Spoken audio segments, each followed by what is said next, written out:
to the December 15th, 2020 meeting of the Humboldt County Board of Supervisors. Calling the meeting to order, I'd like to invite you to join me in a salute to the flag. I pledge allegiance to the flag of the United States of America and to the republic for which it stands, one nation, under God, indivisible, with liberty and justice for all. Thank you. I'll go to CAO Nelson. Good morning, CAO Nelson. Any modifications to the agenda?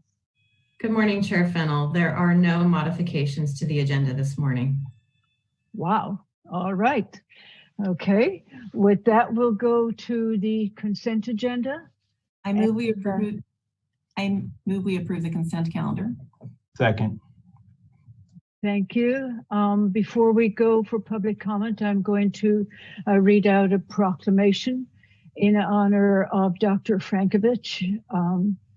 I know that we still have a lot of challenges before us here today, but we really want to honor Dr. Frankovich for her work in keeping us so safe as we fought this pandemic. So this is a proclamation of the Board of Supervisors of the County of Humboldt. Whereas Dr. Teresa Frankovich is stepping down from her position as Humboldt County's health officer after leading the county through the first 10 months of the COVID pandemic. And whereas less than a month after Dr. Frankovich became health officer, Humboldt County had its first positive case of COVID-19. And whereas prior to starting her job with the county, Dr. Frankovich spent nearly 20 years as a health officer, including 10 as health officer for a group of rural counties in Michigan, and prior to that as a pediatrician in California and Michigan, including a stint at Redwood Pediatrics in Fortuna in the early 90s. Whereas Dr. Frankovich was hired as a part-time health officer and continued to work part-time as a pediatrician at Open Door Community Health Clinic in Eureka until COVID-19 reached a pandemic level and her full-time dedication to the health officer position was needed.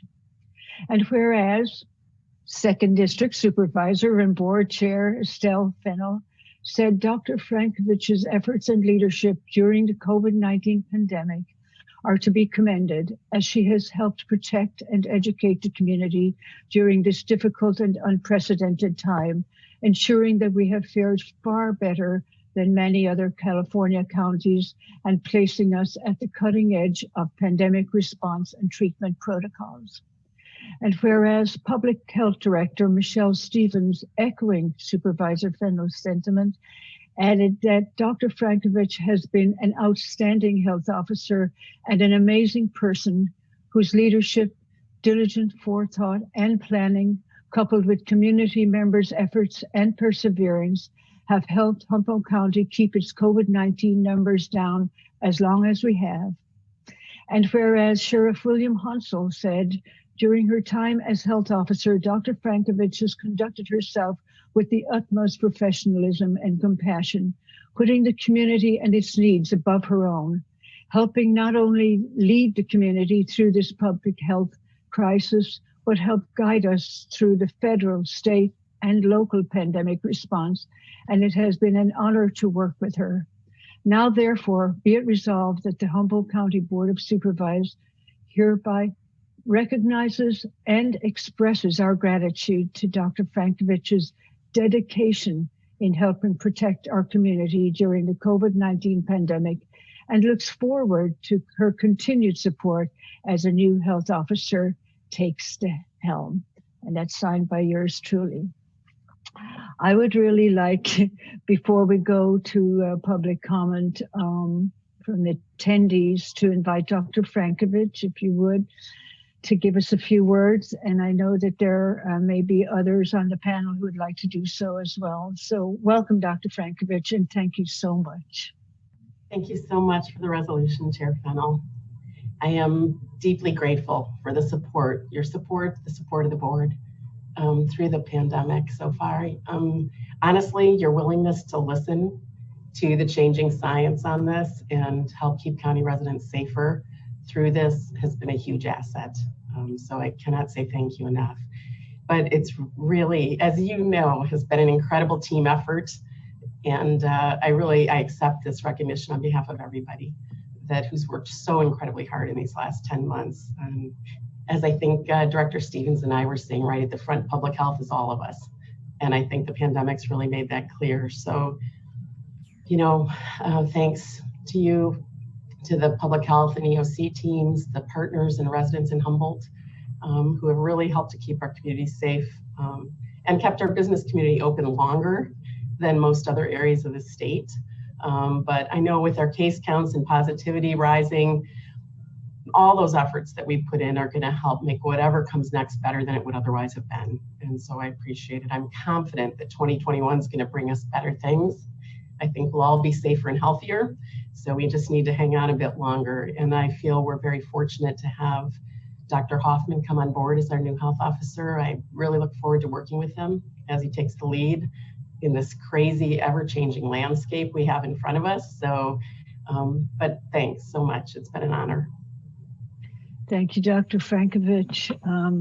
Is there anybody else who would like to speak on this item right now before I go to public comment? Supervisor Madrone, Supervisor Bass. Thank you, Madam Chair. Dr. Frankovich, thank you. Thank you from the bottom of my heart. Your courage, your leadership, your compassion, as everything that was already said, has really been a real gift to this community. So I'm going to keep it short. Just thank you from the bottom of my heart. Thank you. Supervisor Bass. Yeah, Dr. Frankovich, thank you for your efforts. I remember when you first came on board, and I think you just come to the board and gave like a presentation on our lab that we have, and then it seems like everything broke loose, and it was like, oh my gosh, you handled it all with much grace, and you were very nimble, and people weren't happy. I mean, people weren't happy with us. I mean, that's a regular thing for us, but you stuck in there, and I know several of us got grumpy with you. I know I did. I also know you were doing the best that you could to try to keep us in a better place than a lot of other counties ended up being. So I do appreciate all you've done. You do have great respect in the community, and I hope I don't know if you're leaving or staying around. I hope you're staying around. So. I'm here. Okay, you sound here now. I just wanted to confirm. Okay, good. I'll be all here. Right. And then Humboldt's my home. I'll be here. All right. We like that. That's wonderful. That's wonderful. Okay. Thank All you. right. Anyone else before I go? Okay. Well, Supervisor Bohn. Yeah, I want to thank, Dr. Frankovich. We always got along. But I asked the questions that were asked of me. So I got the answers most of the time. But I think the whole Department of Health and Human Services, Connie Beckdown, Michelle, Dr. Frankovich, the whole team. I mean, we don't even know where the hell we're going now with this. So I mean, it's so undecided. But I think there was a certain amount of calm provided by our COVID minutes that we provided and things like that. But I do think we are. I think we have to realize that, I don't think any of us ever heard of our lab until we were helping Pelican Bay with the anthrax sample. Yeah. And I said, geez, I thought all they checked were oysters. So, and then they stepped up and ramped up. And then during this pandemic, they have ramped up too. And I mean, we say it about our cannabis project all the time, but we were literally building this airplane as we were flying it. Yeah. And hopefully we've started working on the landing gear, because I'd sure like to see this thing hit the tarmac and be done with it. And I think the vaccines are a long ways towards it, knowing not everybody's going to take the vaccine. But I think as long as we keep educating the people, enough will take it that will stop what's going on. So, and then I mentioned it the other day, and I read it again the other day, the way we're approaching the residents at Granada with the grace, the dignity we're providing for those older residents that have come down with it, I thought it looked like Pulitzer stuff to me. It was so well written. And I think if anybody deserves our dignity and our grace, it's the older residents that have come down with this for whatever reason. And I think the Health and Human Services hit it out of the ballpark when they approach that. So I really do appreciate that. So good stuff. Thank you. Thank you, Supervisor Bohn. Director Stevens. You've heard me say thank you a million times for Dr. Frankovich. I just really appreciate the leadership and forethought that she always had, always thinking about the next step and what's coming at us to try to be as best prepared as we possibly could be, given the guidance from the state and what the science was telling us and uncovering around this virus. And you know, when Dr. Frankovich was offered the position, this wasn't going on. And so, you know, we were just starting to work together, and then all of a sudden COVID was starting right when she was starting. And so it kind of gave us a crash course into, you know, working long hours and every day together. And I just really value that a lot. It's a long, 10 months is a long time to be doing this. We're still not done, right? So anyway, I thank her, and her sense of humor through it all has really helped all of us too. And thank you, Supervisor Fennell, for putting the resolution forward and getting that on the agenda as well. That's really nice. Thank you. Thank you, Director Stevens. Supervisor Wilson. Thank you, Chair Fennell. So, you know, there's a lot of thanks here, and I thank you for all your work. I mean, I think we hired, as the county, you know, someone who was eminently qualified for the part-time position that we had. Little did we know we had someone that was even more qualified for what came down, and it was unexpected. And I want to, you know, there's the challenges that you found that health officers all over the country have found, you know, in terms of the politics and the culture war elements of all of this, and striving through that and getting and making sure, you know, that doesn't distract as much as possible and helping us all move forward. And I really thank you for that. And I know my community is very, very thankful. But I also want to thank you for, you know, the sacrifice of, you know, this is not the life that you or any of us wanted to have in this space, you know, and stepping up, and the sacrifice of your family too, in that, in moving to a new community, and then suddenly have to be isolated within a new community, as opposed to, you know, those of us who've been here for a very, very long time, and having, you know, that web of social support. And so I'm hopeful that with hopefully get a little bit more time now to be able to get out a little bit. And I don't mean in the way, in the COVID bad way, in the COVID good way, you know, hike those trails, get out, you know, be distanced and all those things, but, you know, have some time with your loved ones that you need. And so I just very much appreciate, you know, the dedication to this community that you showed, and I'm sure will continue. Thank you. Thank you, Supervisor Wilson. I just want to add on to that. I appreciate you staying around. I know we do this a lot when people sign off and then they come back, and your dedication is, you know, beyond par. And I just reflect on this beginning. And I remember talking to Michelle when we were first dealing with it and saying, you know, we should have updates on this at the board meeting, just to keep the people informed, not realizing that, you know, here we get to the end of the year, going into the new year, and this is still very much a central issue for our community. And I reflect on Dr. Hoffman coming on board, and suddenly we've got huge numbers, and ICUs are the issue. So, you know, it's a big job, and a very responsible job to take on, and I really appreciate all of that you have brought to it, Doctor. So I'll now go to public comment on the consent calendar. Is there any public comment on the consent calendar? Please press star 9. Call the number, press star 9, and then I'll call on your number. We start off with 7454, a familiar number. If you can press star 6, Kent, we'll get you in there. Well, I made it this time. Thank you, Estelle. And I want to thank you. I mean, I understand it's your last meeting, and that's probably not on consent, but I wanted to thank you. I wanted to thank you specifically on item number 32. There's an MOU on the Potter Valley project, and this has been something that I felt is one of your, I refer to them as headstones, when something you should be remembered for. We're in an MOU on this thing. Everybody else, it appears, is kicking in $100,000. Humboldt County only has 20 for our share at the table. This is such an important project to make sure we have that share at the table and hopefully bring back, if not all of the water, as much as we can. I was just curious. I didn't see the list of any tribes in there as having a chair. So maybe that's part of the MOU. Don't understand how they play. I wanted to thank also item 20 and 21, the DA's office. They're going after some grants. They've always done a very good job of doing grants. And my understanding is they don't have any problems with the auditor controller's office. I haven't heard any whining out of there. So again, Maggie, great job going after all the money we can get. Item number 9 has always caused me a lot of angst.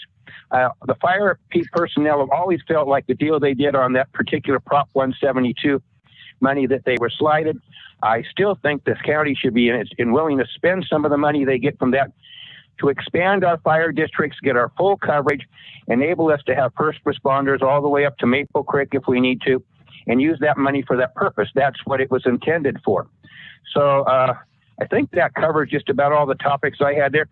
Items 24 and 25 are, of course, the holiday pay and the bargaining between the county and the union regarding the Christmas holiday and an extra day for those folks.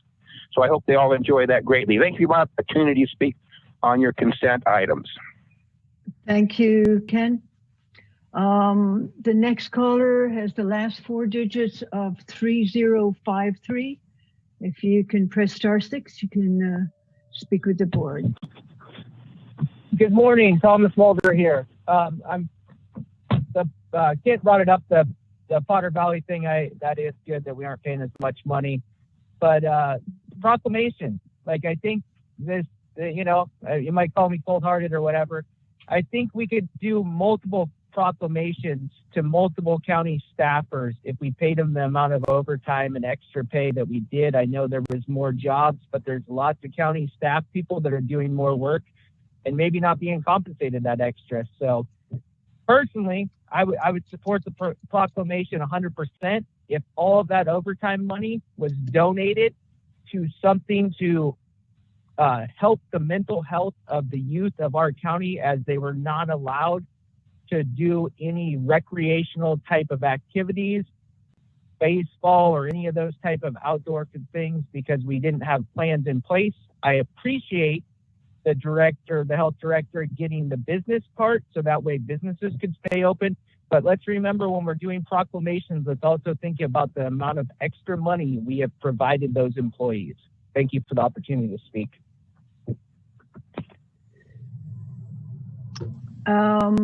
Next caller is 0151.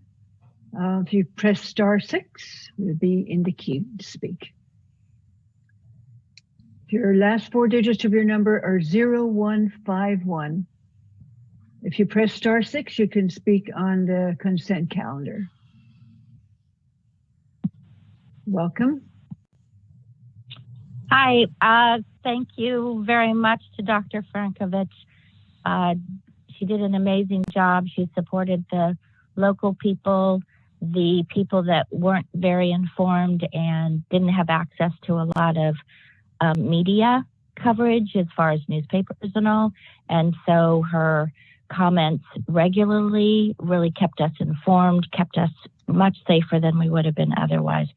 So I don't know how often people really that are just in the woods down here have an opportunity to say thank you. So thank you very much, Dr. Frankovich, and for the board for having her do the work, because it was really, really great and kept a lot of people alive, I'm sure.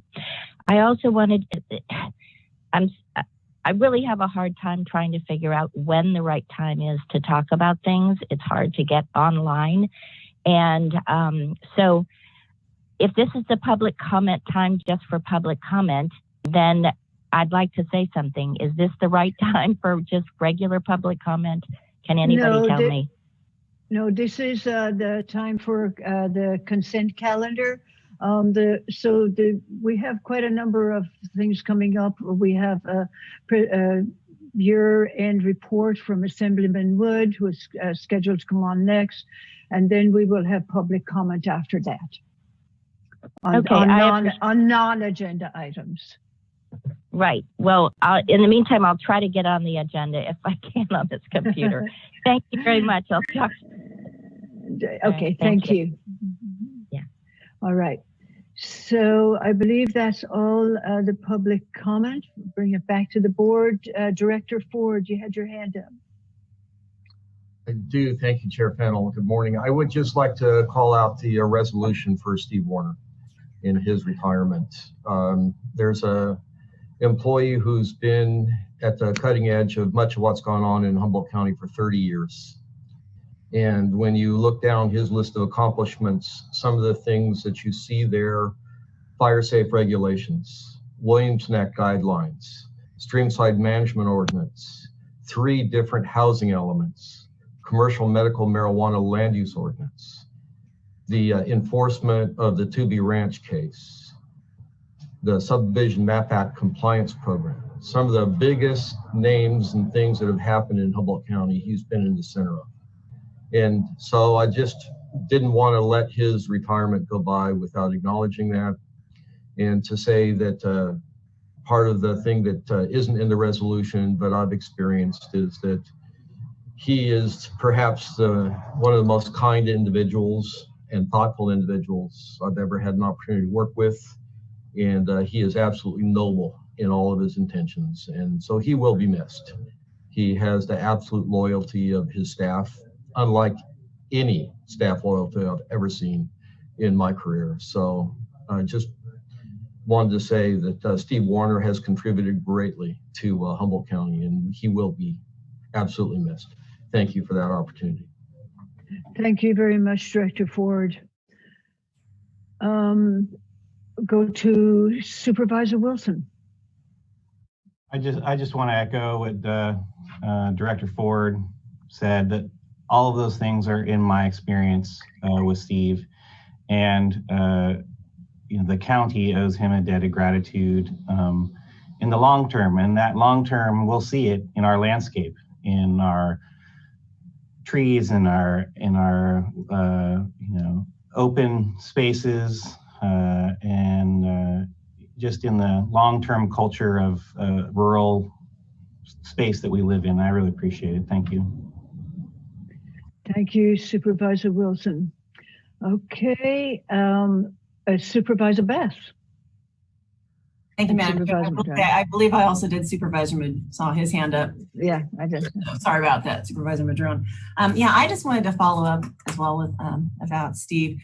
I have to say he is very calm and patient, to add with all those other attributes. Coming in 10 years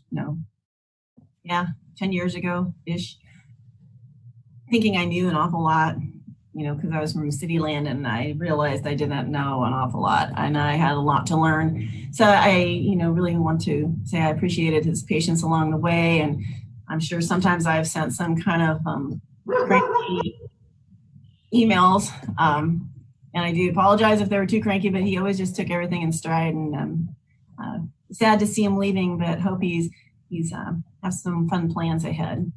Either that, or maybe he'll come back to visit once in a while.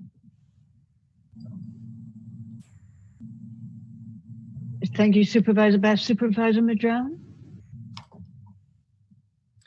Thank you, Madam Chair. Yeah, I just want to congratulate Steve as well. Good job, Steve. Thanks for everything you've done for the county.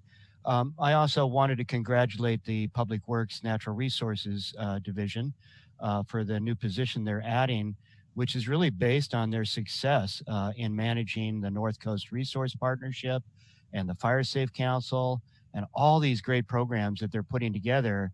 And as they bring in more and more funds, they're able to staff up to even do more. So I want to congratulate them on a job well done as well. So thank you. Thank you very much, Supervisor Madrone. And again, thank you to Steve. I know that we certainly get a lot of feedback from the community on various issues, but so do the planning staff. And I know that Steve had to deal with that in certain issues, but definitely been a dedicated employee all this time. So thank you for that. And with that, Ryan, we'll go to a roll call vote. Oh, Supervisor Bohn. Yeah, and I was going to pull just a comment on the 150 years of Mercer Fraser. We don't get too many businesses that provide over 10,000 union jobs. I talked to Jeff Hunterlock over the years. So Operating Engineers was formed in 1896. Mercer Fraser was first brought together in 1870 and has always been based out of Eureka. But the resolution is, whereas 150 years ago, Mercer Fraser Company was founded in 1870 by Harrison Mercer, and whereas Mercer Fraser Company was fully incorporated in 1906 with Mr. James D. Fraser to help rebuild the city of San Francisco after the 1906 earthquake. Whereas Mercer Fraser Company has spent the last 150 years building numerous bridges, railroad trestles, roads all over the north coast of California and southern coast of Oregon. Whereas Mercer Fraser Company has been a large employer of Humboldt County residents throughout those 150 years, allowing families and citizens to grow with an established local company. Whereas Mercer Fraser Company maintains a strong belief in giving back to the community it thrives in through generous donations to many local groups and charities. Whereas Mercer Fraser is dedicated to continuing their century-and-a-half-long legacy and outstanding public works projects. Now, therefore, it be resolved that the Humboldt County Board of Supervisors appreciates the contribution of Mercer Fraser Company over the past 150 years and wishes them further success. And some of the stuff that they have built is the railroad trestles at Strawberry Creek and Little River, the Veterans Memorial Building, Eureka Municipal Auditorium, the Pacific Bell on Wabash, Mall 101, Masonic Temple Hall, the bridge at the Rogue River in Gold Beach in 1930, First Presbyterian Church on 15th Street, graded and paved the first streets in the city of Eureka in the early 1900s. So I've been fortunate to know the last 4 owners of the company, and they've stayed based and true to Humboldt County. They go as far as Southern California and up into Oregon, but I know we did a weekly newspaper here a while back that was 150 years, but off the top of my head, I can't name any other businesses. I think Nielsen Company's 120 some odd years.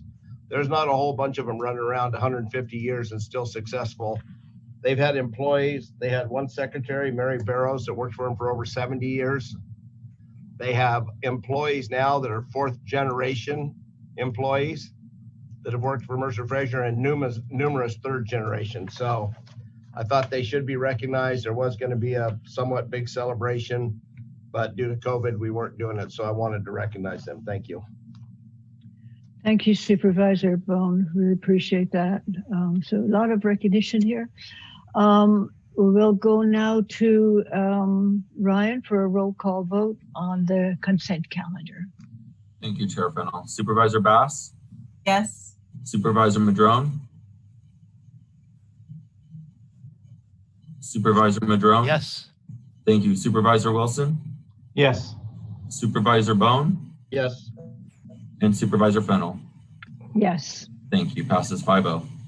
Thank you, Ryan. And now it's my pleasure to go to our first time set item. And I want to, first of all, thank you very much, Assemblyman Wood, for your patience in listening through our consent calendar. It was a kind of a chunky one today. Again, Assemblyman Wood is here today to give us his year-end report, and really appreciate you doing that. Welcome, Assemblyman Wood.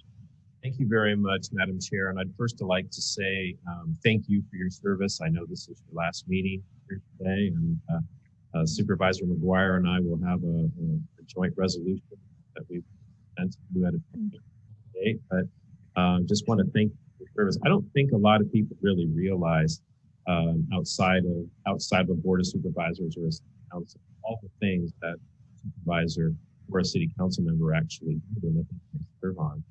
We've been active on homeless issues and infrastructure and public safety, cannabis, and you're the ad hoc to the Potter Valley project. project, the relicense we're looking at there. I could go down the list: North Coast Rail Authority, Redwood Coast Energy, all of those things. And I think most people just think the supervisors come to a meeting a couple of times a month, and that's what it is. And the reality is there's so much more to it. To all of you, the supervisors, for time, it's really difficult because we're doing a lot of it this way. But I just want to thank you for all of your service for the last 8 years in Humboldt County. It's much appreciated. And please keep in touch. As someone who wasn't born in Ireland, but am an Irish, very much Irish by descent, consider you almost like family, and you're always my best. Thank you so much, Assemblyman Wood. Really, really appreciate that. Enjoyed very much working with you, and I know you've got our best interests at heart. We're always trying, that's for sure. So. I also want to say, I don't know if Dr. Frankovic is still on the line. If she is, I just want to say thank you. Our public health officers throughout the state have had probably one of the hardest jobs ever, quite frankly. Who would have thought, I know this whole thing started 10 months ago. I thought it was a 2-week gig, and I think a lot of us did. And I think the challenge is that as the science can what we knew 10 months ago is not the same as now, and so I think that creates confusion and that creates challenges. But some things I think are pretty consistent now, and I think they are proven to be effective, and that is, and I know they're not popular with everyone, wearing masks, socially distancing, washing your hands a lot, and as someone who practiced dentistry for almost 30 years, my hands were often raw at the end of the week from all the hand washing. But I'll tell you, I very rarely ever got sick. And so that, all of these things make a difference. It's obviously been a huge challenge for us this year in California with the pandemic, with the wildfires, with the budget challenges for faith deficit encountered. All of that trickles down and problems. Oh yes, and public safe power shutoffs. Experienced some of those, and sometimes they're real head scratchers, quite frankly. Why in the world someone's power is shut off doesn't make sense. But we have a lot ahead of us. We're also looking at hopefully some additional resources from the federal government. Senator McGuire and I were very frustrated. Some of the early aid didn't go directly to smaller counties, and we've had to fight tooth and nail to get what we could for smaller counties. And my hope is that as there is new federal aid available, that it takes into account all of us, and not just the larger. Our state budget is better, but it's not great. There is a shortfall, obviously, but it is not as great as we thought it was going to be. The projections for the next 2 years are not super rosy, though, because for time we're going to see changes in our return of taxes from the federal government, and that will have an effect. The horrible impact on employers and businesses throughout the state, for a long time to come, and I hope that we see some help coming. Obviously, distance learning is really, really difficult. Difficult certainly in counties where broadband access is more limited. And I've been working with the Superintendent of Public Education Instruction, Tony Thurmond, on broadband. And I'll say this, the big carriers out there have been really good about discounting services of existing things for families who can't afford it, or new families for education purposes. But they really haven't done much on the infrastructure side. That's a disappointment. The minute you mention infrastructure, they go quiet. And so, because that's the hard part, quite frankly. So our Assembly Speaker, Speaker Rendon, has recognized the importance of broadband, that everybody in the state has it. not just for schools, but for businesses and for telemedicine. And so this year, a major push by the Assembly will be on broadband, and we will be working closely with the Senate on this as well. A package of bills introduced, and we will likely be introducing or working on all of the others. But trust me, we're going to really pound on the broadband issue here. The legislature, a lot of things were scaled back. My committee, health committee, there's about 150 bills in a year. We heard 36. So that ought to tell you how much things scaled down. But we did have some successes.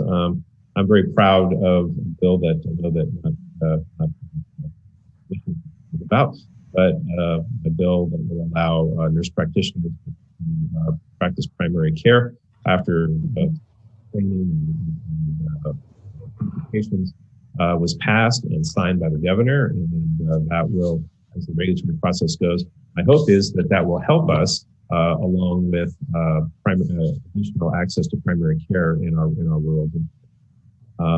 We also passed a bill in response to the pandemic that will allow pharmacists to administer vaccines. So that will become critical. We're going to need all hands on deck as far as we go in administering vaccines for those who want them as quickly as possible. We did some additional work on surprise billing, those nasty bills that you get at been in a hospital and a physician that wasn't part of your network sees you for something, and the bill, we've been consistently working on that. We had a bill 3 years ago, and we're doing some cleanup on that to make that a stronger for everyone. The other bill related to COVID that I worked on was 2644.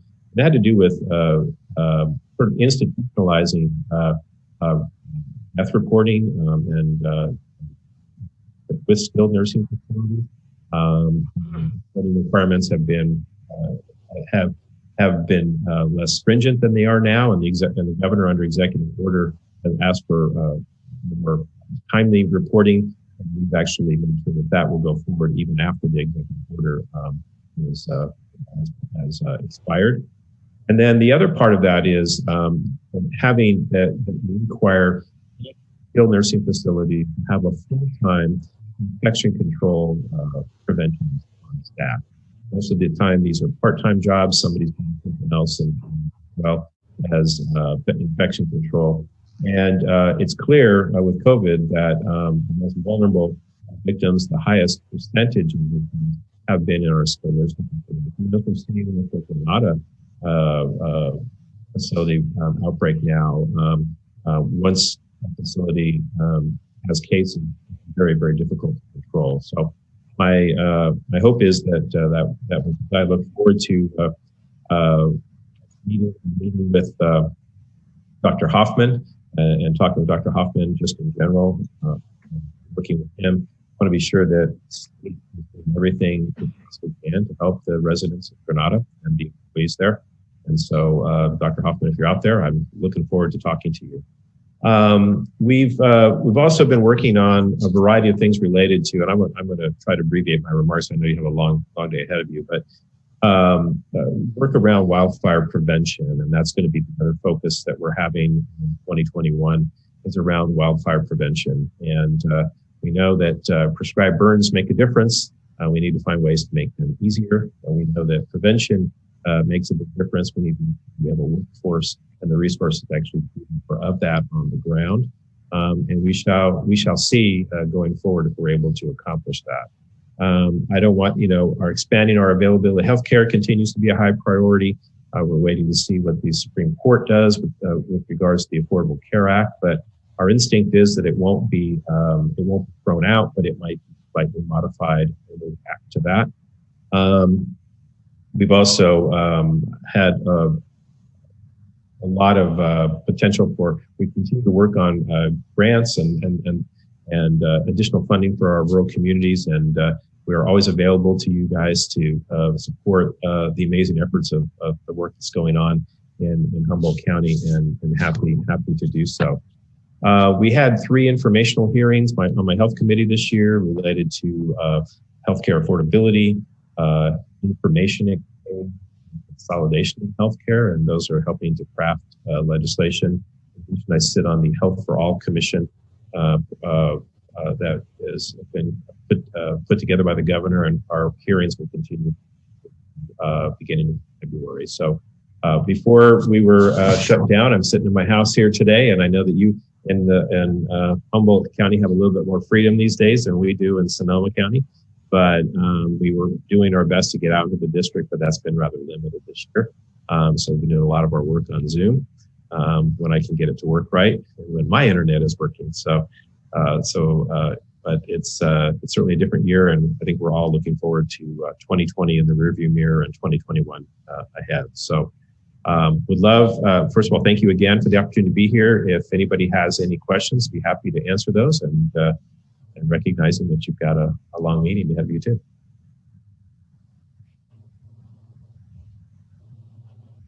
Thank you very much, Assemblyman Wood. I really appreciate that overview.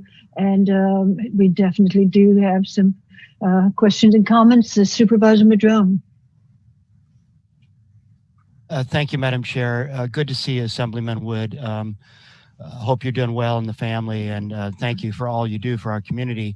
On the broadband issue, there's this issue where there have been a lot of lines for access laid in ours and all of our North Coast communities to go to schools. Those lines were put in by grant monies, and so the carrier that puts a line in is restricted from doing any turnouts off that line for a period of a number of years. I forget if it's 5, 7, or 10 years. And so here we have everybody trying to work from home and all these students trying to Zoom for their classes. And we got a line running right by their house, but nobody can connect to it. And so I realize, there's a lot of work on broadband, digital 299, and all kinds of other projects. But when we already have existing line laid, I would suggest that what we need is for the PUC and the legislature to approve turnouts on those existing lines, but just don't let the carrier make profit off of it, right? That was the intent, was that they shouldn't be able to make any profit off of the grant laid line for some period of years. So let them put the turnouts in at cost, without profit, just at cost. And we could immediately open up broadband access for students, people working from home, especially in these rural communities where we do have these lines laid way out to schools like the Maple Creek School, way up the Mad River and other places. So I just wanted to bring that to your attention again. It seems like an easy fix, but of course nothing's easy. So thank you for your time. Well, thank you, Supervisor Madrone. And you do bring up some good points. And I think, as I said, there'll be a package of bills, and even the bill that we introduced, while it's fairly simple at this point, will continue to evolve. But these are the kinds of things that are helpful. So as a county and others, the more information we have on things that might help work better, will be more beneficial to us as we craft this. So we're well aware that schools, also libraries, have get some of it is constrained by the state, by the package. Some of it is constrained by the federal government. So what I've always advocated for is flexibility. We're not Los Angeles, we're not Oakland, we're not San Francisco, and just give us the flexibility and we'll get it done. That's what we're doing. Thank you. Supervisor Bohn? Hey, Jim. Thank you very much. And thank you, Supervisor Madrone. Yeah, that last mile connection is Connie Stewart's busting her buns trying to get all that straightened out for us on the state front, things like that. So I think you're going to see a lot more coming forward on that, working with Assemblyman Woods and Senator McGuire. So I kind of tag along with her every once in a while on that. So that's going to be a good thing. Appreciate what you're doing on the health front, Assemblyman Woods. Really appreciate your staff in this COVID times. I've had to talk to Paul, a few other people, and they are so responsive on these times, being fully aware that your time is limited when you're stuck in one place trying to juggle 6 balls at one time. So it has been a has been a rare time. We were just wondering if you could send up an 8x10 glossy of you we could put in our office so we can all remember very well what you look like. I'm just afraid we'll lose that connection. So, but anyway, appreciate all your help on all the fronts. It's been really good. So thanks. Enjoy your holidays, please. Thank you, Supervisor Bohn. And so I'm afraid if I send a picture up there, someone might start throwing darts at it. So that might be too, but. Supervisor Wilson, you had your hand up? Yeah, just a thank you for everything. And I don't have any specific issue that I don't already reach out to you or your staff about anyway, but I just want to thank you for the monthly newsletters that you guys are giving us, or whatever you want to call them, the memos, the updates. I find those very helpful. More of that, please. I just really appreciate that. And I appreciate your staff putting those together. So that was awesome. Just a shout out to you for giving those to us. Supervisor Wilson. Supervisor Bass? Thank you, Madam Chair. I think much of what I was thinking has already been said. So I think I'll be really simple and just say I so totally appreciate the accessibility that, we were so accessible to all of us. I know if I need to call you, I can call you. I know you'll call back. I don't remember having that in the past, even with people who may have originated from our community. So I think you have been, people were concerned at first. I think it's like, oh my gosh, he's not from here. It's like, you know what? I see you more than I see a lot of the other folks in the past, and I really appreciate you for that. So thank you. Don't be a stranger, and you don't need to send any pictures of. Like, I do, I'm very fortunate. I'm very fortunate to also be able to work with Senator McGuire, and he and I have different expertise, different focuses on things we're working on. But together, I think we complement one another and communicate well, and we want to be accessible. I will say that the person who gave me, look, I've always had local electeds have always had my cell phone. Sheriff's always had my cell phone, and my pledge has always been that I'll answer it when you call. May not be able to answer it immediately, but I usually text back and say I'll call you back. But it is important. It's a huge part of our job, and the better we're able to work together, the stronger we're all going to be. So thank you so much, Supervisor Massa.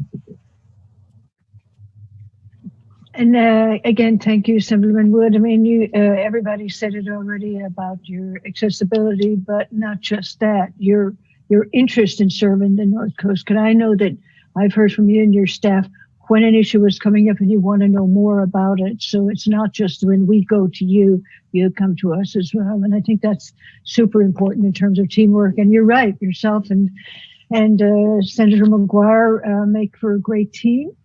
Things we know, move through assembly, go into the Senate. You have to work together. That's how you get things done. And it's great that you two can find yourself on the same page so often. It's really good. So I'm going to go to public comment now, Assemblyman Wood, and we have a couple of hands up here again to speak. And this item, we're talking with Assemblyman Wood if you have any comments. The first, I'll give you the last four numbers of your phone call, or your phone number, and then you can press *6. So the first one in line is 0151. Please press *6 if you wish to comment on Assemblyman Wood's presentation. Welcome. Hello, this is Dottie Russell again from Southern Humboldt. So I want to back a little bit on what Supervisor Madrone said about the T1 line, or the fiber optic line that's going through. I kind of see it down here in Southern Humboldt as a state of an emergency. We can't get online. Things drop out all the time, including trying to, be on this line with the supervisors. We don't have access. A lot of the newspapers aren't even coming here anymore. And the kids are not in school and suffering and failing. And it's really clearly, I was in the Northridge earthquake, and I don't see this as a whole lot worse. So, I mean, a whole lot better than that. So whatever can be done so that we can get AT&T to open up that fiber optic line so that we have access. Our phone has been dropping out, and we went to Verizon and said, what's going on? And they said, oh, we're getting ready for the G, whatever it is, something 5. So they're getting ready for that, and so they're dropping some of the lines, and they're actually disabling some of the internet that we have access to right now, so that they're getting ready for the next coming thing, whatever that is. And so it's a risk. I mean, it's a risk to our safety. It's a risk certainly for our children and their education, and for us being able to access things that we need. We can't access the Small Business Development Center because we can't go online because everything drops out. It's really a problem. So even if we put up some modules here somehow to get some kind of help that people could go to, something, I don't know all the answers, and I know that you have a lot more answers than we do, but we really appreciate your efforts, your hard work. And on top of that, I'd like to be more involved in the homeless situation and some research on why we have people that have been homeless for their whole adult life, and they're in their 40s and 50s. So there's information, and we can do some studies to really see why that happened and keep that from happening again. Once again, I'm just a little person down in Southern Humboldt, but we all really appreciate your work, and look forward to great progress. Stay well and have a happy holiday. Thank you.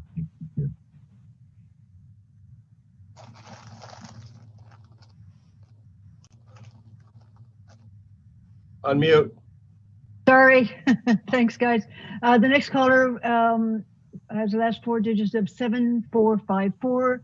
If you could please press *6, you'll be welcome, Kent. Estelle, Kent Sawatsky here, Assemblyman Wood. I've been leaving Paul alone. So, Rick, I guess Rick's got my slot there or something. I did want to bring forward something that was on our earlier agenda. It's something that's important to all of us in Humboldt County, and it's keeping as much water as we can in the Eel River through the Potter Valley Accord. I know we probably won't get all of it, but please see that the tribal people in our area have a seat at the table on this. I think that's the respect that they are owed. If you're talking to Mike McGuire, my phone number is in the phone book under Kent Sawatsky. Have him call me, and I have some questions on him regarding what's called the ADESA project. So maybe he could reach out to me. Maybe he could start doing what you're doing, is once a month, or once a year at least, coming up here and doing the same thing you're doing. That's a suggestion as far as transparency and giving the chance for people to talk to you. I wanted to say that myself, personally, it's only me. You know, I'm going to get the vaccine as soon as I can. I hope everybody will do that. I also would like to see if we all can on our COVID. Unfortunately, we're going to go through the roof because of one thing at one of our facilities here at Granada. But other than that, I believe it's in our best interest that we be singled out and allowed to have the least restrictive thing that we can from the state regarding COVID-19 overlays on us. We did have a very good thing here, and I think we will come out of this a lot better than other people. And so I wanted to give you a little feedback. You've heard about a lot of other topics. Those are some of the things I thought I'd bring up at this time. Really appreciate you taking the meeting. I don't need a picture. I don't think I have darts anymore anyway, and I wouldn't be throwing up you. I voted for you, so how's that? So I also support the potential recall of our governor that was in today's paper for all the reasons he seems to be acting in the opposite manner you are. So anyway, that's my opinion on those political topics and others at this time. Thank you for coming here. My pleasure. Thank you. Thank you, Kent. The next caller is 3053. Welcome. Good morning, Thomas Mulder here, directed to Jim Wood. Thank you for updating our county. You know, sometimes people elected down south that represent people down south don't always make it up here to Humboldt County. So thank you for participating electronically. You brought up forestry management and fire suppression. So in this district, there's a lot of state-owned lands owned by state parks. There's multiple towns that are surrounded by state park lands. So I would hope that maybe to reduce fire hazards, we can get the state to allow people to go in there by hand and cut back all the underbrush, work with environmentalists and foresters. There's lots of huckleberry, tan oaks, and undergrowth that aren't really supposed to be in the forest. Really, it should be redwoods and firs, and get those fields reduced. Maybe even allow us to limb up some of the lower redwoods so that way there's more redwoods sprouting up healthier, and protect these communities. All along the Avenue of the Giants, every single town along there has serious danger due to state-owned lands. And I pray that there's never a fire that outbreaks, but at some point in time, that could be potential litigation for poor management of lands if there was ever loss of life or loss of anything like that extreme. So please see if there's a way to work with CAL FIRE environmentalists to reduce fields. I'm not saying with equipment, I'm saying go in there by hand and reduce those field loads. Thank you for the opportunity to speak. Appreciate that. Thank you. Thank you, Thomas. We have another member of the public who's wished to speak to Assemblyman Wood, and the number is 7559. Welcome. Hi there, Supervisor Estelle, Fennell. This is Connie Stewart. Thank you so much, Assemblymember Jim Wood, for everything you're doing for us. And I just want to give a shout out to your staff as well. Erin's been fantastic in spite of the challenges of this year. It was wonderful to hear my name mentioned when I logged on from Supervisor Bohn. I did think I should give you a little bit of an update. First of all, we have exciting news. Tomorrow or Thursday, the California Public Utilities Commission is voting on a project that would bring extra broadband to Hoopa Tribe and to Smith River and also Crescent City. So those are on the agenda. Two of those applications are being fought, but we're hoping that the CPUC will pass them anyway. Just in response also to something Supervisor Madrone said, I wanted you to know that the reason I wasn't listening earlier was that I was on the phone with the Wiyot Tribe, Elk Valley Tribe, Hoopa, Yurok, Bear River Tribe, and Round Valley, because Frontier Communications has agreed to get Chromebooks to students there for the in the beginning of January, and they've also offered to put in broadband internet connections to their community centers. So if they need them, if they don't have them yet. So that's really good news. We're hoping to get a little more than 500 Chromebooks up here from starting in January for students that still haven't gotten them yet.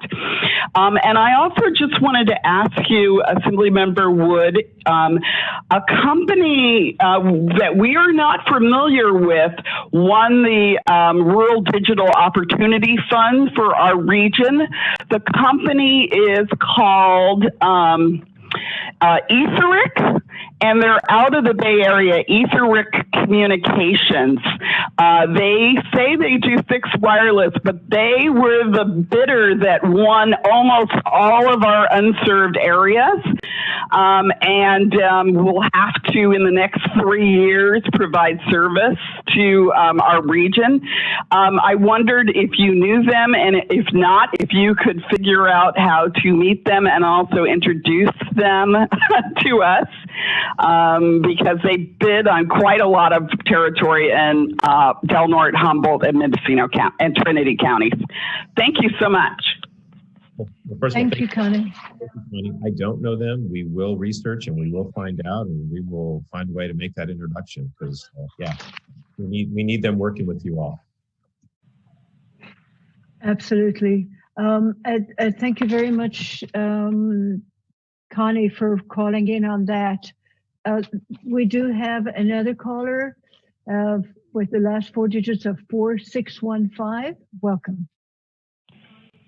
Thank you. Dennis Mayo, McKinleyville Community Services District. How are you today, sir? And thank you so much for making another trip to see us. McKinleyville Community Services District. You're dropping out, Dennis. Can you get closer to your I'm here. I'm just waiting for an answer from him. Oh, I'm sorry. You're on a, I think you're on a. We did not Okay, hear well, the so last thank you so much for working with us at the district. We've got lots of regulatory issues that are concerning, and you've always been open to that, and we appreciate it, and just wanted to say hi and come see us when you can. Absolutely. Thanks so much, Mr. Mayo. Appreciate it. Thank you, Dennis. Appreciate the call. Anyone else wish to speak on this item? You can press *9 and you'll be in the queue to speak with Assemblyman Wood. Seeing none, I'm going to bring it back to the board. Again, thank you everybody for your comments. And again, thank you very much, Assemblyman Wood, for being so generous with your time. And obviously, it's very much appreciated by the community that you take the, oops, I'm going to go back, even though I closed it, I do see another, oh, no, they dropped again, so it's okay.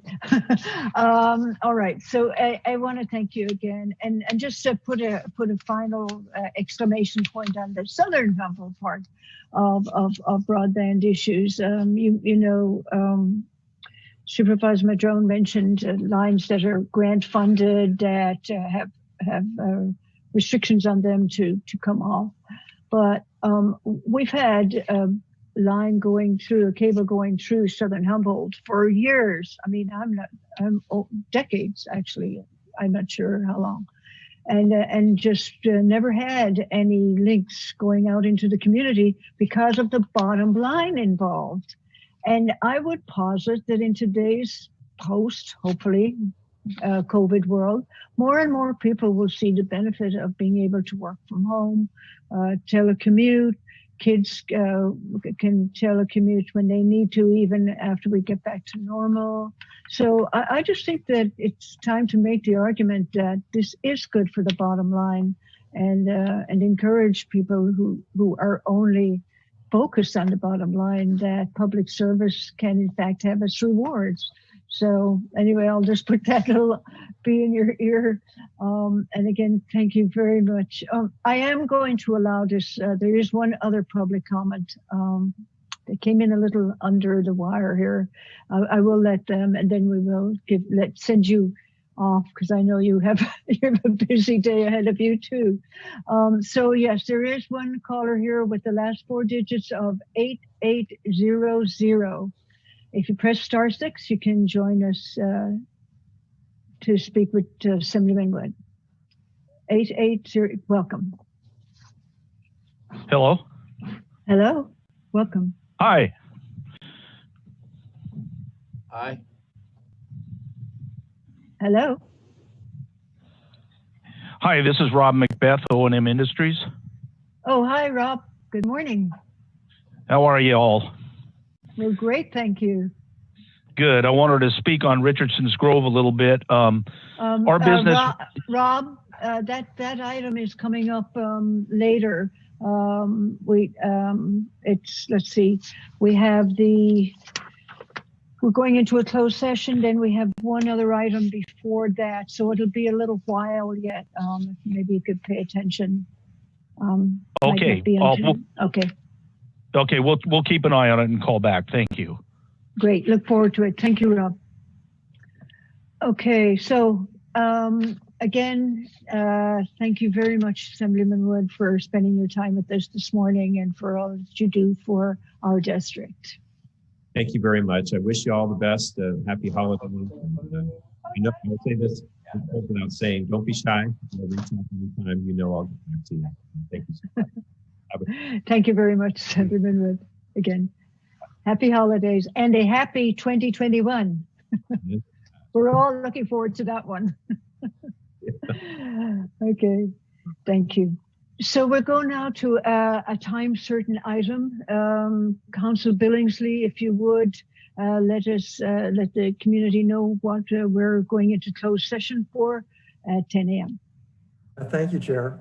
It's the intention of the board to meet in closed session for a conference with legal counsel pursuant to Government Code Section 54956.9D2 and E2, letter from attorney Cindy Day Wilson regarding judicial action to seek appointment of outside counsel. I just want to add that the potential exposure to litigation is additionally detailed in agenda item H2, particularly in the section regarding the case of Strong versus Sutter County. And this section is not addressed by the Auditor Controller's letter of December 11th. Thank you very much. Do you have any idea of how long that might take, Council Billingsley? I would imagine 20 to 30 minutes. Okay, thank you. Just for the public to know, because I know there is interest in several other items coming up.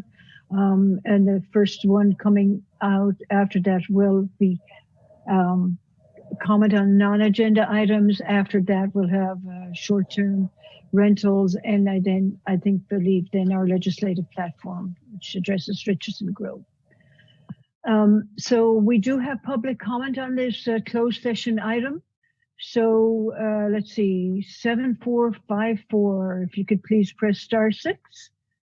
Welcome, Kent. Estelle, well, thank you for my opportunity to speak. So this is Kent Swatsky, non-Esquire, but I do talk to the top attorneys.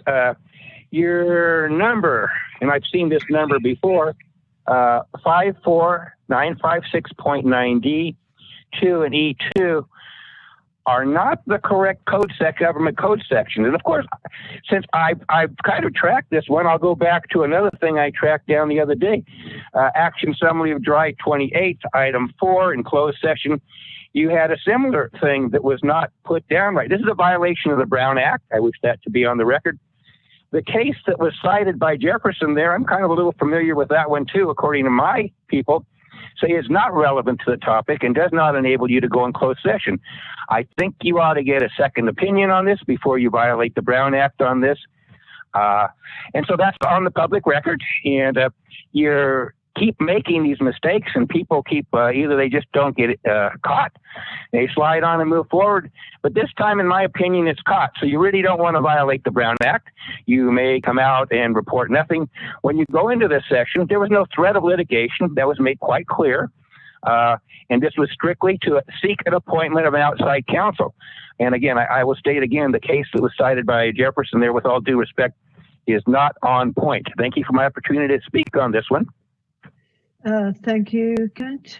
We do have another public comment on this item, 3053. Good morning, Thomas Mulder here. I hope that you are sticklers with the Brown Act. I remember last week when this was requested to be closed session, it was only requested to discuss the potential of having court-appointed attorneys. If Cindy Day Wilson took this to court to be appointed, and you were going to only discuss what those ramifications were, I really hope you don't discuss the other things that really need to be hashed out in public during a public meeting. They may be ugly, it may be brutal, but please make sure you keep it to what you claimed you wanted to talk about during closed session, and that was just what the repercussions if Cindy Day Wilson took this to court to be appointed as a court-appointed attorney. Thank you for the opportunity to speak. Thank you, Thomas.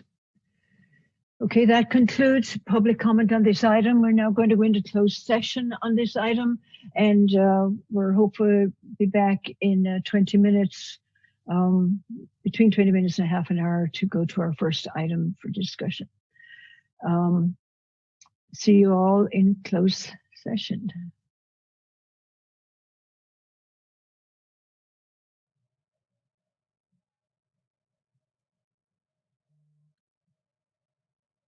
We're back out of closed session, just waiting. Oh, I think we got everybody right now. Yes, we do. Great. Thank you, Ryan. Okay, we're back out of closed session, and the next item on the agenda is public comment on items not on the agenda. So, Chair, if I may. Yes. Oh, sorry. Report out of closed session. Thank you. Yes. Yes, thank you, Chair. On item K2, there's no reportable action. Thank you. Appreciate that. Chair, Right. do we have a quorum present? Yes, we do. We have Supervisor Madrone, Supervisor Bass, Supervisor Bohn, yourself, and myself. We are complete. Thank you. Thank you. So we now have public comment on items that are not on the agenda. Public comment on items not on the agenda. And so we have a number of hands up here. Again, you can call the numbers that are on the screen. Press *9 to be in the queue. And then when you're prompted, I'll call out the last 4 digits. You can then press *6 and you'll be in a position to speak with the board. So the first number here is at the last 4 digits of 5053. If you could press *6, you can speak on items not on the agenda.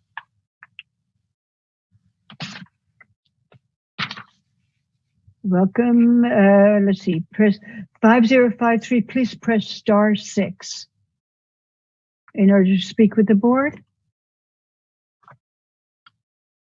If the last 4 digits of your phone number are 5053, please press *6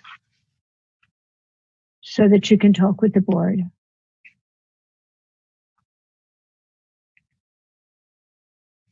One more time. If the last 4 digits of your phone number are 5053, would you please press *6 and you will be able, on your phone, there you go. Welcome. Welcome. You can now speak with the board. Welcome. Hello, can you hear me? Yes, we can. Welcome. Hi, this is Dwight Miller. I actually raised my hand early because I wasn't sure just how this system works. And I'd like to speak to item G, agenda item 1 on short-term rental. So I'll retract my comment at this time on non-agenda items. Thank you, Dwight. Good to hear from you. That will be the next item on the agenda. All right, let's go to a caller with the last 4 digits of 7454. Welcome. Estelle, Kent Sawatsky, back at it again. I'm going to read into the record a definition or two here. It's the definition of cartel, an association of manufacturers or suppliers with the purpose of maintaining prices at a high level and restricting competition. In quotes, the Colombian drug cartels. Another definition from Wikipedia, a cartel is a group of independent market participants who collude with each other in order to improve their profits and dominate the market. Cartels are usually associated in the same sphere of business and thus an alliance of rivals. Most jurisdictions consider it anti-competitive behavior. So I have a term, the Humboldt County Green Crack Cartel, and I will be using that as an ongoing term. I have major concerns. So it's been alleged to me that certain members in the pot business or cannabis, whatever you want to call it, are using the Humboldt County logo in their marketing. And I believe it was brought forward that this was not proper to be done, but possibly the county hadn't crossed its T's and dotted its I's. I believe prior county council Jeffrey Blank brought that forward. And it greatly is concerning to me that product liability might be involved here, a whole bunch of things. And I have not heard a peep out of the Board of Supervisors regarding controlling one of their biggest assets. So I highly recommend you put that on your agenda sometime sooner better than later. And those people should have been paying some kind of royalty the whole time, but possibly you have not set up the method for allowing them or forcing them to do so. I also wish to mention, as I mentioned earlier, regarding a particular action summary of July 28th, in which you folks went ahead and unanimously authorized the chair to sign an agreement with Hanson, Cole, Summer, and Jacob for defense of a matter regarding inquiry by the state bar. Now, my understanding is that Blair Angus is involved in this, and yet, even though you were aware that she had these things against her, you went ahead and put her as interim county counsel, and the county counsel retroactively paid her. These things greatly concern the public out there. And those kind of actions, and that was a violation of the Brown Act, just like I mentioned the earlier one was here. And these are brought to me by competent attorneys. This isn't just something I'm pulling out of somewhere. I don't know what Rex referred to the other day.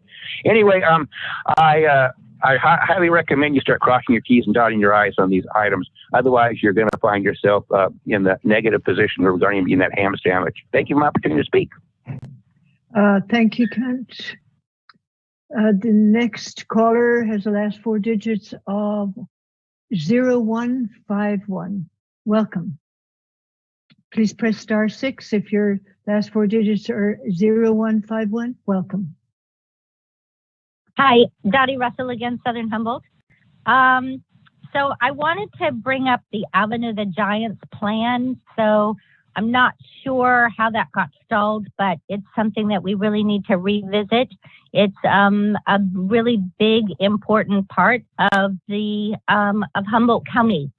And we have owned property on the Avenue of the Giants for over 20 years now. And we've never been invited to an Avenue of the Giants planning. So I'd like to see that happen right away.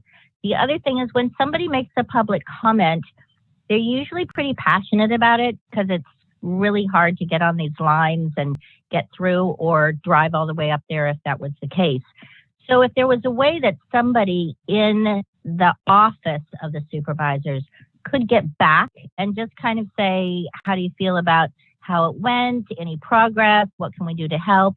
It would make people feel a little more empowered to be involved. And I think that's really the goal, is to have the whole community involved in making something a wonderful place.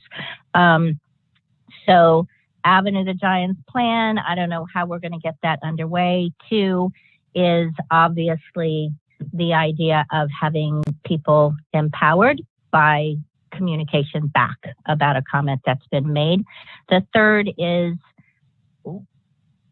what are we doing about the access to Zoom for the people that don't have internet down here? So if we could use the planning department, thank you so much, Estelle, for getting that going in Redway. So we now have a location down here. And if that could be made available for people to access Zoom and to access these supervisor meetings, it would be really helpful. So thanks very much. Hopefully we'll make some more progress in 2021. Thanks. Thank you, Dottie. The next caller, the last four digits of 3053. Morning, Thomas Mulder here. Multiple things to comment on. First off, 45 minutes in closed session for an item only to discuss potentially what it would be like to go forward with an appointed attorney kind of has me have pause and caution, and I really pray that things outside of that were not discussed. As far as responding to Kent, I don't know what this whole cartel thing is. I guess I've never ever actually talked to Kent outside of a Board of Supervisors meeting, but you know, I don't utilize the Humboldt County logo, but I know many people that are based out of Humboldt County use Humboldt County on their packaging, which is their authorized right to put from Humboldt County or something like that. So I guess that's all news to me out there. So I'll piggyback on comments last week. Property owners that continue to have property in disrepair, that Garberville site. I see it's, I haven't seen any enforcement actions there. Probably bring that up every time I drive by that. And unfortunately, I've been driving by that often lately. Fire hazards. There's lots of fire hazards. I brought that up earlier when Assemblymember Wood was there, but if there's any way you can help us with working with state agencies to get some fuel reduction around these, actually Redway has state park around it as well too. So some fuel reduction, especially in this Southern Humboldt region. Right now is a good time to do that. And thank you for the opportunity to speak. Thank you, Thomas. I don't believe there's any more public comment on items not on the agenda. Is that correct, Ryan? Correct, Chair Fennell. That concludes public comment for non-agenda items. Thank you very much. Okay, so we go now to our next item. Madam Chair, I think it's okay to make this comment, and if it's not, Jefferson, stop me. I think next year public comment's going to be held at a different time, hopefully a very consistent time that's early. And I just wanted people to know that, since this is the last meeting we have till next year. Just to be aware, there's probably going to be some changes on how the agenda looks for those in the public who call. That's great. Thank you so much, Supervisor Bass. Okay, so we're now going to the first item on the matters initiated by board members. This comes to us from Supervisor Madrone, and it's regarding short-term vacation rentals. Supervisor Madrone.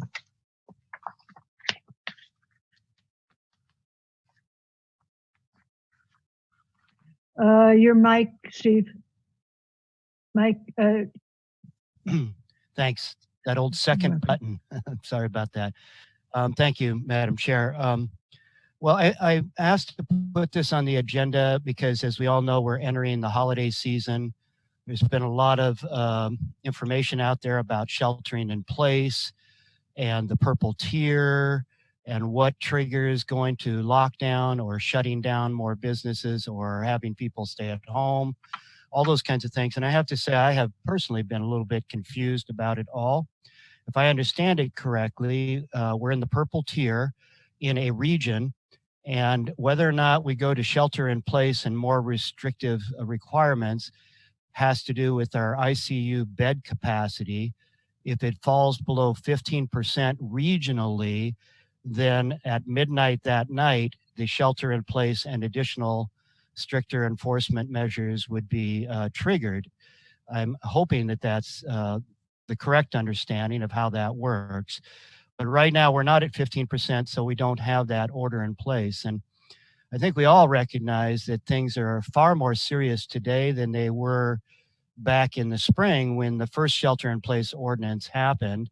I recognize that that was done to try and slow the spread and flatten the curve, which we did quite successfully in Humboldt County.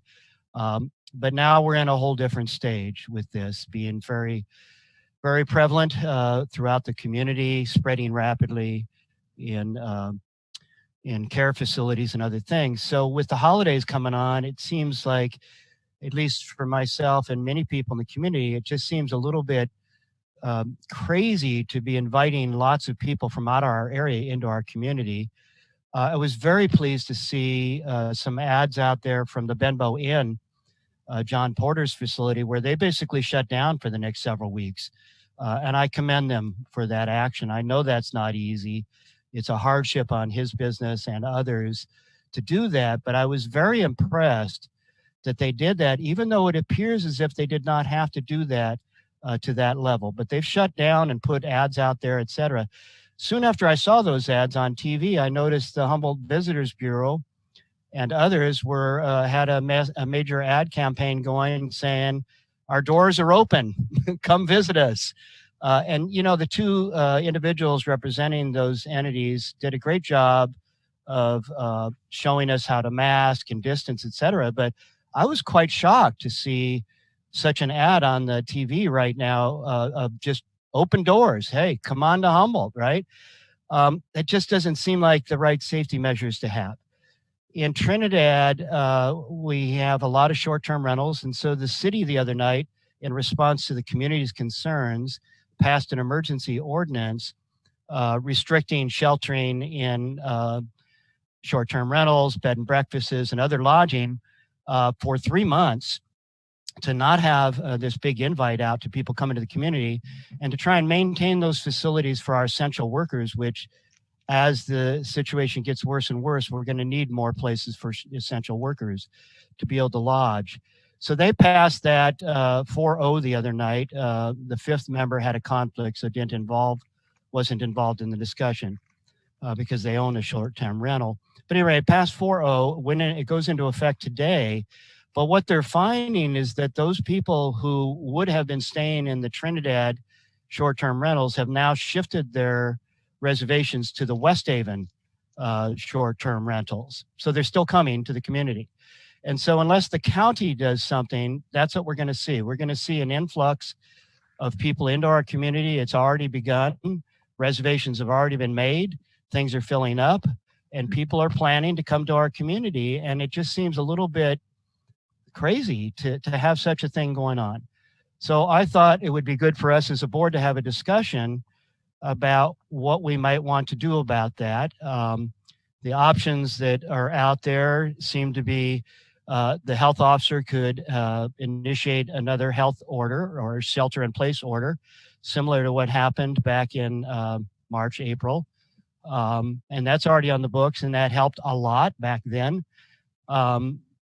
You know, it's important, whatever we do, to have some sort of enforcement. The city of Trinidad has a $1,000 fine for people if they don't adhere to their ordinance, and they have to provide proof that they're an essential worker before they actually take occupancy in one of those rentals. So that's a pretty serious approach in enforcement.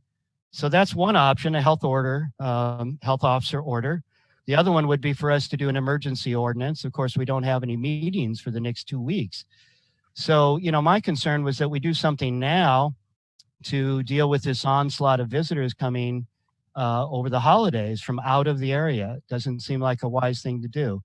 If we want to have special meetings, perhaps we could pass a emergency ordinance. It would take a 4/5 vote to do that. And then the third thing is do nothing, which I definitely do not support doing nothing. So I just wanted to bring this to the attention of the board and ask that we consider taking some actions here to protect our community. And with that, I'll turn it back to you, Madam Chair. Thank you, Supervisor Madrone. Any comments from the board? Any comments or questions? Supervisor Wilson? Just, I was kind of wondering, like, is the intention to also, I mean, in this discussion, not knowing where it goes, to include hotels into that space? Because why would we, you know, if we're trying to limit people coming into the community, why would hotels not be included in that discussion? As just I intended the discussion to cover. I intended the discussion. I'm sorry, through the chair. Yeah, absolutely. Go ahead. I intended to include all of the lodging elements. The title of this item didn't quite put it that way. It talks about limiting short-term rentals, but if you read the staff report, it goes into depth in regards to all lodging, and the Trinidad ordinance covers all lodging. The shelter-in-place orders would cover all lodging. So it was my intention in putting this on the agenda that it would cover all, and I believe the staff report does a good job of covering that. It's just that the title was slightly limiting, but not correct. It's okay. The title kind of glazed me, I suppose, in that regard. So then asking the question in terms of what, I guess we'll have to ask Mr. Hoffman about, you know, where we think, what impacts that may or may not have. Does it mean that people who are coming to visit family that were separated now don't separate out? Are there unintended consequences to something like this? And all that's framed in that I think that, and we know that travel is a big part of our infections here, both out of the county and then into the county. The question I would have is where are we seeing travel from our friends and family members, or are we seeing travels from like real outsiders who are just traveling through, and how would we even differentiate that? So those are some questions I have with regards to this discussion. Okay, any other questions, Supervisor Bass? Oops, thank you, Madam Chair. You know, and I did ask, I tried to find out how many we're talking about here, and John Bartholomew, Treasurer Tax Collector, was saying there's a 194 that I guess would fall into this, that includes hotels. But the thing that also, you know, for us taking singular action, there's a whole lot more rentals, and I don't know what other cities have taken action right now or if they have. So, no matter, unless it is something that's the bigger picture, you're going to squish them from one place to the next if they're really determined to come here. And then I still, and perhaps it was in there, the essential worker moniker is really still kind of a confusing thing to a lot of people. And having to prove it, it's just, it'll be an interesting situation for sure. But I just wanted to point out that if we do the unincorporated areas, we have to realize that we are sending them to other parts of our county still, unless they've got rules as well.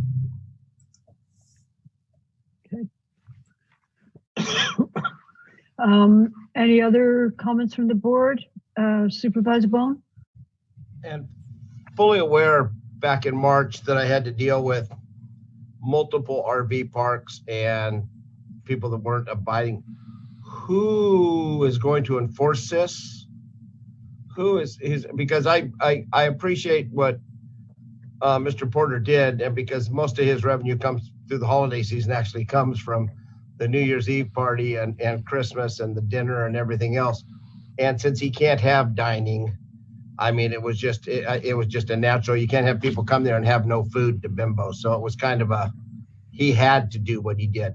But I noticed his RV park and the cabins, you can still, across the way, you can still rent.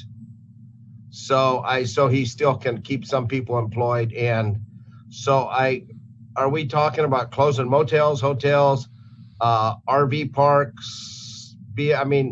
Are we just going after one segment of the industry and forcing all these people into? And I don't know if there's to do this kind of thing, and I don't know if there's that issue available that these people aren't already distancing. I mean, we've all got the issue, and we're all taking care of ourselves, and we really want to take care of the people that are most important to us. So I'm just who's going to enforce it, who's going to prosecute it, and because I hope it's not going to be our law enforcement guys, because I don't know if you read what's going on. There's enough despair and things going on due to this COVID, both domestic violence and everything else and stuff like that we need our people out there for that. So I don't know if I'm going to have B&B door knockers. So just how's it work instead of just throwing it out there? I'd rather spend this money, time, and effort on education.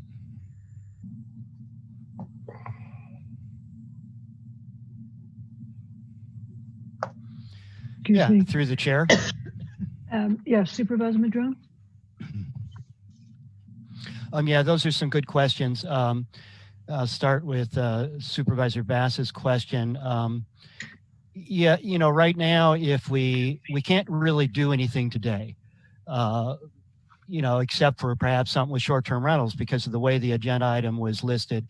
And having just looked at the staff report again, it's all focused on short-term rentals. So, that was not what I requested to have on the agenda, but regardless, the communication there, it's there. So for us, we as a board can't do any kind of an emergency ordinance today, clearly. So the only thing we could do today would be direct staff to come back with an emergency ordinance at a special meeting if we were going to be timely.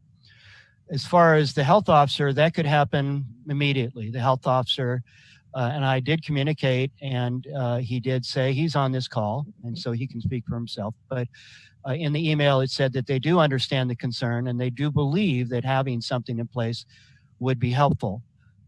I don't want to just shunt things off from county unincorporated onto cities either, as Supervisor Bass was mentioning. That certainly could be a result. If it's a health officer order, then it covers the whole county. If it's an emergency ordinance by us, it only covers the unincorporated areas. So logically, we would probably want to encourage the health officer to go ahead and reinitiate that shelter-in-place order that was done previously. It's already all prepared. More than likely over the next 2 to 3 weeks during the holidays, with what we see happening here locally and across our region, we're going to enter we're already in the purple tier, but we're probably going to enter that trigger of below 15%. At least that's the way the professionals see it going, that it's highly likely that would happen. So if we wait till that happens, we're acting after the fact. If we act now, if we were to encourage the health officer, if the health officer saw there was strong support from this board to reinitiate that shelter-in-place order countywide, then we could be timely with this and actually make that happen. So that's the first answer to that question, Supervisor Bass. Supervisor Bohn, I agree with you. Enforcement is always been the trickier part to all of this. You know, in an ideal world, when we pass orders, there would be immediate enforcement. Who does that? It would be the sheriff's department and businesses and people being responsible like John Porter and doing the right thing. As you pointed out, it was kind of an option that he really needed to do anyway because of the food. But regardless, I still commend him for taking that action. So, you know, right now, currently, there is this requirement that if you're traveling, when you get there, you're supposed to shelter in place or quarantine for 12 days or 14 days, I believe it is. But there's no enforcement of that. There's never really been much enforcement of any of the orders out there. It's really almost always been an educational campaign, as stated by the sheriff multiple times. So I guess in an ideal world, we'd have orders with strong enforcement. The city of Trinidad can do that because it's small and it can require people wanting to book a room to come to the city clerk, provide evidence that they're an essential worker, and then they can move into the short-term rental.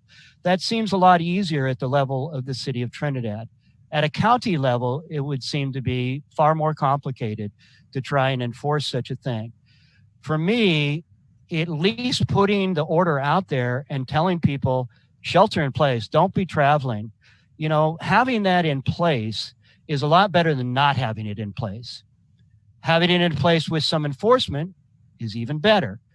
And I've strongly supported more enforcement for a long time.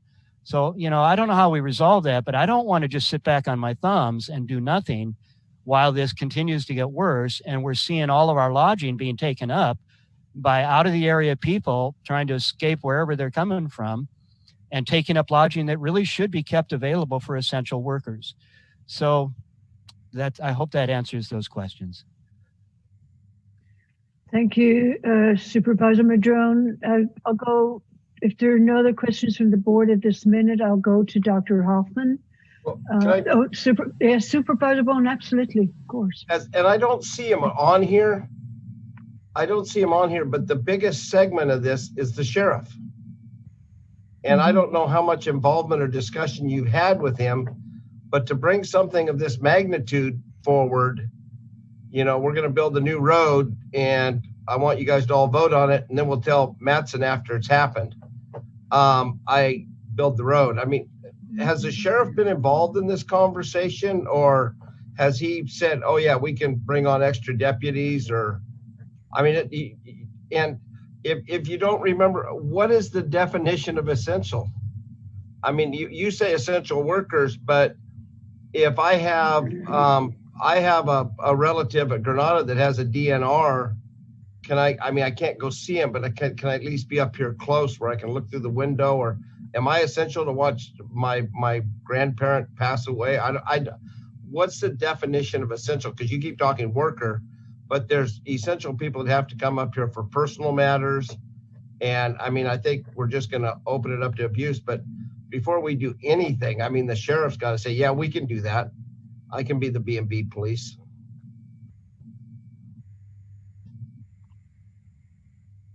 Okay. Dr. Hoffman. Oh, sorry, Supervisor Wilson. I just want to align myself with the concerns that Supervisor Madrone's putting out there in terms of the coming times that we're getting into and the travel that our public health officials, not just locally, but all over the nation, have been discouraging folks to travel. Is this the tool to make that happen? I think that's a worthy discussion. I'm glad that Supervisor Madrone's bringing that forward. And from my perspective, I'm going to strongly support the recommendations of our health officer in what we're doing here. But I do believe that the concerns are real, and but they aren't the only venue and the only place where we see transmission occurring in our community. So thanks.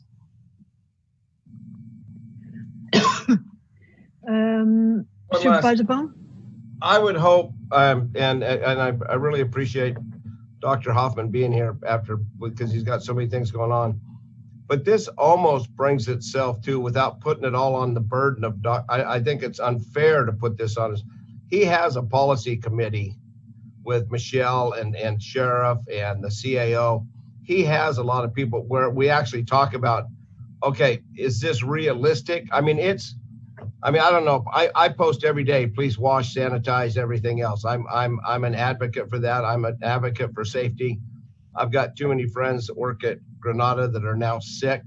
So, I mean, this is hitting too close to home and residents. I am fully that, and I don't want this to be played into, this is all about the safety of our community or not. It's not about the safety of safety is number one. I think we've been doing this. If this wasn't the case, we should have done this last March and shut everything down until this thing got away, and then we have our jobs to be easy because nothing would be here. But I just need to know. I think this decision is big enough where we have a policy committee come back and tell us what they believe. And I don't want to take any of Dr. Hoffman's thunder, but I also don't think he wants to make a decision of this magnitude. And if he does, more power to him. But it sure shuts out a lot of people that are involved in this process for a long time, and all of a sudden they become moot on this. So I just think it'd be a better idea. Okay, thank you, Supervisor Bohn. Supervisor Bass? Madam Chair, and glad to see Michelle pop on, so hopefully she can share some thoughts. But not being part of the policy committee at this point in time, and that actually makes sense because it's not just the short-term rentals. It is other areas it seems like we have to watch out for. I mean, we have airports. I don't expect us to close them down, but it's still part of the thing. People will come here. So what do we do? And I think this might be too short of a time venue to really flesh it out completely. So I am curious to hear from Michelle and Dr. Hoffman about this policy committee and seeing if that might be a place to go into this and then bring it back to us, or what the process would be. Thank you, Supervisor Bass. So let's go to Dr. Hoffman and Director Stevens. Dr. Hoffman, your thoughts on this? How essential is it that we take this step going into the Christmas holiday? Thank you, Madam Chair, and thank you to all the supervisors here and the community supporting us in this effort. So I think our message has been very clear all along. We discourage people from traveling. We've been saying it the whole time, and we definitely feel that travel around multiple holidays that have already passed and the travel that could happen around Christmas coming and New Year's coming will and could lead to more spread of this disease. So avoiding travel in the holidays will reduce the risk of spread. There's no question about that. We have a travel advisory from CDPH from the state that says that no one should be traveling right now except for essential travel. So that's already in place, and we support that. And that advisory clearly states what essential travel is. So, I think the easier thing is non-essential travel. If it's tourism, recreation, like you said, if you're going to escape somewhere because you're having some cabin fever, that's not essential travel. Things that are critical for the infrastructure, economic, supply chains, health, medical care, safety and security, work and study, and there's also a list of critical infrastructure jobs that are listed for essential workers and essential travel that are way too long to get into here, but we can forward that if needed. Those are well defined. So I think those things are in place, and we support those. And then secondly, if we go into the new stay-at-home order framework by triggering the capacity, ICU capacity in the region less than 15%. All of this will happen from the state orders. So that's where we stand right now, and be happy to take any questions on that. So follow up on that, Doctor. So if we were to go into the regional limitations, that would limit it for sure to essential travelers, and we would get 24 hours notice. Yes. That would be it. Okay. So there's something, and there's an issue that comes up here in terms of planning. If we are talking, we're not talking about travel on the general scheme of things in a broad time frame. We're talking about holiday travel, I assume. And so there is the question also, is if there is a potential that we're going to be limited as a region, that people might have made plans to come here and now can't because they get 24-hour notice that they can. So there's that also to look at. I mean, we're asking people not to travel for non-essential reasons for the holidays. And yep. So yeah. So if they make those plans, that's it's on them kind of thing. Yeah. Okay. Michelle, yeah, please, Director Stevens. I'm sorry, Supervisor Bass, did you want to go first or okay? So typically we would bring something like this to a policy conversation. Certainly when we discussed this, last time around, the conversation that we had with all of you also was around how do you enforce something like that, right? And so to Supervisor Bohn's point, I don't know how the sheriff feels about this or other folks. And so I think that would be something that we would want to do, is have a conversation with the policy group and Supervisor Fennell as part of that. If you'd like us to come back and discuss it once that happens, we can do that. But like Dr. Hoffman was saying, that, doing this in order like this is not something that was on our we haven't had intention to do that outside of what the state travel advisory has already been. We've been paying attention to those ICU beds and looking at our northern region in terms of where we're at with that, and our own hospital bed capacity as the metric that the state's using. So obviously we would need to know if there was support around an order like that. And I don't know that that's something that public health was really thinking that we were going to do. So we're happy to have that conversation with the policy group if that's what you'd prefer. And we do have a policy meeting tomorrow. Right. Mm-hmm. Yeah. Okay. Supervisor Bass. Thank you, Madam Chair.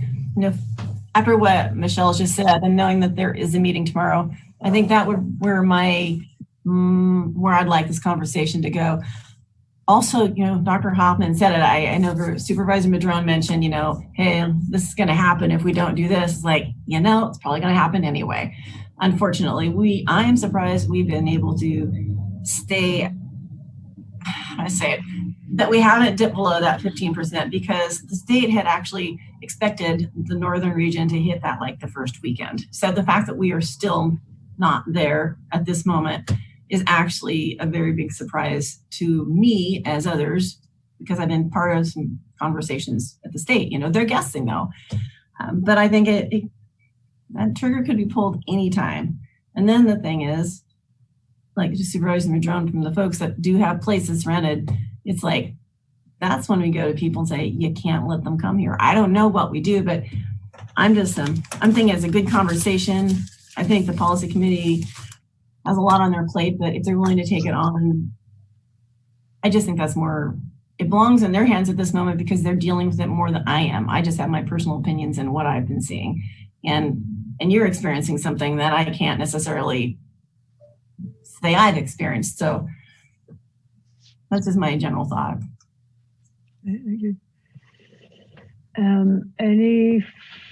Yes, Supervisor Madrone? Thank you, Madam Chair. I appreciate everybody's thoughts on this. That's why I wanted to bring it forward. You know, I mean, if we look at things in reality, I'll just ask a couple quick questions and then I have some more comments. What is our current ICU bed capacity in Humboldt? Is it better or worse than the region? And what is it? Almost the same. Today was almost the same. And what number is that? 29. Yeah, 29%? and so that was half a percent. Pardon? Well, last week we were worse, right? And I remember Supervisor Bohn pointing out that it was Shasta's capacity regionally that was keeping us away from that 15% trigger. So we were a lot closer. We've been very close to that number of 15 a couple times. I'm glad to hear it's back up today. That's a good trend, but I doubt that it's a trend. It's just, you know, I suspect with what's going on at Grenada and other places with the spread that we're going to see the numbers drop in terms of capacity, not only locally, but regionally. I'm glad to hear that the group is meeting tomorrow to consider this. It would be nice if right now as board members, we could say whether or not we would support initiating an order like this, because if there was strong support from this board, I suspect the committee would consider that as an important aspect tomorrow. So I want to emphatically state that I would like to see this order initiated, if not tomorrow, the next day after the committee meets and talks. So I'll just tell you that that's where I'm at on this. And I would also like to I would like to ask the Visitors Bureau to pull that ad that says we're open for business. I mean, there are things we can do here, and that's one of them. That's quite easy. It just, I know it's not bad intention on their part. I want to be clear. It was just a timing issue, right? They had produced this. They were waiting for the window to open when travel could happen. And now it's on the TV, but it's so inappropriate for it to be there. So I would encourage them to pull those ads because why would we be encouraging people to come here at this time? So, and I know there's folks on the attendees that want to speak to this, including some members of Trinidad Council. Thank you. Thank you, Supervisor Bass, and then Supervisor Bohn. Yeah, thank you, Madam Chair. It's like, I don't want to see us like going all Pollyanna on this, thinking it's the magic pill, because people who are coming here, that they're not just people that are getting away, they are coming to visit family. I know we say, don't do it, don't do it, don't do it. This isn't going to stop them from doing it, I don't think. I mean, what they need to know, and, you know, take it seriously that they could make their family sick. But I think there's a portion of our visitors that that are, you know, making reservations that are still going to come. You know, maybe they're going to all bunk with relatives, but I don't think it's necessarily going to keep everyone away. So I just want to make sure, you know, we have an understanding that, you know, whatever we do is not necessarily going to take care of all the potential issues. I mean, some definitely. Supervisor Bohn? I believe, if I remember right, a few weeks ago, the ads have been pulled, but since everything is digital and computerized and everything else, I think I mean, how many times have you seen an ad for an event that's 2 weeks already taken place 2 weeks ago? I think these are falling in. So I don't think they're saying, hey, come on up here, we want it to happen. I mean, back in the March order, you had a lot of Trinidad bed and breakfast saying, hey, we're wide open, same things. And I think they were trying to step back. And I don't think I've ever been more uncomfortable with, I am not going to tell the policy committee if I can get away with it, how I feel, because we're going to take a whole bunch of our employees and tell them, hey, this is what we want, but you guys have an open mind and give us the best science and let us know what it is. But this is what we want. I think that puts so much pressure on our policy committee and the people that we keep talking about the science, but we want to talk about, because again, I mean, some of you have probably been scientists 40 years ago. I've never been a scientist. So I just think I have to depend on Dr. Hoffman and Michelle Stevens and the group that's there, that they are guiding us down the right path. So I'm not going to take a vote preempting our policy committee if we're saying, hey, we're going to do what the policy committee says, but hey, policy committee, we want you to do this. That really puts me at unease. Okay, Supervisor Wilson? Oh, I wasn't planning on saying anything, but I do. Okay. I do agree with Supervisor Bohn with relationship to, the potential politicalization of the politicizing the recommendations of the committee. This can go both ways, right? And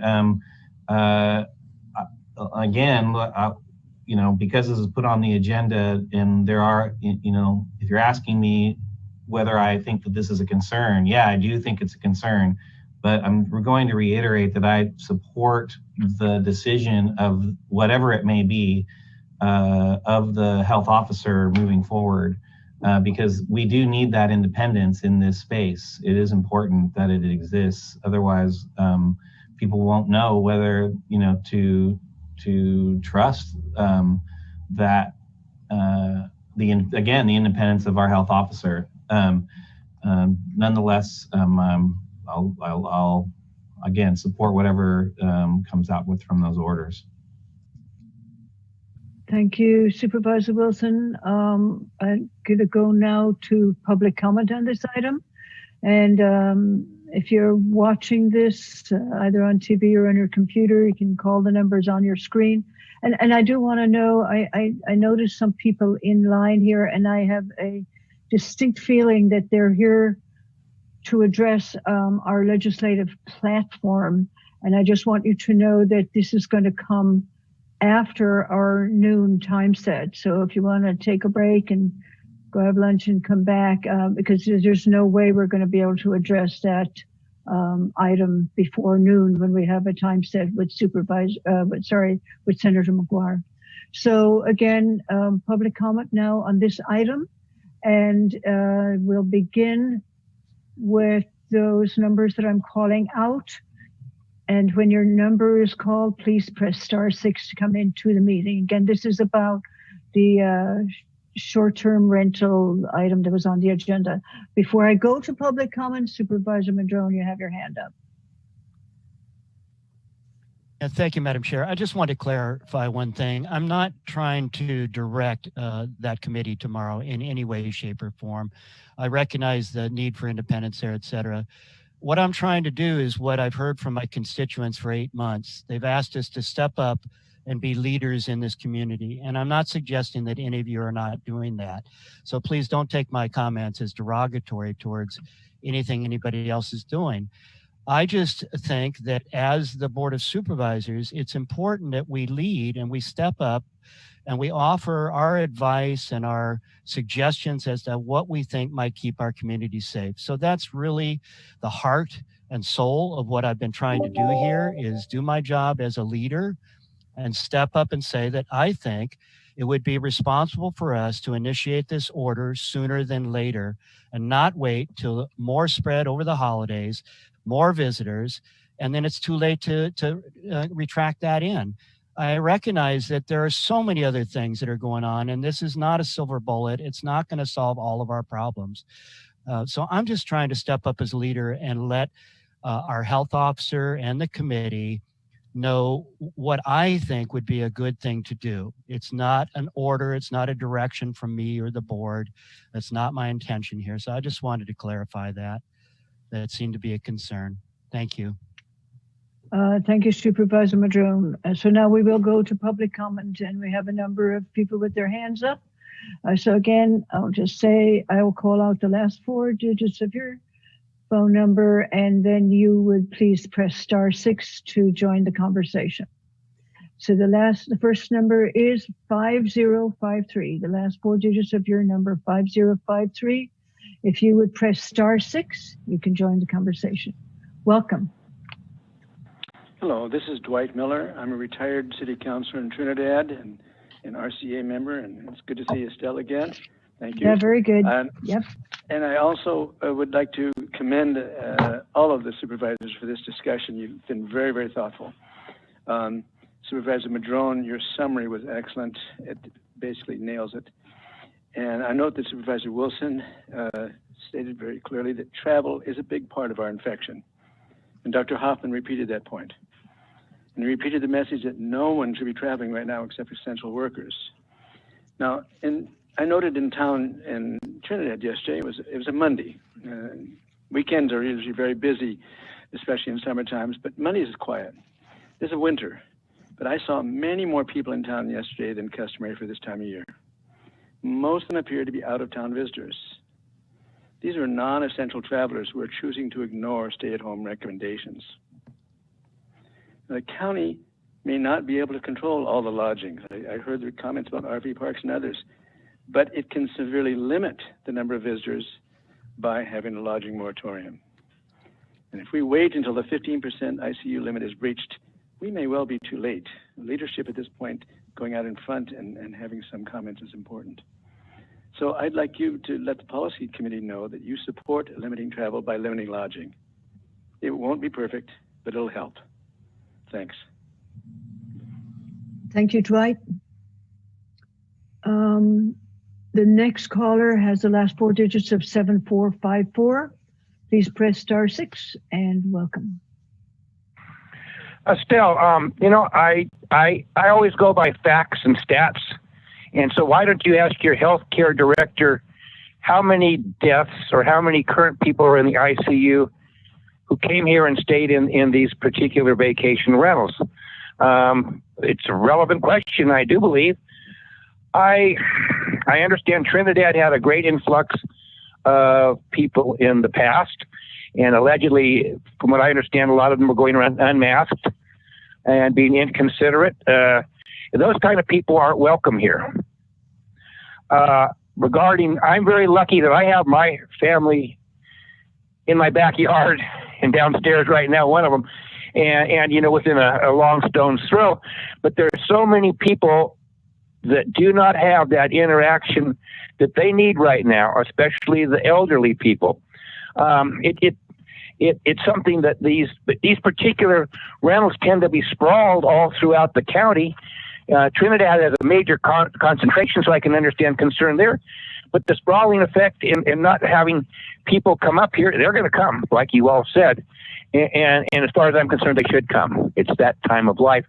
But those people coming to see family members are way better off in a vacation rental and having their interaction kept to a minimum, to come to the home versus living in a home with the family and a whole bunch of family members stacked up, in that close living situation. So I think it's actually more of a benefit to have those. I think the biggest thing is to make sure everybody understands let's just say the vacation rental people go an extra mile and they come around and ensure the policies are followed. If their people sign an agreement when they come here saying we will ask, we will social distance, we will sanitize, we will do the right things, and that's ground for instant eviction. Just you're out if you don't follow the rules. I think that's more important, and that's the way I kind of look at this. There's other things regarding, I guess essential workers is ridiculous. So you can have 100 Trinidadians come in here and stack in 10 people per vacation rental, and that's okay. But a family coming to possibly say goodbye or have their last Christmas with their relatives is not. So I cannot support this in any way, shape, or form, and nor will I support any enforcement during this time. As far as this most important thing for us. Hopefully in a little while this will all be done, won't it? I think maybe we need to concentrate on other areas like more enforcement to protect so Grenada things don't happen again. And the airport gets taken care of as far as security goes there and a bunch of other things. I'm not worried about the people coming here for this purpose. Thank you for my opportunity to speak. Thank you, Ken. The next caller has the last four digits of 3053. If you would press *6, welcome in. Welcome. Hello, Thomas Mulder here again. First off, I got a little confused. I didn't know if we were doing a COVID update or a short-term rental potential policy with the comments the way they are going. I'm highly opposed to this agenda item. I'm just curious if we're under martial law. People keep commenting about the governor's trigger effect for stay-at-home orders, which some people are saying are unconstitutional as well. It's something I think we need to take a step back. People are going to come here. There's people trying to survive. Unless you as a county are willing to supplement everyone's financial well-being because the state and the federal government isn't doing that. I think any type of policy that's going to shut down a business or take away someone's ability to provide for their family, their loved ones, or people that they care about, or the sustainability of this county shouldn't even be discussed unless you attach dollar figures behind that to protect those individuals. I'm very saddened by this agenda item. I feel that we need to step back. I don't think you should ever direct your policy committee to go lean one way or another before they meet. And I really hope that you move on with this agenda item with, no action is going to be taken because it should not be even brought up. Thank you for the opportunity to speak. Thank you, Thomas. The next caller is last four digits of 0151. If you could press *6, please. That's right. Welcome. Hi, Dottie Russell, Southern Humboldt again. So Supervisor Madrone, I just want to tell you, thank you so much for being willing to stand up to this. Let me tell you personally what we've done. Before Thanksgiving, we closed the Madrone Motel because we thought it was the right thing to do, because we think we need to be part of the change.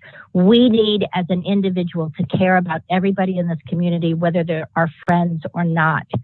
So that's what we did, and it's affecting us financially, of course it is, and it's hard. But the bottom line is it is hard right now, and if it's hard for 6 weeks, let's just say we'll review this in 4 weeks. We can all do this. If all that really matters is money and getting people in here that shouldn't be in here, we deserve better. Everybody that lives here deserves better. All the people that built Humboldt County, all the people that came to Humboldt County, they all deserve to stay alive. And it's not about money. It's about something way more important than that. It's about lives.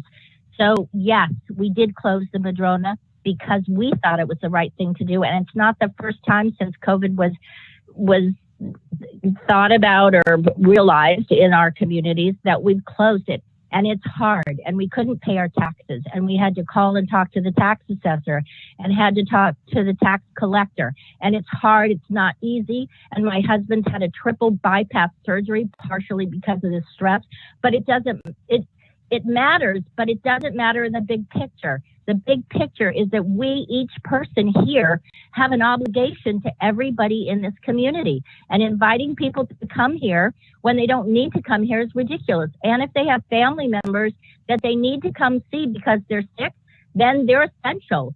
And if they don't have family members that are sick, just like our family, they're not coming here.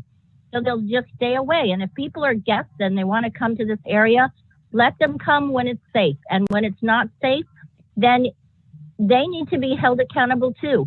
Do you care about this community? Because this community needs you to say no. This community needs you to cancel your reservation and come some other time. This is not about 6 years. It's about a few weeks, maybe 4 weeks. Anyway, obviously, I'm very passionate about it. And Supervisor Madrone, thank you for holding the torch for this because you personally are keeping people alive. Thank you, Dottie. The next number is 9592. 9592. If you could please press *6, you can give your comments to the board. Welcome. Thank you. My name's Anita Thompson, and I agree with the speaker before, and I also want to thank you, Supervisor Madrone. The bottom line is people need to stay home, and that's why there's a travel advisory. This virus is spread by travel and asymptomatic people, and we are currently experiencing the Thanksgiving vacation holiday travel. And that's why cases are skyrocketing right now for COVID. We know that today that the record COVID-19 record cases, deaths, and hospitalizations are being broken daily due to the pandemic fatigue, holiday travel, and social gatherings.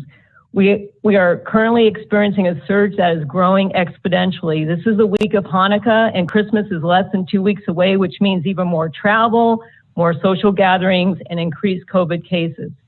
The current death toll and number of hospitalizations is staggering. During the past few weeks, things have changed rapidly, and not only in our nation or California, but in Humboldt County. We are concerned about hospitals at full capacity, but there's also real risk of staffing shortages. Where are Humboldt County residents going to go when our hospitals have reached capacity? What happens to the people with other types of emergencies?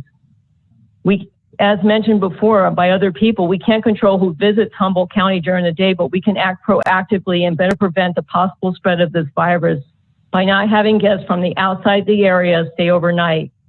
Having our out-of-town guests travel to and stay in our remote area while corona cases are surging is dangerous and goes against what the CDC and other health officials are saying about only traveling when necessary.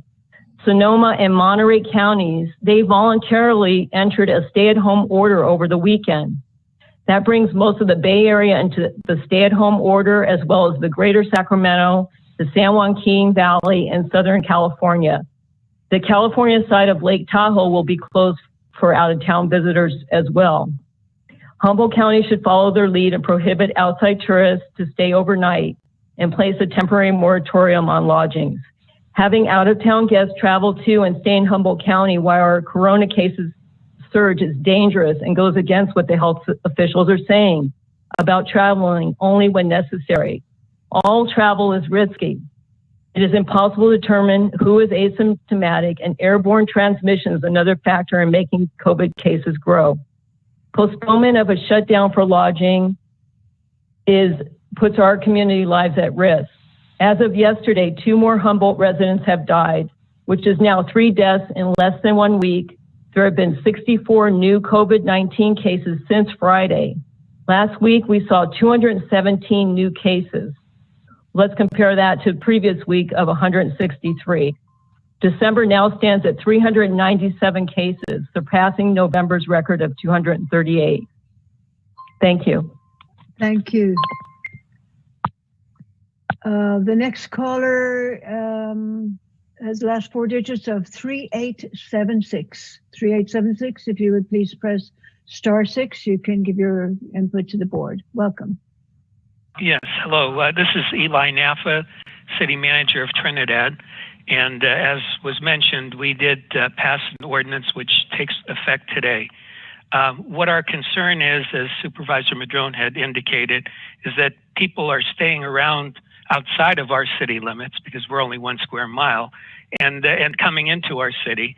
And the same thing goes for the whole county. It was ideal previously when we had the shelter in place and we were discouraging people from coming here.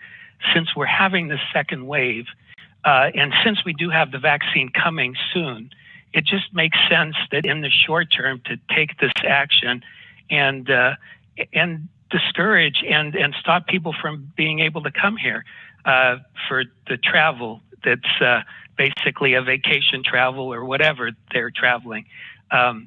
Basically, by keeping the places open for lodging, it's inviting people to come here.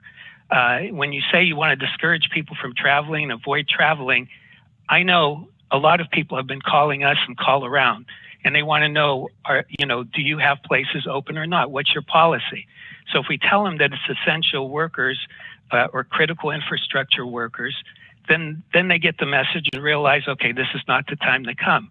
And then we can tell them that we want them to come in the spring, which I'm sure with this vaccine, every day things are going to improve. But right now, we're in a critical stage. Just today, the County Office of Emergency Services is asking for volunteers to assist to set up the alternative care site at Redwood Acres. And because of the fact that there's an overflow in the medical location in the event that existing hospital facilities become overwhelmed with COVID-19 patients. So that's the message that was sent out to everybody. And I know that the percentage of the ICU capacity is much lower in Humboldt County than the rest of the region. And we're sort of isolated. It's not easy just because our region covers quite a bit of Northern California. It's not easy for people to go to hospitals away from here. So because of that situation, I think in the interim, a proactive measure and if you do it ahead of time, it helps, because this way we can send the message to the people who have reservations. Today's the 15th, 10 days from Christmas, 17 days from New Year's. And then afterwards, once we get into the new year, we can revisit everything. But if we send the message now, people can plan accordingly and they know. But if we wait a little bit longer and things keep getting worse, we're not giving them enough of an advance notice. So I think being proactive now is really helpful for the whole county. So I encourage finding a way to limit the lodging in the county. Thank you. Bye. Thank you, Council Member. Okay, we have the next caller is with the last four digits of 8065. If you could dial *6, you can address the board. Welcome.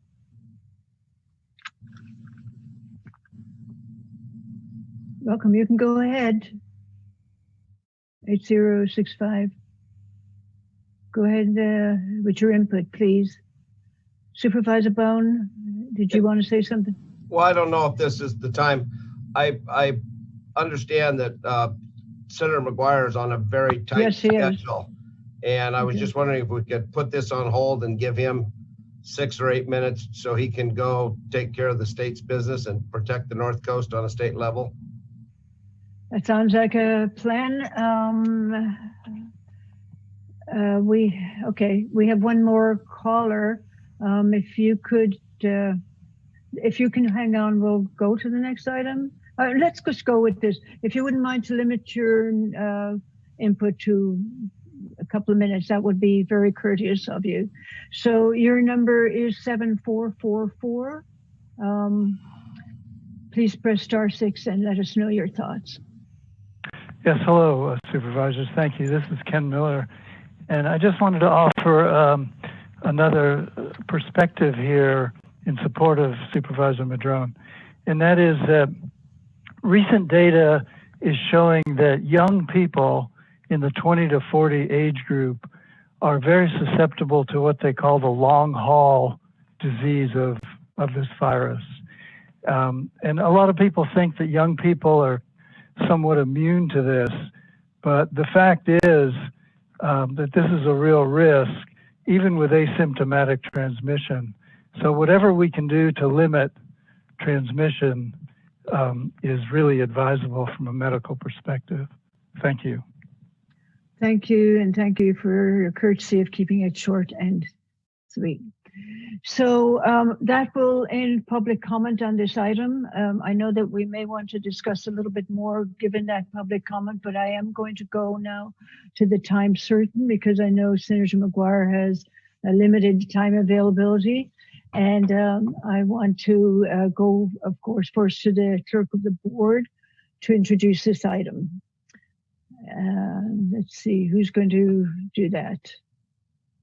I'm not sure. Okay, well, I'm just going to toss it to Mike. Excuse me, to Senator McGuire. Senator McGuire, welcome. Madam Chair, it is such a pleasure to be with you. To each and every one of the board members, good afternoon. County Administrator, good afternoon. And to all the dedicated staff of the county, I am so honored to be with you today. Madam Chair, I just want to say a few words about you today and to be able to recognize Estelle Fennell and her outstanding service to the people of Humboldt County, the North Coast, and the state of California. And I apologize about interrupting this board item as well. First and foremost, I just want to say how happy we are that Supervisor Fennell fell in love with Humboldt County about 40 years ago. She has dedicated her life here in Humboldt to be able to give back to the people, to give back to the places and the organizations that make the North Coast so special. Whether it's giving back to local fire departments and fighting for resources or fighting for local seniors, whether it's focusing and delivering for the communities that she is represented and worked for, improving public access to public lands, to securing desperately needed funding for local roads, and expanding broadband access, or being a champion for clean energy. Supervisor Fennell has done it all.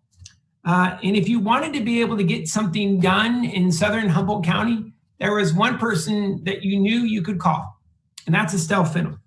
She's been a champion for rural communities through fires and floods. And now this pandemic, you could count on Estelle Fennell to show up. And you can count on the supervisor to be able to deliver even in our darkest days. I want to say to the supervisor, we are going to miss you on this board. I know that you are not going far. We are going to miss your dedication to this county, your kindness, your tireless commitment to the people that you work for. I'm grateful, Madam Chair, to have been able to get to know you, to be able to work with you closely, to spend countless hours talking with you about Eel River flows or cannabis, holy man, as well as trail planning. It has been an absolute treasure. And I just want to say thank you. You're a friend, you're incredibly loyal, and you're passionate about what you do, what makes you so good at this job. Assemblymember Wood and I are going to be presenting the chairwoman with a very special honor. It is the Golden Resolution, which is the highest honor of the California legislature, recognizing her for her decades of service to the people of Humboldt County. And Madam Supervisor, we want to say how grateful we are for your tireless work on behalf of the North Coast. Well, thank you very, very much, Senator McGuire. That means a lot to me. Yeah. And I got to tell you, I've just absolutely loved working with you from the very first time I met you at the Russian River Commission, and you came in with cookies for everybody to get us through the meeting. You're a great guy and a really good representative of our community. And I know you touched on a bunch of things that I've been involved in. I just want to say that it is a total honor to be in this position. It has been my honor to work on many of the commissions that I've been on: HCOG, the Russian River Commission, the Redwood Coast Energy Authority, Humboldt LAFCO, a lot of the different committees that we have here on the board. I won't go into them. I don't want to take a whole bunch of time, but I want to say that among my county colleagues, I recognize the huge job it really is to keep the county running and to provide the services that we all need. And I truly appreciate each and every department head and each and every staff member who work together to keep our infrastructure running, to improve our environment, to ensure our safety, protect our most vulnerable. You know, there's so many projects, too numerous to mention, but I'm particularly proud of some of the things we've worked on and that, you know, will go on. Measure C, funding for security, funding for fire services. We're looking at the regional approach to the Potter Valley project, sustainable groundwater management, clean energy projects moving forward, too numerous to mention. But, you know, behind all of those is teamwork. Is the people working together. And a part of that also, I have to say, is the staff. Our special staff here at the board who are just there for us whenever we're trying to work on anything. Ryan is such a cool dude. I will say that I'm using your language now, Mike, but we started off with this COVID pandemic that has been a challenge for everyone. And to find a way to include the community and keep the community informed was a high bar. And we all learn how to live with Zoom and bring community participation in. And I'm grateful to my experience, both, I will tell you, in theater and KMAD, et cetera, being able to manage a meeting this way, call on the next caller, et cetera, et cetera. And we'll be passing that to Supervisor Bass very shortly. But anyway, I don't want to take up too much time. I just want to say thank you so much. Thank you for all that I've had the pleasure of working on with you. Thank you to Assemblyman Wood, who was here earlier today. Just teamwork and how we're working on all of the issues is amazing. I'm very, very honored and I appreciate it very much. You're a good guy. We love you, Madam Chair. Thank you for your incredible service. Thank you. Supervisor Bohn. Well, since we're, this is definitely not goodbye, but you won't have to, I'm gonna miss every week. Press *6. Hello, are you there? Hello, are you there? Hello. Never thought I'd hear this so much in a meeting in my life, and there's a lot of them. You and I ran at the same time, kind of ran together a little bit, and I got to come in a little bit earlier than you, but I don't know if that was good or bad, but for anybody. But I think what we want to do now is we want to recognize you, and this is coming from the staff and the board for your chairmanship this year. And Senator McGuire knows this, and I think everybody knows this. Usually when somebody goes away, for whatever reason, there's a steady stream of people at the dais and, a little reception and everything else. And all I can say is Zoom sucks and so does COVID. But I'm just saying the idea of not being able to spend this time with you and recognize everything you've done. So, but as we move on, now that you are definitely a coastal girl, I guess, staff went and... Oh, beautiful. This is the original watercolor painted by Elaine Gretasoff out of Hydesville. Beautiful. So painter, artist out of the 2nd District. We had to make sure of that.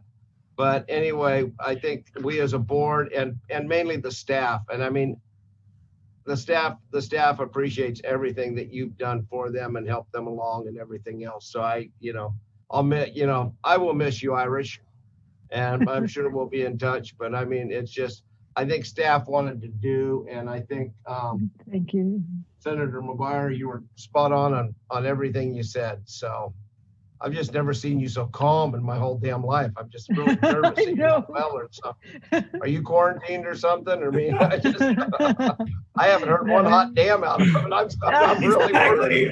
Holy crap. Anyway, this isn't supposed to be a goodbye. This is your chairman thing, but I think there's going to be a few people that want to say anything. Good job, Irish. Okay. Thank you. Thank you, Rex. Thank you very much. Virginia. I guess I'm still the chair, right? Yeah, you are. You're not getting away that easy. But yeah, I mean, I don't have a lot to add other than my own personal experience with you. And I do remember the night you got elected. I mean, I think I went to bed and I think you won somewhere around like 1 o'clock or I don't know, somewhere in the middle of the night. It happens that way. But I remember just thinking, I was incredibly excited. Yeah. But totally enjoyed working with you, and I'd like to think we'll still see you. I know you were very respected at CSAC as well for especially your commitment to the CCA. And I have to say I never had green in my wardrobe until you started to be on the board, and every year I had to at least be ready once to wear green. And love you. I miss you a lot. Thank you, Virginia. I did. I think that the CSAC part, especially, I forgot to mention, it's really important that we have that connection at the state level. It's really, really good. Thank you very much. Okie dokie. Well, C.A.O. Nilsson and then Supervisor Madrone. So I have a number of bosses, and you have been just an exceptional boss to me, and so professional and respectful and kind and courteous and funny and thoughtful throughout the years. And so I just want to say thank you. It's been just a real pleasure working with you, and I'm going to miss you very much. Thank you, Amy. I really appreciate it. Likewise, for sure. That is the whole thing with this whole COVID. I can't go around hugging people. Just going to have a big hug fest later on, right? Yeah, thank you. Supervisor Madrone.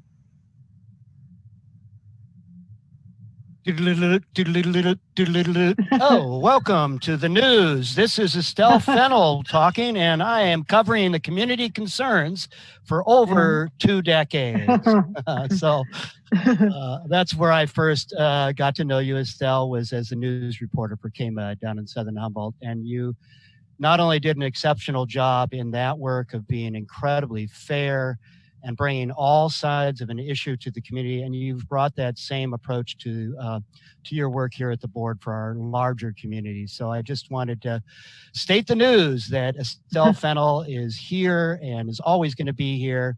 And I just wanted to thank you personally for all your hard work, Estelle. Thank you. Signing off. Thank you. Thank you, Supervisor Madrone. Okay, well, I really, really appreciate your kindness in taking this time today. Oh, okay, Supervisor Wilson. Sorry, I thought I had my virtual hand up now. Sorry, I forgot to look over there. I'm doing a good job today. You're distracting me.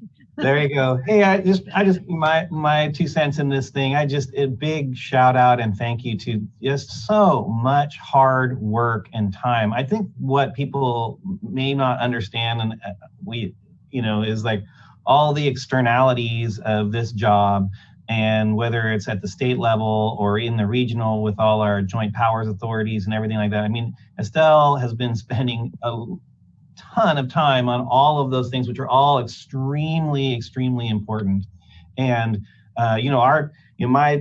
my first awareness of Estelle goes back to the days of, beginnings in Ruby Valley and the music festivals back in those, in the late 80s, mid 80s, early 80s. Oh my God, I can't even remember now.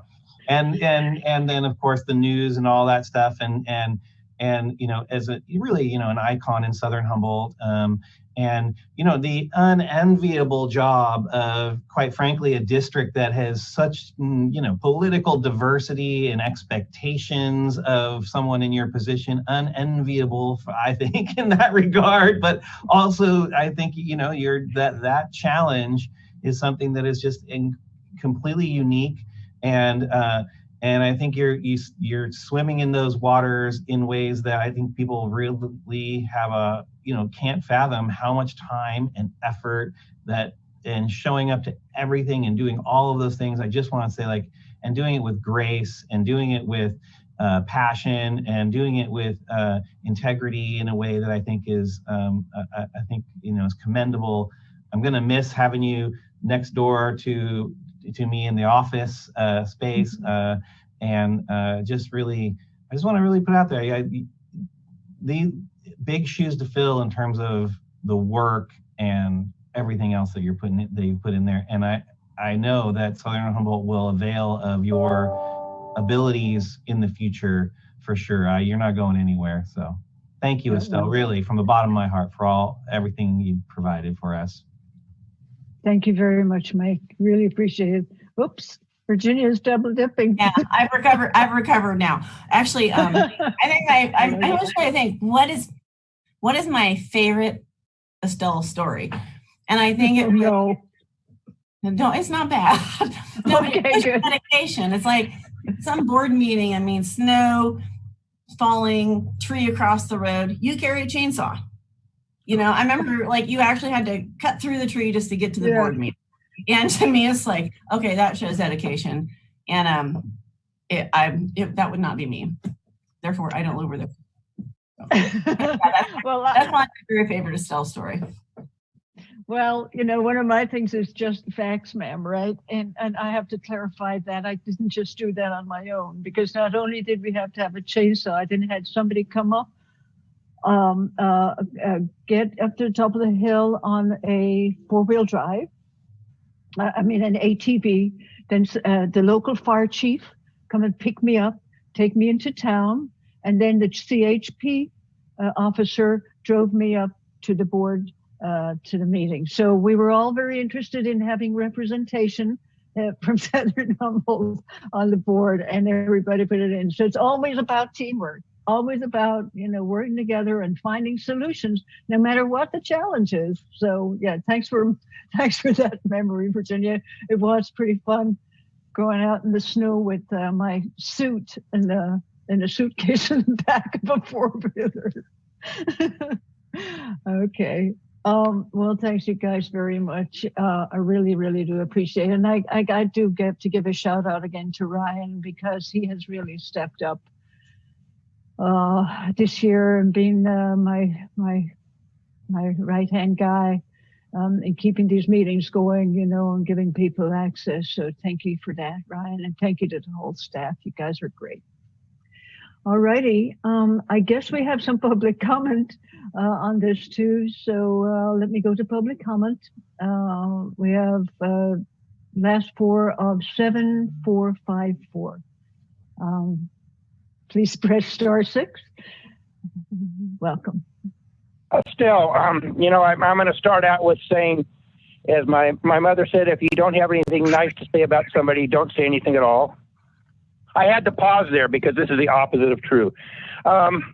Estelle, you've done some wonderful things at the board there. And I think probably some of the ones that come to mind are defending the water in the Eel River. That's been greatly appreciated. I remember getting a phone call from you after the Terrigen project, and you did the right thing there, and you went to your special place, and I think that was a picture of that. So for that, and then making some really good comments on the Odessa project, one of these projects that went through anyway, saying maybe they should grow single crop in the sun, the old school way as far as the cannabis goes. So these things have won you an award, and it's a Mother Nature's award, and of course, as I've said before, when I look at you, it kind of definitely reminds me of Mother Nature. And the award you get is for listening to Mother Nature. This is a virtual tin can and string, which goes to Mother Nature. Anytime you need to listen now, you can communicate. So it's been a pleasure working with you. We can agree to disagree. And I don't know if the term being a lady is politically correct or not, but for being old school, that's what you are. You have the presence, the demeanor that makes you very easy to work with the public. And I think you and Virginia share that. And other times I've had major problems with that. But I think that's one of the biggest compliments I can give you is to make the comfortableness that the people require to participate in the public process. So you will be missed by me, and I have obviously had things to say about you. And so thank you so much for your service, Estelle. You have my phone number. Use it anytime you want. If there's something you need somebody to yammer on about and don't have time to do it at a supervisors meeting, looks like I might be around another 4 years. So feel free to give me a call. And thank you so much. Thank you very much, Ken. Appreciate that. We'll miss those calls. 0151. Please press *6. 0151. If you could please press, there you go. Hi, Dottie Russell down here in Southern Humboldt. Hi, Dottie. Hi. I just wanted to say that I think the hardest thing I've ever done in my life has been to really speak up for what I believe in Humboldt County. It's so hard. There's so many different opinions and so many different ways to address things, and so much left to be done. I just want to say thank you for being willing to be attacked, to be willing to stand up for what you believe. And I know that you'll be there for all of us in a different capacity and, helping to bring things forward. So it's not easy. And I just really appreciate the time and effort. Nobody ever understands, unless they're in a position like that, how people that speak up have to be there pretty much 20 hours a day. And it's really tough. Thank you very much. Thank you, Dottie. That means a lot. Thank you. Number 5309. Please press *6. 5309. If you last 4 digits of your number, there you go. Welcome. Yes. Can you hear me? Yes, we can. Yes, Madam Chair and Board of Supervisors, thank you. I've been on hold. I wanted to comment on the short-term rental ordinance. Would that be possible? Yeah, sure. Go ahead. I'll just give, you know, we have a lot of work here today. Let me give you, can you get it in like a minute? Yes, I'd be happy to. Okay. Okay, great. Yes. First, please. Congratulations, by the way. My name is Richard Columbus. I'm a councilman of the city of Trinidad and also a licensed healthcare professional in California. We made the decision for this urgent ordinance because of a number of factors. Just very quickly, the number of residents of Grenada that became infected in the Thanksgiving travel. We understand that it takes 2 or 3 weeks for these things to really get serious with hospitalization. And one of my concerns with ICU capacity is that it's not just the beds, it's the people. Humboldt County is a wonderful place to visit and to live, but if you need a specialist or a subspecialist, you may find that either they're not accepting new patients or you may have to wait a month for an appointment. So it goes beyond just the ICU beds. It's really about the specialists that make it happen and the staff. Mentioned earlier, Yolo County also did a moratorium a little bit ahead of time. And one of the things I've learned from epidemiologists that if you feel you're doing too much to prevent the spread of this virus, you're probably getting closer to what's needed. Very important. So just to sum up, we're all looking forward to a vaccine. Sometimes as elected officials, we're called upon to make difficult decisions. In our ordinance, the short-term rental referred to any lodging facility, hotel, or bed and breakfast. So it wasn't just a one unit short-term rental. It really was for hotels as well. So I appreciate Supervisor Madrone bringing this up. Again, it's difficult, but as an official in Trinidad, we look at the health and welfare of our residents, and I'm hoping that the county and state will make the right decisions so that fewer people will die before the vaccinations are widely available. Thank you again for your time, and stay healthy, everyone. Thank you. The next caller is 3053. Please press *6. Welcome. Good afternoon, Thomas Mulder again. Estelle, we haven't always agreed, but the most recent thing I would like to thank you for doing is listening to people, myself included, for talking for multiple years, and the work you did on the small farmer ordinance and also the personal use ordinance. I know that took a lot of time and commitment from you and Supervisor Madrone and also Director Ford. So I thank you for that. That's the most recent thing. And I'm going to encourage you for the last couple of weeks to use your friendships with Senator McGuire and Assemblyman Wood to encourage them, the state of California, as it changes its 3 licensing authorities into 1, to utilize shared premises the same way Humboldt County dictates them. As long as it's the same person, same entity, it's all one space and we don't need to build extra buildings for other activities. I hope that maybe you can continue that work, especially with the environment in mind, as it'll be less impacts to the environment to not build multiple buildings. And thank you again for your commitment to Humboldt County, and I wish you well. Thank you for the opportunity to speak. Thank you, Thomas. Next caller is with the last 4 digits of 0697. Please press *6 and you can address the board. Welcome. Madam Chair and members of the board, this is John Driscoll with Congressman Jared Huffman's office. Estelle, I'm here to wish you congratulations on a wonderful time in office. Congressman Huffman asked me to beam in and give his extreme gratitude to you for all you've done at the county level, the state level over the past 8 years, and particularly and recently for your work on the Potter Valley ad hoc committee. I think we have taken a huge step there toward improving conditions on the Eel River, which is just going to be a huge boon to everybody in the region, and I want to really congratulate you for your work to get us to that stage.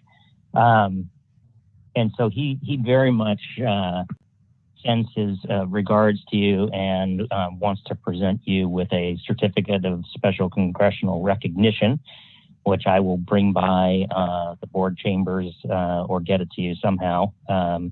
And I'll just read it real quick. It's not overly long, but it's that certificate presented to Estelle Fennell in recognition of many years of public service to Humboldt County. And after moving to Humboldt nearly 40 years ago, Estelle worked for KMUD Radio for 17 years, where she gained a deep understanding of the community. She went on to become executive director of the Humboldt County Coalition for Property Rights and grew the membership of that organization substantially. Estelle was first elected to the Board of Supervisors in 2012 and won re-election in 2016, bringing her native Irish wit to bear on a wide array of issues, including water, cannabis, the county general plan, energy, and transportation. Estelle's calm and considerate approach to leadership deserves our deep congratulations and well-earned recognition. So that's from Congressman Huffman and Estelle. You know, from me, I just want to say it's just been a pleasure to work with you. And we go back from before your time on the board when you worked at KMUD Radio and just did an absolutely amazing job covering the community through various disasters and especially the fires down there. I just remember you actually probably scooped me more often than any other reporter that I had to work with, and I often had to kind of filter from your reports to gain the inside scoop of what was really happening. And I just thought the world of you then, and I think the world of you now as well. You have a tremendous ability and willingness to talk with your constituents through some really difficult issues. And I just want to say thank you for your service. And we will miss you, but I do hope that we will run into you frequently. And so thank you very much, Estelle. Thank you very, very much, John. I really appreciate you doing that. And thank you to the congressman. I also spoke with him the other night. I just think back to all of the things that we did. We share that common bond of journalists and being very interested in the facts.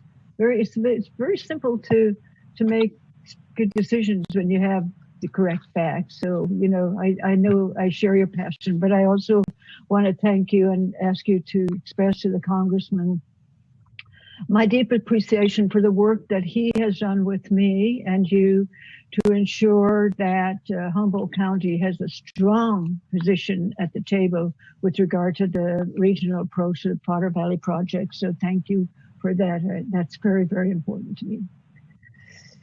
Thank you, Estelle. Pass that on. Thank you, John. Take care. Okay, take care. The next caller is 8689. 8689, if you press *6, you can talk with the board. 8689, if you could please press *6. There you go. Welcome. There we go. Well, thank you, Estelle. This is Tom Wheeler from EPIC. I wanted to join in the chorus of voices that are expressing our deep gratitude for your service. And to say that we're going to miss you, I want to add that, the environmental community has often been an ask to you, myself included. And I've always been so impressed by your ability to forgive and forget. You have a short memory, which is a great asset in a public servant. You have always had your door open for me, for EPIC, for our environmental community. And we really appreciate that. So again, thank you for your service. And I know that this is just going to be a vacation from further public service in the future in some other respect. And I look forward to seeing what you get your hands in next and what you get involved in next. So congrats. And I hope you have an opportunity to take a well-earned respite, vacation, holiday, something. Thank you very much, Thomas. I really appreciate that, and really do. Thank you. Okay, the next caller is 1935. If you could please press *6. Welcome. Good afternoon, Madam Chair. This is Leanne Green from the Southern Humboldt Chamber of Commerce. We are calling to wish you well on your future endeavors.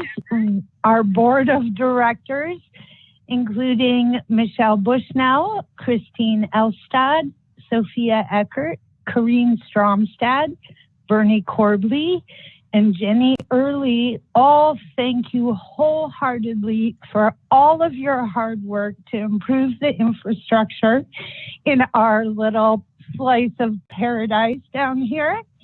We appreciate your consistent support for the Southern Humboldt community. We thank you for your availability and your willingness to listen and hard work to help resolve some of the issues down here. And again, we really wish you very well in your future endeavors. We know you won't be far out of our reach. And I want to personally thank you for this opportunity to speak, Madam Chair. We'll see you in Miller Creek. Thank you, Leanne. Appreciate that. Okay, we have a couple more. So 3977, if you could please press *6 and speak with the board. Welcome. Hi, good afternoon, Estelle. This is Michelle Bushnell, and I wanted to call. Hi, Estelle. I wanted to call and say thank you for your commitment to the 2nd District the last 8 years, and your passion has shown for 8 years of your love of Humboldt County. I want to wish you well in your future endeavors, and I know that you'll be involved no matter what you choose, that you'll be successful at it. And I just want to say good luck and thank you. Thank you, Michelle. Same to you. Thank you. Then we have finally 4615. Welcome. Hello. Hi. Hello.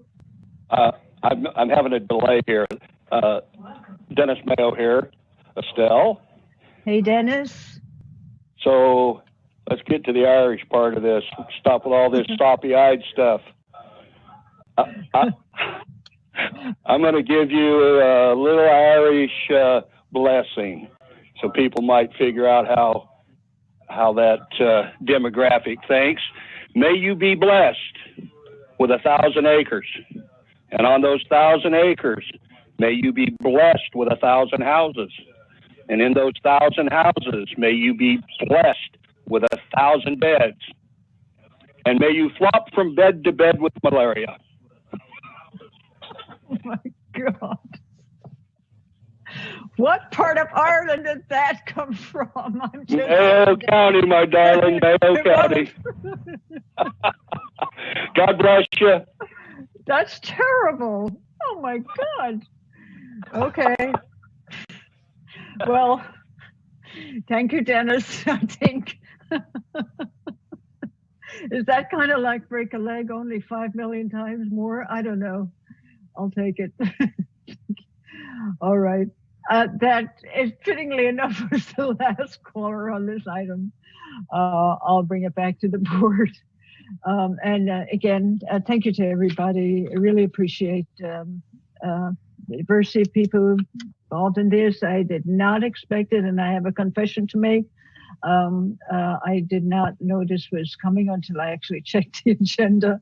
And I just, again, want to thank everybody who's spoken today, everybody I've worked with, my colleagues on the board. We don't always agree on everything, but that's just when you're working at the ground level, the only way to get things done is to work together. And so I just really appreciate the opportunity to have been able to serve Humboldt County with you. And I won't be a stranger. And I got to at least come back for some hugs. Come on, guys. So I'll be around. I'll see you soon on that note. And now we're going back to the board, back to the meeting. So we actually were on that item of the short-term rentals. We had gotten public opinion as a reminder. Is there anything else the board wants to add to that, or are we just deferring it over to the policy committee? Supervisor Wilson. Thank you. I would say that the policy committee has probably heard what they can from us. I have to tell you, my understanding and views been informed by this discussion, but also by some of the public comment. And I want to acknowledge the comment that that a little bit maybe, if we do this every time in front of the decision of that committee, that it would view as being influencing. And I think that would be an accurate critique. But I also understand sort of the anxiety of the closeness of this in terms of the holidays are on us. We're in it. We're in the mix, and the numbers are rising. So within that cauldron of anxiety, I understand why Supervisor Madrone would bring this forward, but also recognizing that it should not be necessarily the ongoing practice of the board to try and influence necessarily, or be even be perceived as influencing the work of that committee, and from my perspective, only supporting the work of the committee. But nonetheless, it's understood. This is where we're at. So with that, I recommend that we hear, on the other side of this, what the committee's doing, and be supportive of that, knowing that they've heard what we've said. Thank you, Supervisor Wilson. I just, this has been such a crazy kind of a day. I just want to add one thing that I didn't say, because it really is important for me to say that. I want to thank very much my family and my supporters for being there with me always. I almost forgot that with everybody else, but that is not to be forgotten. And I know you hear that from everyone, but that is so important. Okay, back to the matter at hand. Supervisor Bohn. Yeah, I don't think, I appreciate Supervisor Madrone bringing this forward, because I think we're all trying to do our part. And if we've done anything, maybe a few of those B&Bs, I'm glad Trinidad got what they brought forward, but a few of B&B owners, I think some of them are already shut down for their own benefit. But then you take a look, I know people that Tahoe's wide open. I know caller said something earlier, but all the ski resorts are open over there. And I mean, I don't think being wide open and throwing it to the gunnels is what we want to do.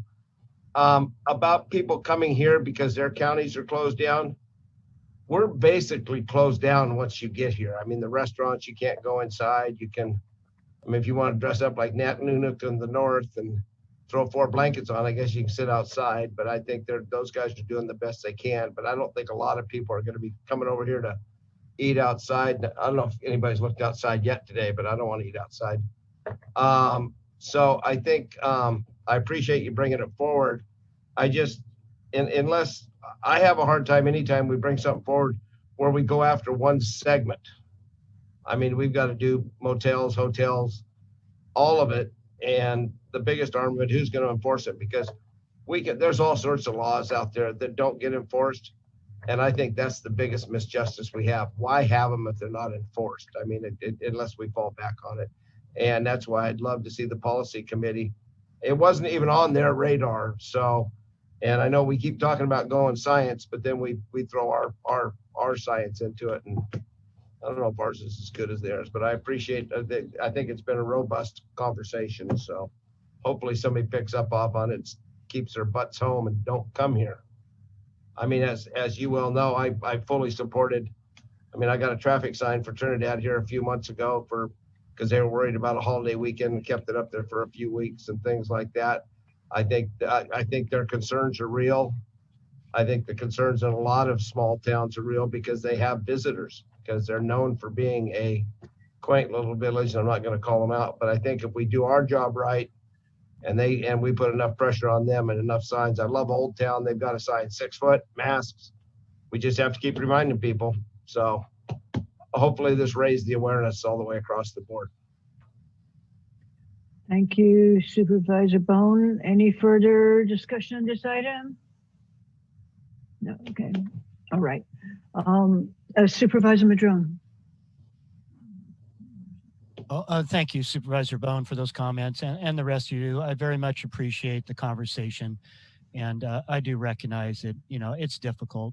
Creating orders without enforcement is not ideal, but I appreciate what has been happening and the strong educational approach.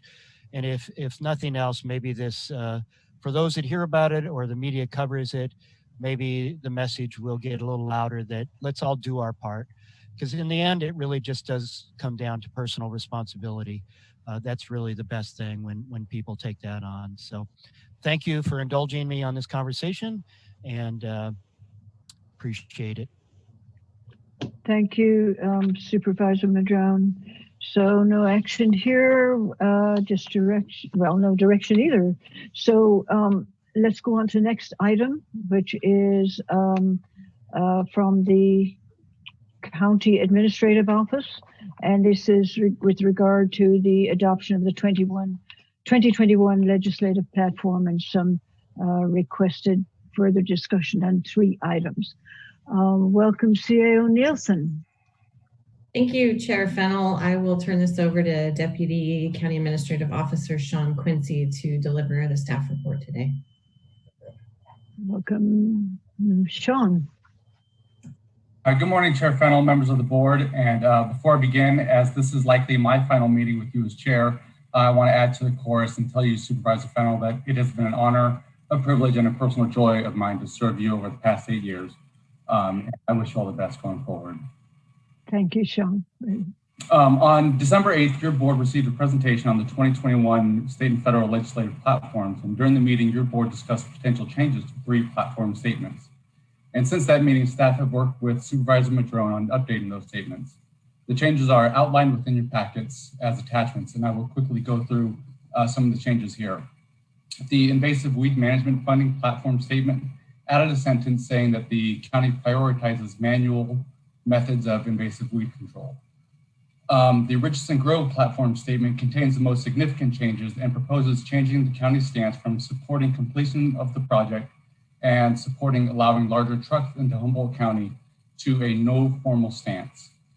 By way of background, advocacy for the Richardson Grove was in the platform from 2011 to 2014, and the platform was largely advocating for exemptions for the local dairy and beef industries to allow them to use haulers with a kingpin length of 43 feet through Richardson Grove area of Highway 101.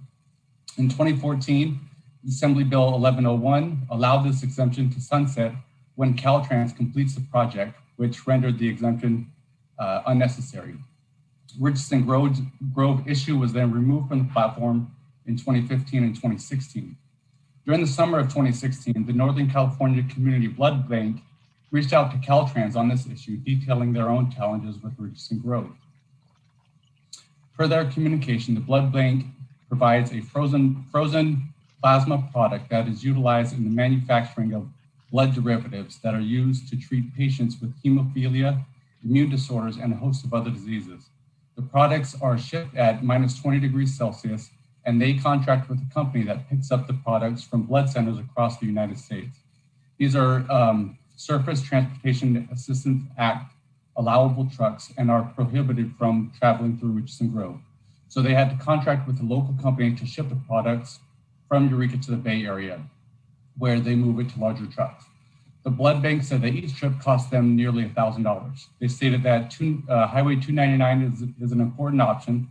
And on Highway 299, the stall trucks are allowable there, but they felt that the Richardson Grove project would make it more efficient for trucks coming from Eureka to pick up the plasma in Eureka, or traveling from Redding to pick up plasma in Eureka and transport the products to the Bay Area where they pick up additional plasma from other centers. When they can use the same trucks that go from Eureka to Redding to the Bay, they will be charged, there will be no charge for the blood bank. Largely due to this factor, the Richardson Grove item was reinserted into the platform and modified to advocate for allowing STAA size trucks through the Grove. Finally, the Redwood Creek platform, there was additional context added to this platform to detail the history of Redwood Creek levee and the effects on salmon and other fishery, as well as the impacts to flood protection of the Oric community. The prior platform advocated for state and federal funding broadly for the Redwood Creek levee system, and the proposed changes specify that the funding should be used for planning, design, and construction of flood protection, ecosystem restoration, and endangered species recovery in the Redwood Creek levee system near Oric. The other recommendations in today's agenda item remain the same from last week's item to approve any changes that your board authorizes, to distribute the platform, and authorize the CAO to advocate on the platform and other board approved resolutions throughout the year. And with that, I conclude my staff report.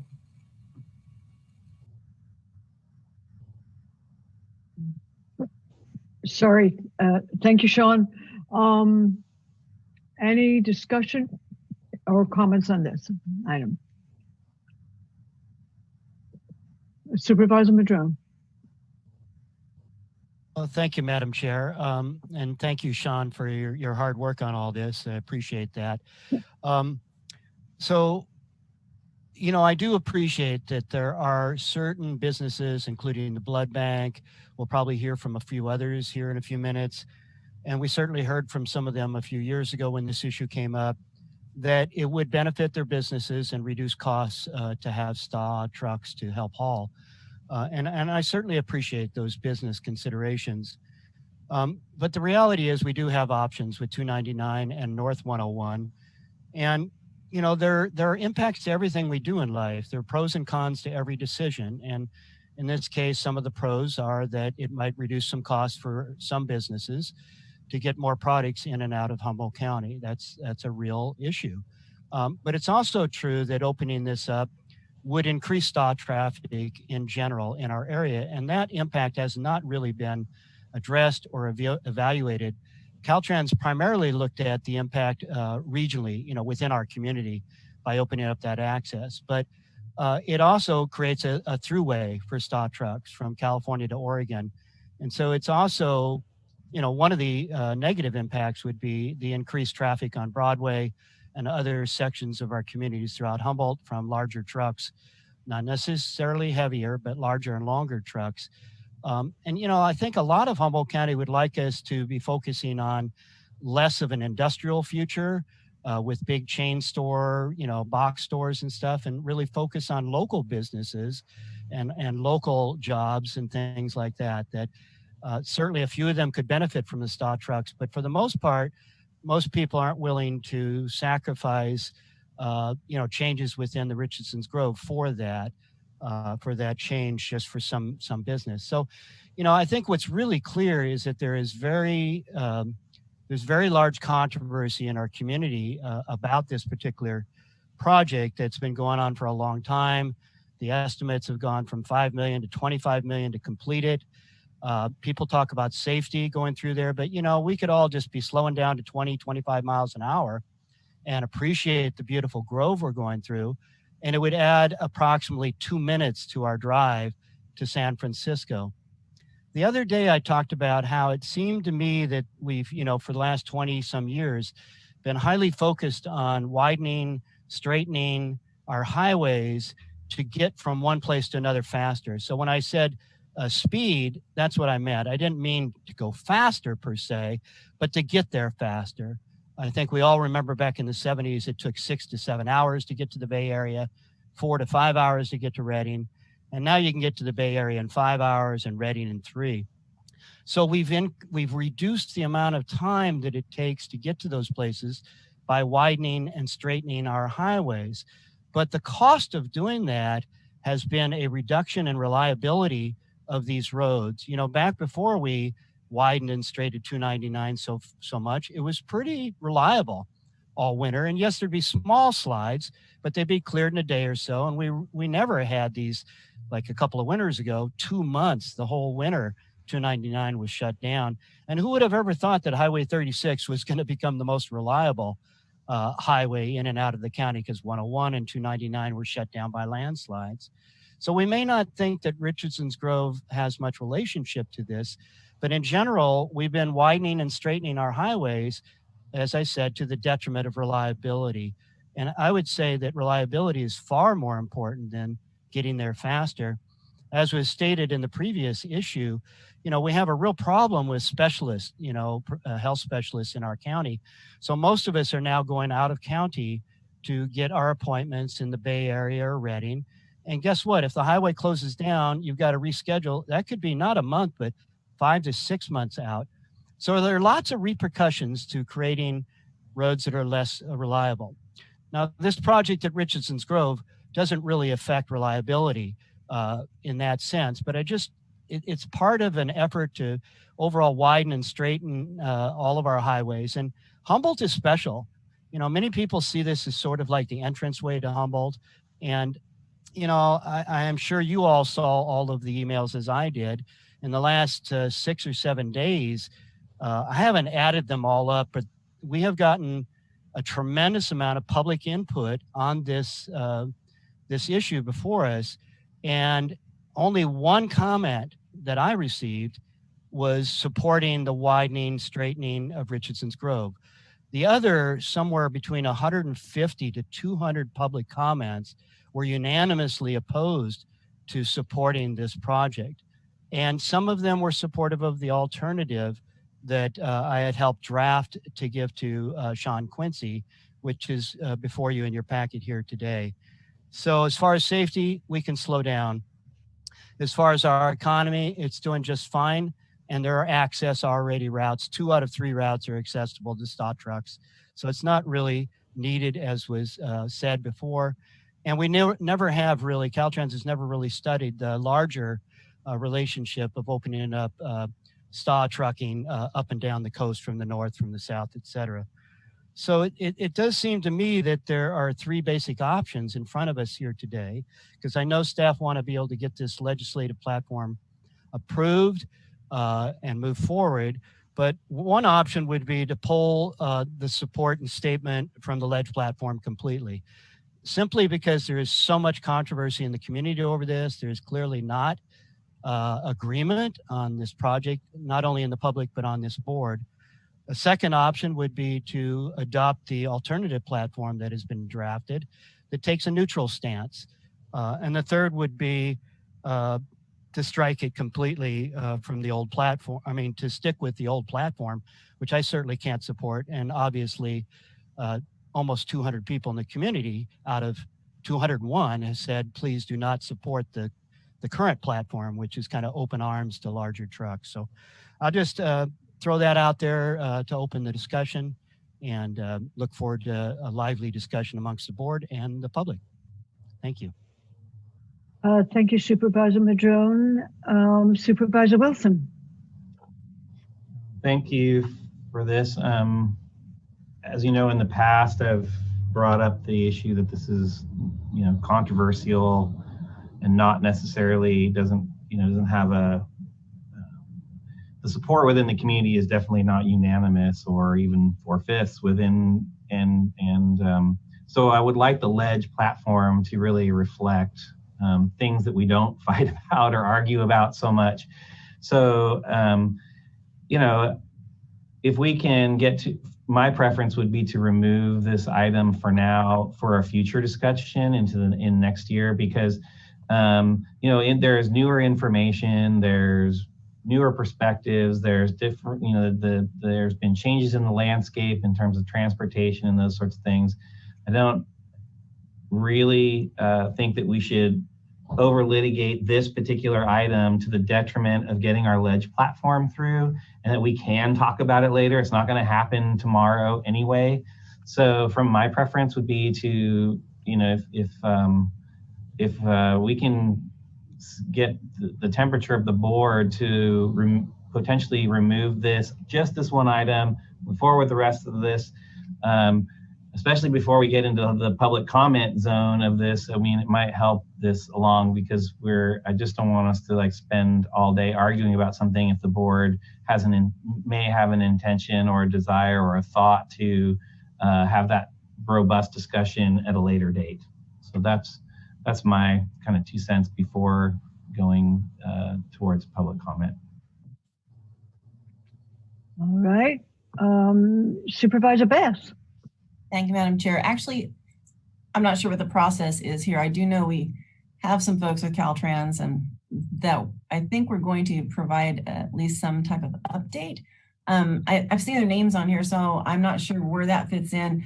But I think personally for me, I'd like to have that because there's been a lot of tax dollars spent on trying to get this to this place at this point, I would suspect. So I'm just curious. And so, Madam Chair, I'm not sure where they get their chance to, they are on here. So. Okay. If there's anyone else on the board who would like to discuss this, otherwise I will go to the panelists before I go out to the general public. I do see a number of people from Caltrans on there, and I'll leave it up to you. I mean, I'm assuming, just knowing at least seniority, we'll say, I don't know, George. Will I start with Brad or Kim? Okay, Brad. Do you want to go first, Mr. Midham? Or you just decide, tell us who you'd like to speak. Well, we're primarily here to provide any information or respond to any questions. Okay. Brandon Larson is actually in our environmental unit, and he's prepared to take the lead if there are questions. We're not prepared with the presentation to deliver at this time. Okay, great. Thank you. That works very well. So let's keep with the discussion here for a minute. Supervisor Bohn? Well, and the 200 letters, out of the 200 letters, I think almost 143 of them mentioned the destruction of the old growth redwoods. And unless something's changed drastically, I don't think any old growth redwoods are coming down. I think ad nauseum. I remember back in '73 when they tore the whole road up, down a couple feet, took all the roots out because they created such bumps in front of the tourist trap. So when you used to drive into the tourist trap, I think Mike will remember that maybe. But bought a lot of lures there, you know, and I think, like we keep talking about speed. I think safety's been the number one concern on 101, because I remember the first time I drove a truck to San Francisco at 19 years old. I drove through Riadale. I drove, you drove through Cloverdale. You drove through Willits, and that's where you have 2-lane road with all that traffic. That's where they did the bypasses for safety.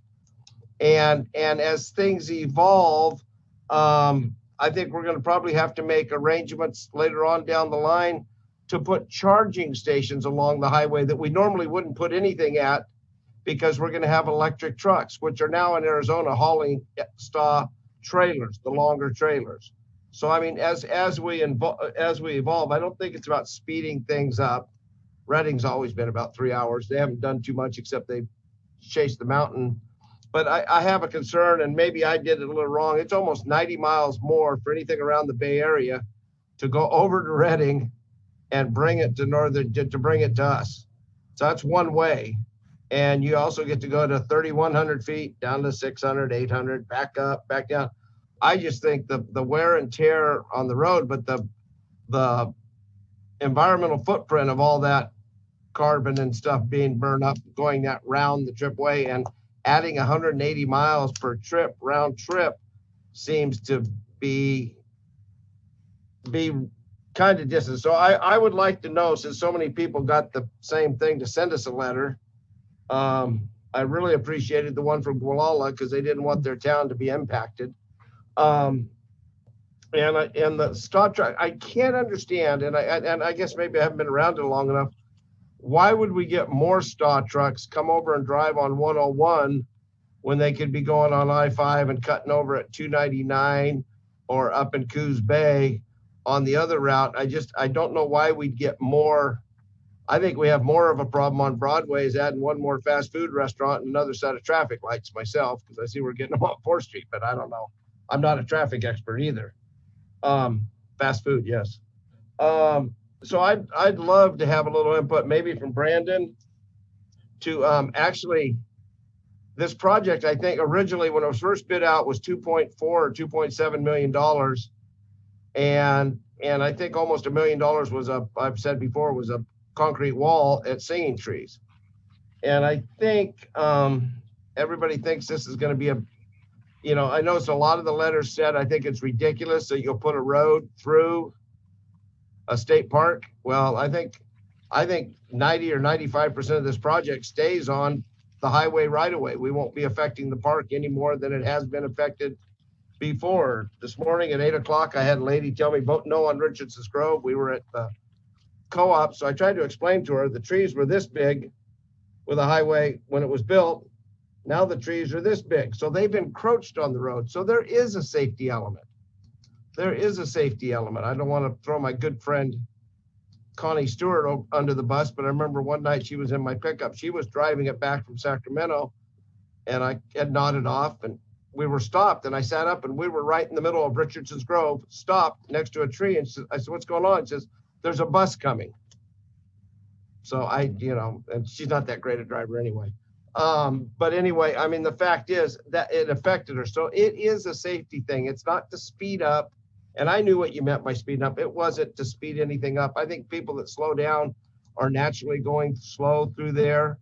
I mean, I think if you remember right, and I do, this was actually brought forth by the Cattlemen's Association, Lane Russ, Danny Walsh, back then for them to get. And so they got a legislative approval.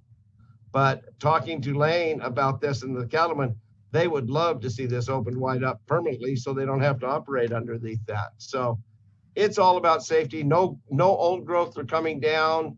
Nothing's going to, it's just, this is probably the most misunderstood project I've ever seen. So 9 years ago, I said I supported it, and I haven't wavered much. I want to apologize to the people that wrote all the great letters, but I think it's for safety, and I think it's better if we go through with this. So if we could bring Brandon on, if we have questions, especially about, what is the size of this project? And then I really want to know what did the last court ruling do? Because now there's a hard press on to stop it again after the last court ruling. And I don't know. I know this is a pretty controversial and a good fundraiser for certain groups in LA. So Brand, is it through the chair? Do you want Caltrans to come on and we can ask questions that actually talk about big box and how many more trucks we expect? Yeah, Supervisor Bohn, that they've offered that. So I'm going to go to Brandon. If you could give some input on what Supervisor Bohn was asking, and welcome. Yes, thank you, Madam Chair. So just to give an idea of how big this project is, the project would make slight adjustments to US 101 from post mile 1.1 to post mile 2.2. So it's just over a mile long. That being said, it's not as big as to Caltrans standards. The disturbed soil area is approximately 0.67 of an acre. So that kind of gives you a feel of what the ground impacts are associated with the project. In comparison, the Willits Bypass project had a disturbed soil area of over 100 acres. So you've also got the Eureka Arcata corridor, for example, that has a disturbed soil area of close to 50 acres. So really, this project is 1% of the size of Willits and approximately 2% of the size of Eureka Arcata corridor. So, to address some of Rex's other comments as far as, damage to Richardson Grove State Park, like any project proposing road work on a busy highway, this project would involve temporary construction delays that may inconvenience the traveling public. Noise from construction activities would be at least partially offset by reduced traffic noise. Access to the park would be maintained throughout the construction process. After construction is complete, there would be minimal change to the look of the roadway, as STA access would be achieved with a slight realignment of the existing road. The project would not affect existing park facilities like roads, parking lots, and buildings. No old growth trees would be removed or impaired.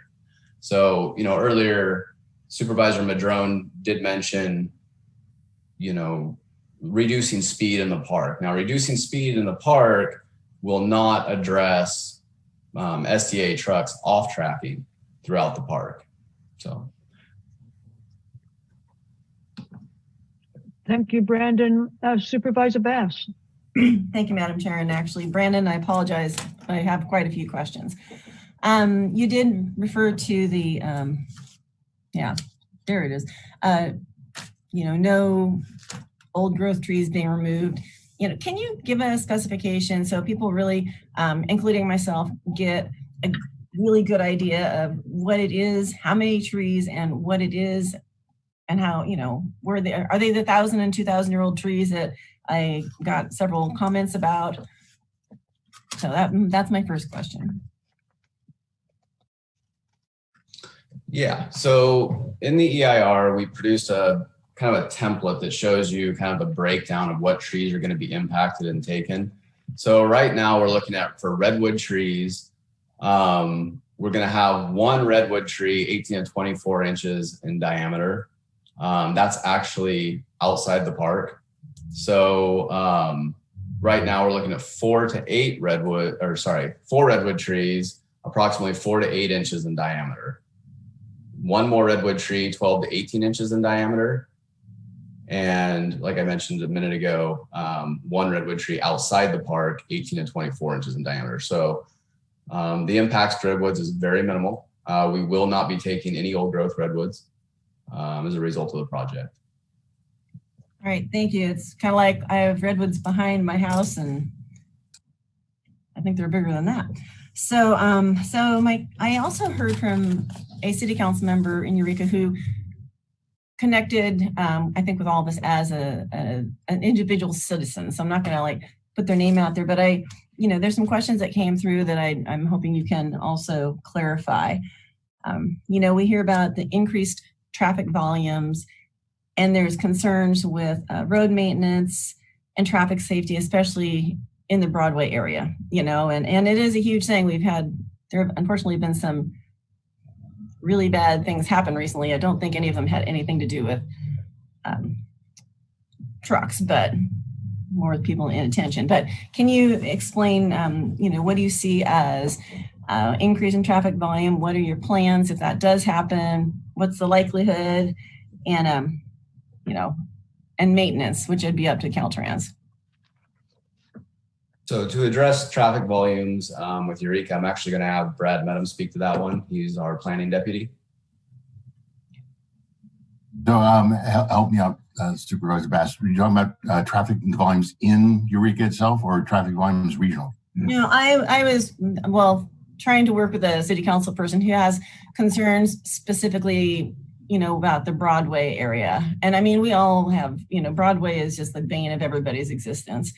But so that, I think their concerns are how much worse will it be, and are the roads going to be torn up? They just need some clarification on what they can expect as far as problems. So, all of this is done with modeling, and so I'm speaking in generalities, but I don't believe you'll see any significant difference on Broadway in terms of more trucks.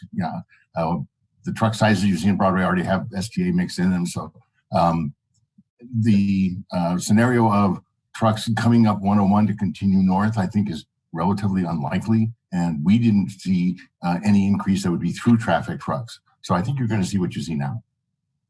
Okay, and then the last one for this round, before I hear from the public, is several people did mention, we already have 299. Why do we need a second route? And I'm thinking, I know 101 is not always, 299 seems to be out of commission a lot, unfortunately. But people do have that question. Why do we need it if we have that? And thank you for that, because I think it's an important point. There's this old saying, 2 is 1 and 1 is none. We saw that when the car fire came through. We had many of our businesses had adapted to being able to have SGA trucks come across 299. And then all of a sudden they were stuck in Reading for 3 weeks. And I was getting calls. Supervisor Bohn was on my phone quite a bit to find out, when's it going to open? When's it going to open? When's it going to open? Most of those shippers didn't have the flexibility to move back to California legal trucks. They had changed their shipping patterns, and the stuff just stopped moving. And it waited until CDF gave us the okay to open the road again. Yeah, because I mean, I got stuck in a lot of those areas, and I'd suggest you change your number and don't let Supervisor Bohn have it if you'd like a little bit. I've thought of that on occasion, but that won't happen. But so thank you, Madam Chair. Those are my questions that I had for this moment. Thank you very much, Supervisor Beth. Any further discussion at the board? Yes, Supervisor Bohn, and then Supervisor Wilson and Supervisor Madrone. I'm sorry. I've seen a presentation, and I imagine if you're near your computer, Brandon, you can show us. You have some pretty compelling before and after pictures of the project, and it shows the trees still there. I mean, this is this is for any project. I imagine this is out of your EIR. I think the presentation I saw. Do you have the availability to share that so we've got somewhat of an idea of this 1 mile section that, you know, and the whole 1 mile isn't going to be affected. That's just the whole length of the project. So. Absolutely. Yeah, we have a copy of that, and we have Kim Floyd here. She's the project manager from Caltrans, and she has a quick PowerPoint that actually demonstrates what this project will look like. So Kim, you're able to share it. Okay, can you guys hear me okay first? Yes, we can, Kim. Great, thank you guys. So let me share my screen.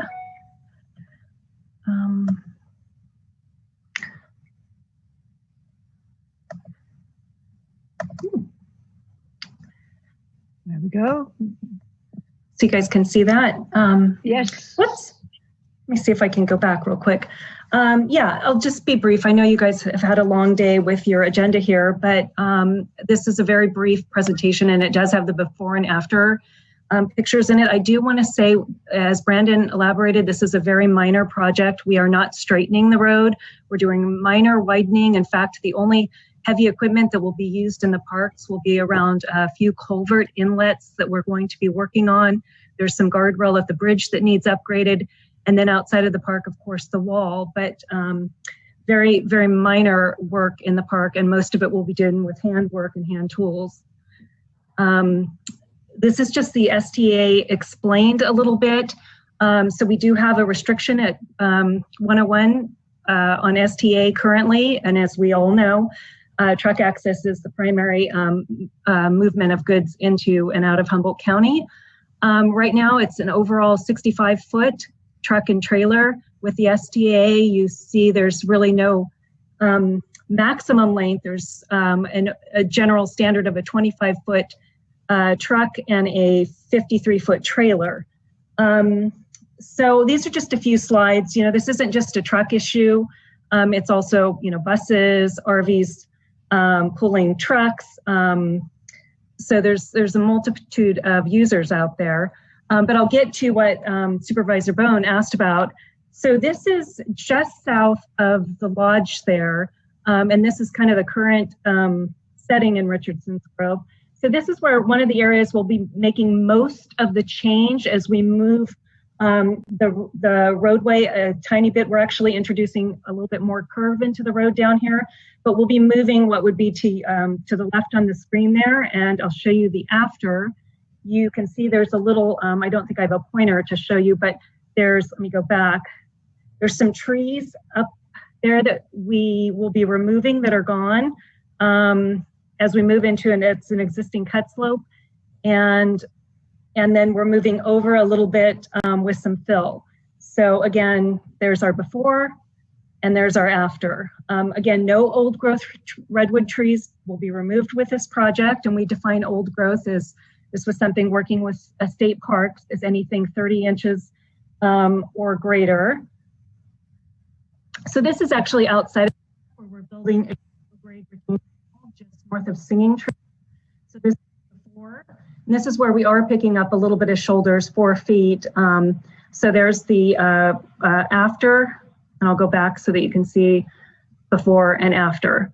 And those are kind of the two locations where we're proposing the most change within the park. This is a very, very minor project. And we've continued as we've worked through this. Our first document was released in 2010. We had 54 total trees proposed for removal. Again, no old growth, and 30 in the park. when we went through and kind of revised and continued to minimize project to the extent feasible to meet our need and purpose, in 2016, we reduced that to 38 trees total and 21 in the park. And again, no old growth trees will be removed. So I won't take too much longer. I know this has been a long day, but those are the slides. Thank you, Kim. Very helpful. If you could stop sharing the screen again. There we go. Excellent. Supervisor Bass. I just had a question. I'm kind of curious, when I'm hearing mostly hand tools and hand work, I mean, it's like, that seems kind of hard. So can you explain a little bit more? Because it sounds like there's not going to be bulldozers and things running through there, but I thought it'd be handwork. Seems like that's a lot of handwork. So that's for Kim, I guess, or Brandon. Oh, yeah, I'm back on unmuted. Yeah, this was something that we worked with our stakeholders and our own internal certified arborists to come up with means to just try and think of a different way of doing the work down there. And because it's so minimal, we are looking at minor widening with the new roadway structural section being only 12 inches deep. And we're using a cement treated permeable base with that. So we've elected, where we'll have to remove the pavement, but where we construct the new structural section, we're basically using air spade or an air pneumatic excavator to do that excavation down in the grove. So really within the grove, we do have some culvert work that we can't use that, or where we're moving into a cut slope, we wouldn't use that tool, or where we're doing the existing barriers at the end of the bridge need to be upgraded, and that work will require heavier equipment than just a pneumatic excavator. Okay, thank you. Supervisor Bohn? With traffic constraints and everything else and having to deal with the safety of the pet traffic, how long a project is this? How did you expect it to, is it a long project for this? I know the handwork and the airspace are going to add quite a bit to it, but what's the estimated length of that project?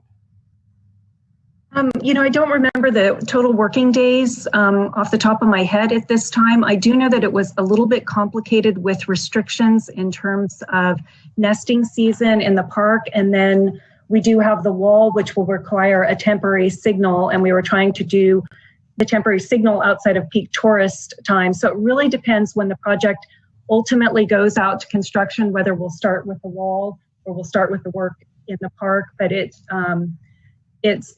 going to be a little longer than normal because of the tools we're using and some of the restrictions that we do have. Thank you, Kim. Kim, go ahead. I'm just going through. And so the public process started on this in 2010 also? No, we actually, I'm sorry, we started the project, the actual studies and the environmental document back in 2007. We had multiple public meetings during the environmental document time. We certified that in 2010, and that's when the litigation on the project began. So we've been under litigation for 10 years.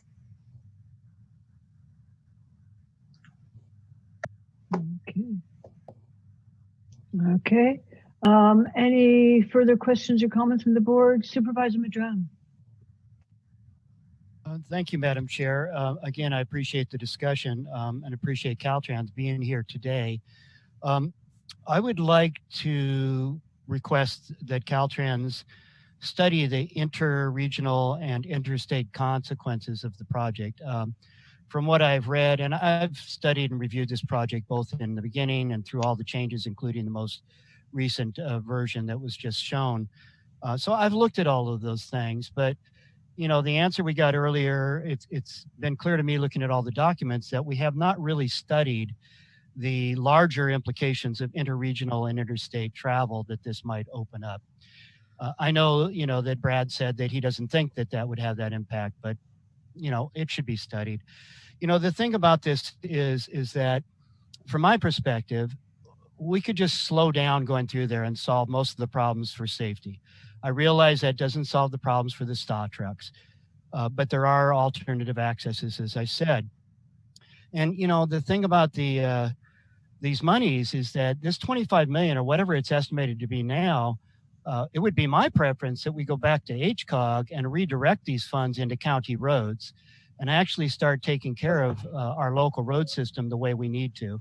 I know that's more complicated than just doing that, but all of these funds do go through HCOG, and, it'd be nice to see more money into our local roads rather than this project here. I don't think the controversy is going to go away. We could spend another 4 or 5 hours here today trying to convince each other of why it should happen or why it shouldn't happen. But you know what? People aren't necessarily going to change their minds on something like this, because there's a lot more to it as to why people oppose this than just the simple stuff that we're talking about here. It represents something much bigger to this community. And I think that was expressed fairly clearly in the letters. And I have always recognized that no old growth trees were going to be impacted, but there is potential in terms of hydrology and root systems and things like that. I do appreciate that Caltrans has gone to great lengths to try and minimize those things, but we can spend hours here today trying to convince each other one way or the other. But the thing about the legislative platform here at the county is that what we're trying to do is submit something that we're all in agreement on, that the county board is fully behind, so that our staff can then use that to work with legislators to try and get the things and the needs dealt with that the county needs. So, we've all agreed on everything in this platform. I'm assuming that the Redwood Creek piece and the herbicide piece are acceptable for the rest of the board. I haven't heard anything about that. So we could just go ahead and approve the platform with those two changes and simply remove this piece of Richardson's Grove from the platform. That would probably be the simplest and best thing to do, and would recognize that this is a controversial subject that does split the community, and we're not in unison here on the board on this particular thing. So I would think that would be the quickest way to resolve this. But if folks want to spend hours, talking about it, trying to convince each other, so be it. We haven't heard from the public yet. But, I just think that we ought to just remove it. That would be the simplest thing to do. Thank you, Supervisor Madrone. Supervisor Bohn? Yeah, that makes it really easy. I don't necessarily agree with everything in the Ledge platform, but I agree it's what's best for Humboldt. And I've heard that we're going to cut down. I mean, all these letters and you guys, there has been a great get the word out that to flood the supervisors in because they're going to cut redwoods, they're going to affect wildlife, they're going to tear everything up. And I think we've heard, and intrastate, I'm just trying to figure out why an interstate truck coming from the East Coast or the lower states would leave I-5. Now these are flatlanders, and most of them don't even have Jake brakes. Would leave I-5 to come over and travel 101 and add 5 to 9 hours to their trip, and then jag back over to I-5 unless they had business here to further their trip. I mean, they have GPS on them. I can tell you the dispatchers aren't even going to allow them to do this. And I can tell you, I'm not in a popular position because maybe this would affect some local trucking, but I think everybody will adapt. I remember the first thing, we have to stop this because Walmart's going to come in and close the town. Well, I've been there once since it's been open to buy blankets for Betty, but Walmart's here. Home Depot's in Crescent City. I don't know, and we have no space the big box. I heard that this will put more plastic in the ocean if we open Richardson's Grove. I know that some of our dairy producers would love to be able to get some of their cheese on a 53-foot some of their milk, some of their ice cream on a 53-foot trailer to get it to the East Coast so they can cover their trucking costs a little bit better so they can bring more volume back. And in all honesty, take more volume the Flowers lane at Sun Valley and stuff, because they can fill up a 53-foot trailer. There is economic, and it's not all about economics, but the doom and gloom that we're saying are going to happen I mean, 9 years ago, it comes up in every debate. How do you feel about this? And I said, I'd get on a cat and open it now. Said the same thing 4 years ago. I'm saying the same thing now. And I squeak by, it seems, every time. So I don't know if the public is overwhelmingly, out of 135,000 people, we got a couple hundred calling in. I didn't call anybody till last night on this. I said, call in, you got to call in. I've had quite a few phone calls call me and say, why are we taking that out of there after all this work?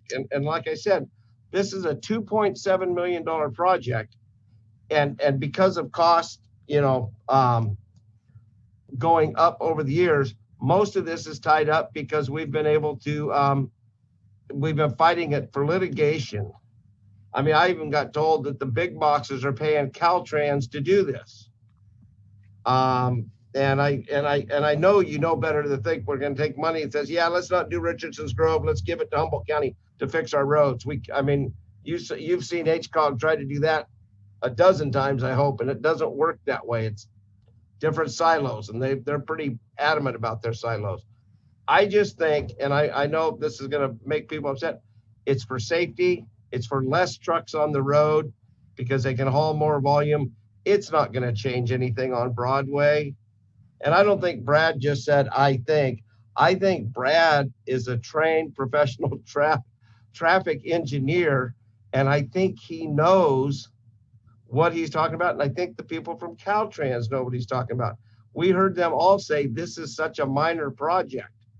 But again, this is Humboldt County. And if anybody can make anything minor, good knows Humboldt County can make it a major. So, I mean, the pictures, no trees were gone. It looked like, and hand spades. I mean, they're going to blow all the dirt around the roots.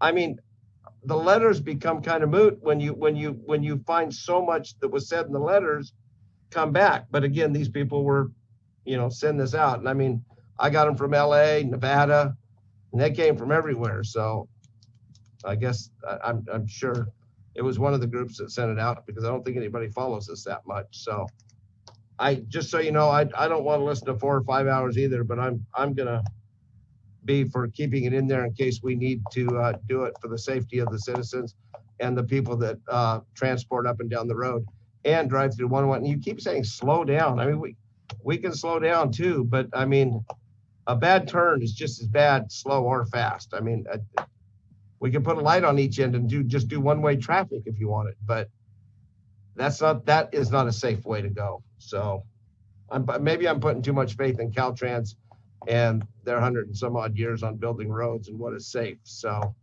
and just 299 is not the answer for us because it's too close too much, and it cuts off the whole Bay Area, Central Bay Area for transport to here. I mean, that's it, unless you want them going over to 80 and coming across, or 30. It's that I don't know. I don't know how you guys are going to transport them, but I don't want to be the guy paying the freight. Supervisor Wilson? Yeah, I'm still in the zone of I think this should be removed in the current context, and understanding that removing it is not standing against something. It's actually a neutral position in the current context until we can actually have an actual review of it in the current context, because again, there's no source documentation that we've been provided either in the packet or anything like this for something that people want to have this in-depth of a conversation about relative to all of the other things that are in the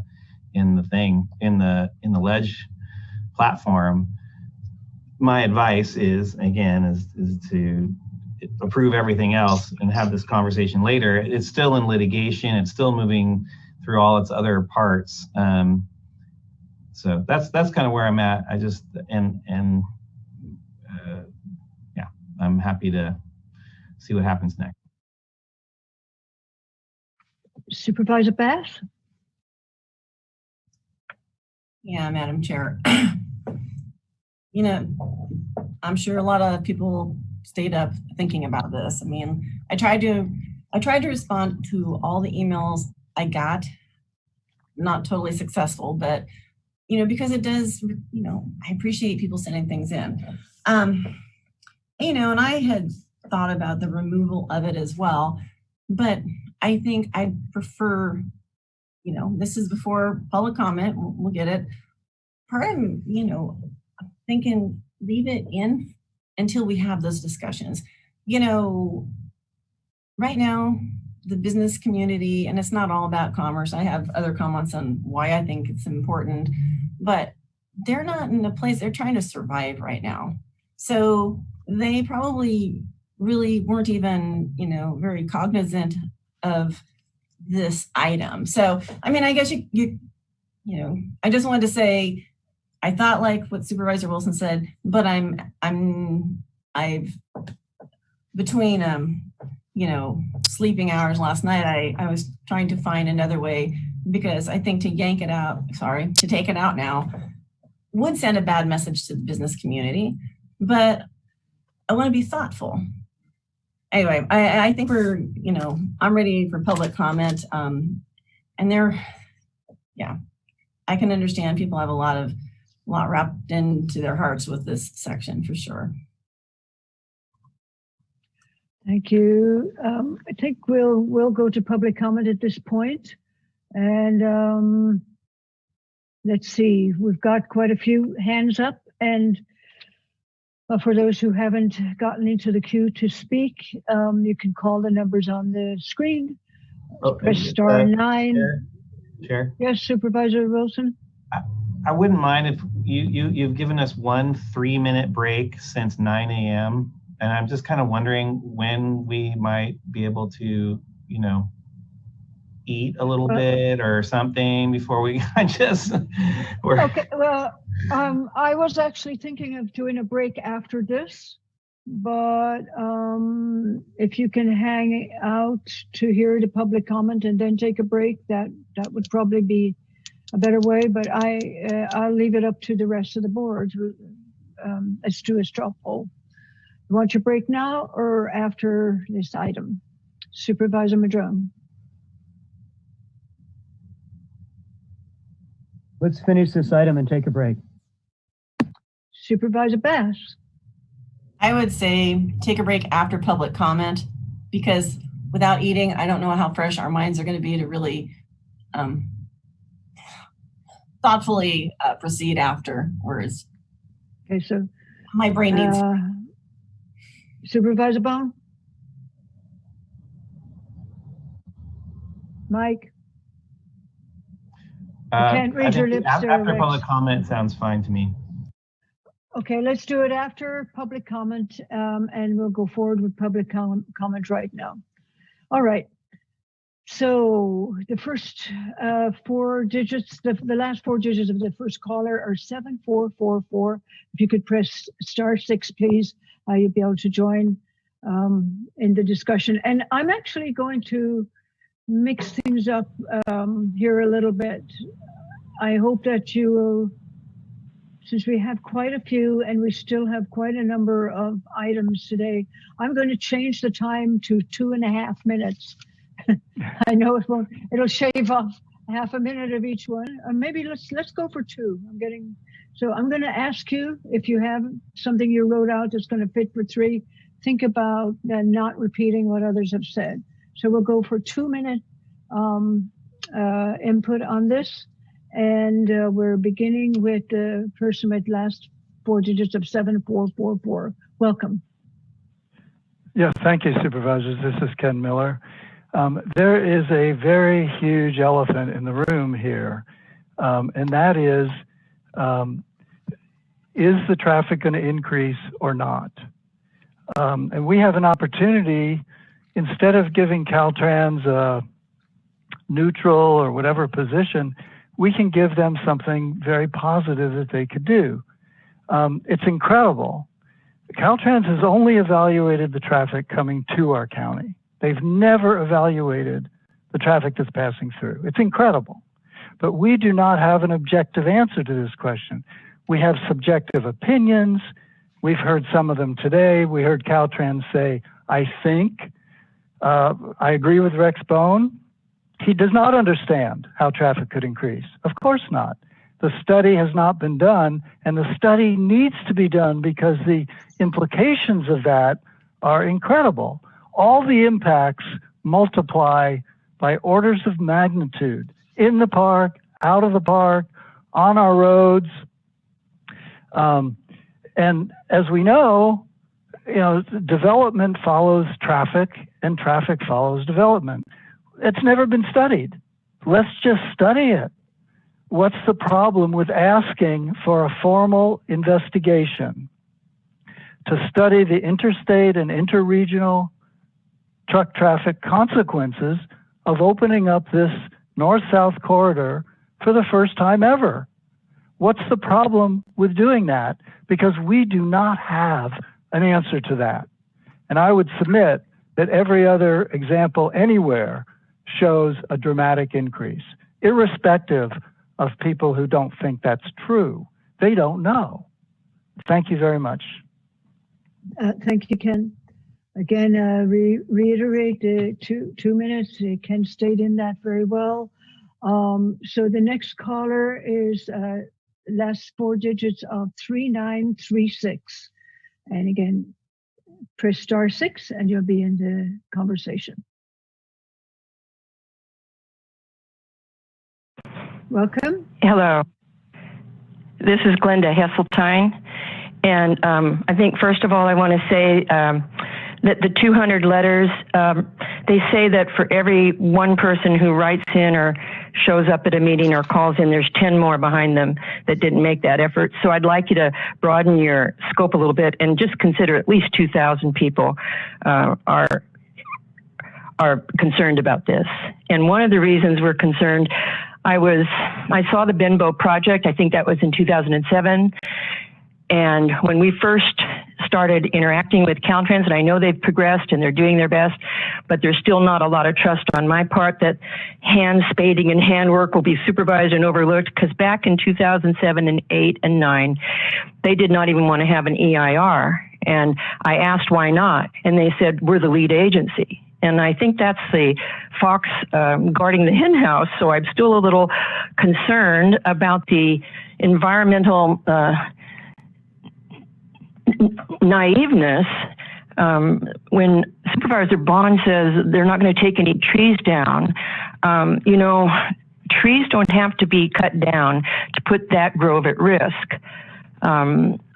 There is no definite guarantee from any Caltrans project manager or environmentalist that they've hired that disturbing the soil and the root system there will not jeopardize these trees. And when he talks about the project costing 2.4 or 7 million, I'm just flabbergasted that is such a pittance compared to the pricelessness of that grove. It's the signature to Humboldt County. It's the redwood curtain. I think you need to think really long and hard about whether or not you want to sacrifice something that priceless, that one, the wonders of the world, for efficiency. And I think it's pretty darn inconvenient to honor the sacred. But that's probably what we have to do if we're going to protect the heritage here. And I have truckers that I've talked to, some in my family. They've said that any trucker who can't get through that grove safely, as it is now, should have their license yanked. And we're not talking the big STAA trucks, but there's a lot of controversy over that. 90 miles out of the way is really nothing. We could be legendary as the county that goes 90 miles out of its way to protect this heritage of 3,000-year-old trees for our grandchildren and for people who can't get out of it. Thank you, Glenda. I'm sorry. I'm cutting the time a little bit just so we can get all the comments in. Appreciate that. The next caller is with the last 4 digits of 5745. 5745. Welcome. Hi, my name is Charlotte Carver, and I appreciate Supervisor Madrone's comments on this issue. The road widening project through Richardson Grove State Park would harm the root systems of irreplaceable old growth redwoods that line the 101 through the park. This potential loss is unacceptable. The concerns about the environmental impacts of this project cannot be overstated and should be reason enough to reject the project. But these trees also provide significant economic value to Humboldt County, and this should be recognized. Tourism is a growing industry in Humboldt, and Richardson Grove is a popular destination. In 2016, over 61,000 travelers visited Richardson Grove, and the number of tourists that travel each year is consistently rising, with the exception of this year due to the pandemic. These visitors spend their money on entrance fees, food, accommodations, gas, and souvenirs at retail stores. The money that they spend in our communities brings millions of dollars to our local small business owners, and it supports thousands of local jobs. As we look forward into safely reopening when conditions improve from the pandemic, outdoor destinations that can be reached by car are seen as the safest way to travel. Our state parks will be a vital part of our economic recovery after this pandemic. Widening this road to allow larger trucks would increase traffic noise and dramatically impact the experience at the park. What is the real economic benefit of this project? STAA trucks already can reach the county from 299. This project is actually going to hurt our local trucking businesses, and it will likely hurt our local tourist economy. This project is more than just controversial. Families have been coming to visit the park for generations, including my own family. Visitors come from around the world to see our magnificent, rare old growth redwoods, and our passion to protect Richardson Grove State Park is not going to go away. There is widespread opposition to this expensive and destructive project.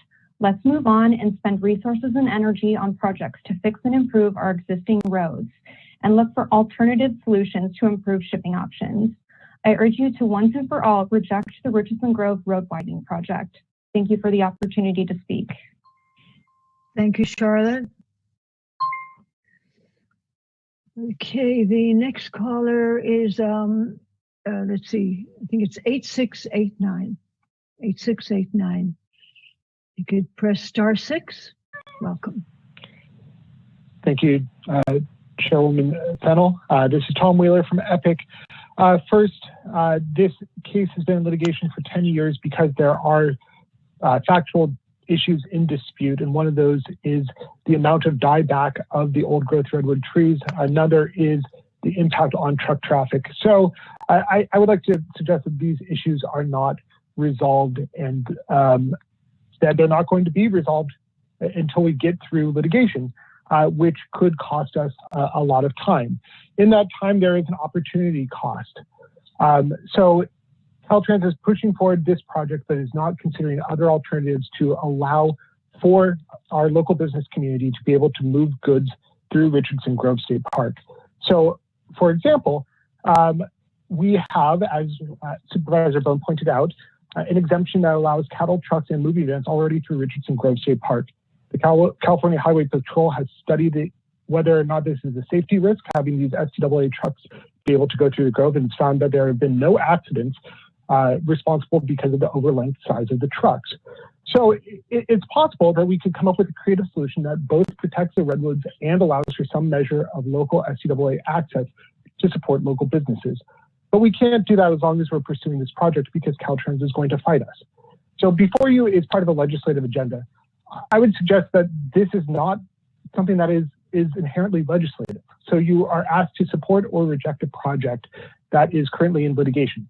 That is not legislation. So its placement within this legislative agenda is curious. I think that the board would be better suited and would advance its interests more clearly if it were to direct for the consideration of alternative non-build options to allow for some degree of local goods movement through Richardson Grove State Park. And I'm not saying that we should blast it wide open and have all truck traffic go through, but I think that we can do a narrow, tailored response. And I think that our local legislators would be excited that we could resolve this issue. Why are they going to be excited? Because there's been a fundamental loss of trust between the community and Caltrans because of this project. And we're going to need this trust moving forward because there are going to be bigger, more impactful projects coming down the pike that we're going to need to cooperate and work together on. So, for example, the Last Chance Grade project, of which... Thank you, Tom. Okay. I'm sorry, I limited it to 2 minutes. It's okay. Okay, great. Thank you. The next person in line is call-in user number 5, I think. Yes, call-in user number 5. If you would press *6. There you go. Welcome. Yes. Thank you, board. My name is Sterling McWhorter. And Estelle, I wanted to thank you for your service and as supervisor and stuff, the energy you've put forth to Humboldt County. Thank you. As a cattleman, our trucks, they have as you know, permit to go through that area. But I think if it's not year to year, it might be on a 3-year deal. And we got to go to Caltrans every year to get that permission to go through. And, I think it's a safety issue myself. Like Rex said, Walmart is already here. They can slide their axles forward to the 45-foot, mark and get through there. I'm kind of tired of this community up here just shutting everything down that might help the economy up here. The marijuana business, I bet if all the trucks had to go out on a 53-foot truck, it would be done. You talk about, surveying how the road system would be used. I don't think they did a survey on the Matoll Road when the pop business has gone gangbusters and how, Rex can't even keep up with trying to keep it going for us. I mean, it's, everybody does their job, but, let's take the emotion out of this thing and keep it written the way it's written. I think the supervisors should approve of, having Caltrans do this. I was in the room with Lane and Lee when Caltrans finally pulled the trigger, and it was only like $1.2 million. And this was, 10, 12 years ago. So as a cattleman, I'm not talking for the cattlemen. I'm just, affected. And I think, the Board of Supervisors, whoever can stand up and support the whole community and take the emotion out of, the roots of a god darn redwood tree. They're all going to burn up anyway if we don't start minding our P's and Q's on land management. Thank you, Sterling. Thank you. I'm sorry, I've limited to 2 minutes, sir. Okay. The next caller is number 2960. 2960. Please press *6. Welcome. Hi, this is Rob McBeth calling O&M Industries. Hi, Rob. Good afternoon. Couple of things. I'd like to speak to this as a local manufacturer that tries to ship out of this county, and we have a really, really tough time. We have probably lost over, 10, 20,000 man hours that could have been spent in this county by out-of-state businesses with us building equipment here that we're unable to ship out of here. And we even have customers that tell us they won't send us opportunities to quote because of the shipping issues. On top of that, we've got Sun Valley, Humboldt Creamery, all these folks that are struggling every day to ship things in and out of this county because of the truck restriction. As far as the interstate travel that I believe Mr. Miller brought up earlier, he's right. We don't know that for sure. But as a matter of economics, who in their right mind would be sending trucks through this area as a thoroughfare when they've got I-5 available? It doesn't make economic sense. And I think that it just doesn't hold water. We've got the fish farm coming up. There's going to be a lot of equipment that has to come up here to diversify our economy, and the trucking is going to be critical for that. Also, I've heard about the 200 letters that are written in. many of them from out of the area. There's roughly 40 million people in California. So per capita, that's one letter per 20,000 people. So in Humboldt County, we've got 135, 140,000 people. Does that mean one letter would equal the 200 that were sent in from out of the area? I don't know, something to think about. Our local businesses are at a real disadvantage. So I hope that you will keep the wording as it is and support the project. Thank you. Thank you, Rob. The next number is 5603. 5603, if you would press *6, please, we'll get you in the queue. Welcome. Good afternoon, supervisors. This is Colin Fisk with the Coalition for Responsible Transportation Priorities. I want to just clarify a couple of items. One is the source of the funding. And so the proposed funding source, or the source of funding for this project so far, is the SHOP, the State Highway Operation and Protection Program. And that is in fact the same bucket of funding that would be most likely to fund safety improvements, on Broadway or elsewhere on the state highway system. So there is in fact a trade-off when we pursue, an expensive project, from that source of funding. So I think that's important to consider. The other item, I just want to build briefly on the comment that Tom Wheeler made earlier regarding the fact that this is found in a legislative priorities document, and there is no legislative solution to this. Your staff report earlier indicated that it was originally there to ask for further, exemptions or permanent exemptions for certain industries. That happened, and the legislature can't mandate a construction project specifically like this any more than Caltrans or the county can. So it's just not an appropriate place to have this policy discussion, I think, and I'd encourage you to remove it. Thank you. Thank you, Colin. All right, the next caller is 5409. 5409. Please press *6. Welcome. Hi, this is Joyce King from McKinleyville. Hi, I want to thank. Hi, Estelle.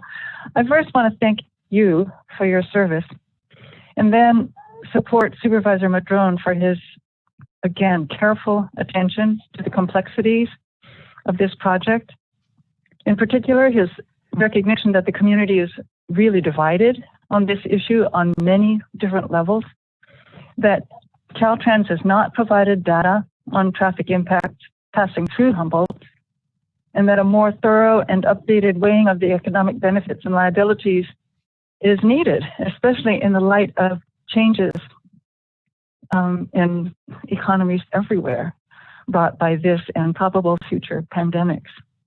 Anyway, before you take a formal stand, I think it would be good to take time out and I guess take in more information. Thank you. Thank you, Joyce. Okay, the next caller is 7429. 7429. You can press *6. Welcome. Hi, this is Roby Tenorio. I live down in southern Humboldt. And regarding the idea that we're all fixed in our minds and there's no way to change our minds, I wanted to address that because I haven't had a real strong opinion about this issue. But in looking at what STAA trucks are, it sounds like this is actually a bigger issue than I realized. And what they have a larger turning radius than most local roads. They can't handle that, and that's why they're pretty much related to interstate highways. It's the size of the cab that's bigger. It's designed for long distance, for sleeper cabs, and it produces what's called off-tracking, and that's the primary safety concern. It's a condition of turning the movement where the rear tire follows a shorter tracking path than the front tires, and then that can cause the rear wheels to go sideways, knock down signs, go into bike paths, go into the other lanes, go into opposing lanes. So that's a big concern. And the weight limit on California highways is limited to 80,000 pounds, excuse me, regardless of whether it's an STAA cab or not. And the STAA cabs are heavier, so it carries less weight. So this idea that we can ship more with these trucks is not necessarily true. We might have to ship less because they cannot carry as much weight. And the concern for trucking goods in and out of here is a problem that comes with living in Humboldt County. It's not from Richardson Grove. And as far as the safety concerns and the funding and what we want to spend our funds on for safety, when I served as an EMT on our local fire department, most of the calls on 101 for accidents, because we are the primary responders down here, were for areas north of the Grove by Myers Flat and south of the Grove by Confusion Hill. So I really don't think it's a slam dunk. We need this to go through, and I won't take any more of your time. Thank you. Thank you, Roby. Okay, the next caller is 2528. 2528. If you could please press *6. If your last four digits are 2528. Welcome.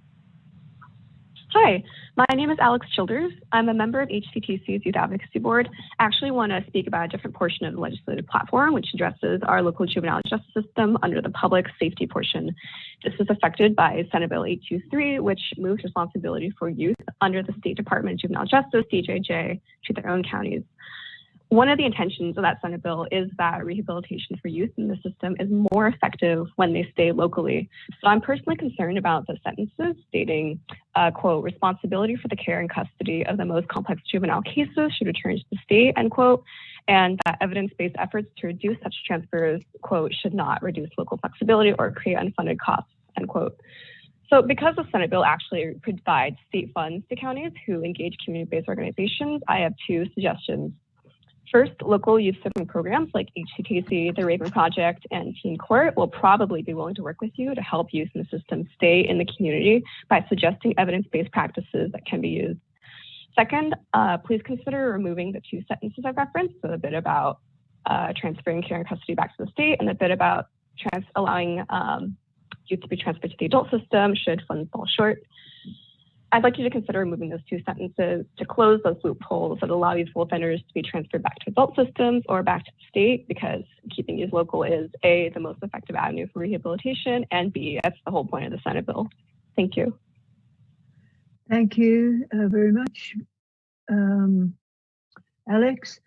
So the next caller is last four digits 9729. 9729. Welcome. You can please press *6. Welcome. Hello. My name's David Mormon. I've lived in Humboldt County for 33 years. And I agree with most of the objections to this project that I've heard, so I'm going to skip through a bunch of my notes. The two things I want to respond to, one is that somebody said, let's not make this emotional, you know? Well, I'm very emotional about this, and I think a lot of people are. The other thing is somebody, I think from OM in the industries, was implying at least that, you know, to grow our industries, to have our local businesses grow and get bigger, we need this way to get outside, to have these trucks come through and so that they can take our product. Well, I just don't believe that that makes any sense. Most people here enjoy our relatively slow and quiet lifestyle and our relatively pristine environment, which is constantly being challenged. You know, we don't want to live in Santa Rosa. We don't want to become Santa Rosa or anything like it. You know, I've lived in those places and I've seen them destroyed by the same attitude. So, you know, I just want to say, from an emotional place, we live in this majestic place that was here and thriving long before we showed up. and we have the responsibility to not endanger it any further. This is our home, and we have to treat it with respect. Our home comes first. The redwood environment is a fragile ecology. It must be protected. Sorry I got emotional, but thank you very much for listening to me. Thank you, David. The next caller is 2931. 2931. Please press *6. Welcome. Very good. Estelle, this is Richard Ginger. I'd just like to add my appreciation for the 8 years you've given in service to Humboldt County and your district and the region. This whole thing, there's so many valid points about why this improvement is really misplaced. And one thing I've stressed from, gosh, it must be, 10 years ago now or something, is that Richardson Grove is a stable roadbed. On either side of Richardson Grove is steep failing banks on outside bends of the South Fork. And you better save that money to fix or secure those areas, or you're really going to have problems. It's sort of misplaced. The Richardson Grove focus is misplaced in terms of the safety of 101 and transportation in and out of Humboldt County. Thank you, Richard. Okay, the next caller is 8065. 8065. Please press *6. 8065. Hi, welcome. Hi, thank you. Yeah, this is Don Allen from West Haven. And I want to echo the other sentiments, thanking you for your service, Estelle. It is much appreciated. I just have to say that it is an emotional issue. And, we've lost 95% of our old growth redwoods. And this project impacts one of the last groves of old growth redwoods. I agree with the earlier comments about it impacting our quality of life. These big trucks will impact our roads. There will be a lot more noise. There will be a lot more traffic. And I think there's also growth-inducing potential of this project. Once you open Richardson Grove, that's the gateway in the redwood curtain. It's the gateway that protects Humboldt County and protects our way of life. And I think a lot of us are very passionate about protecting that way of life. And we would like to keep it the way it is. So anyway, I support what Supervisor Madrone said. And I really think that there are other higher priorities like the last chance grade. Thank you. Thank you, Don. Okay, we have another caller, 5435. 5435. You could press *6, please. 5435. Welcome. Hi, thank you so much. This is Megan O'Brien, and I also wish to express to you, Estelle, great appreciation for the time and immense effort you've put into your time with representing your district. So thank you so much for that. I'm calling, I'm currently, I'm a homeowner in Humboldt, but I'm currently living in Monterey, taking care of my elderly mother. And I remember when this issue first came along, to my understanding, about 12 years ago, there was a Gallo survey supposedly analyzing the businesses that were going to benefit. And at that time, if I remember correctly, O&M Industries and the goat cheese at that time lady, and there was one other business that were going to be benefiting from this. As times have changed, I'm not sure that who is going to be benefited by this now, other than the, I believe, very strong arguments that claim it will be box stores that will be encouraged to set up shop in Humboldt with such wonderful quote unquote access. Considering COVID, considering the uncertainty of times, and considering the last grove of redwood trees, I would really urge the County Board of Supervisors of Humboldt to think very hard and long about our future and securing our natural resources to the utmost extent at this time so that we have a future and we can make plans as we know more about the economy and what's going to be happening. I appreciated Colin's comments about the use of the funds, and I believe that's also part of your consideration as supervisors.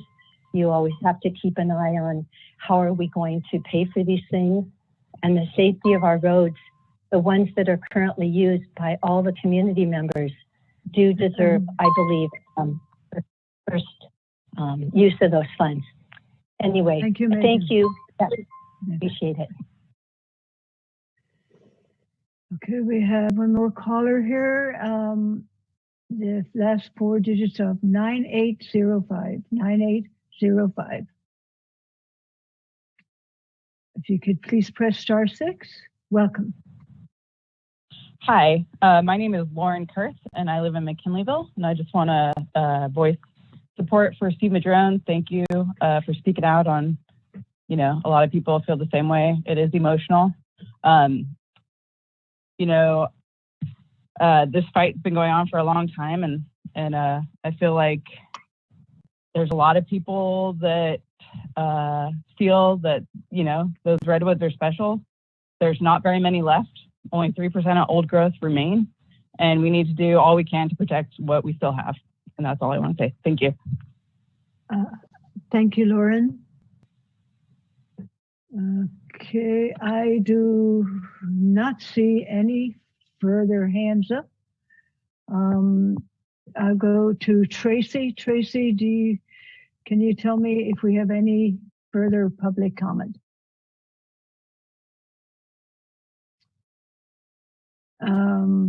Actually, I do see we have more public comment here. So 7108. 7108.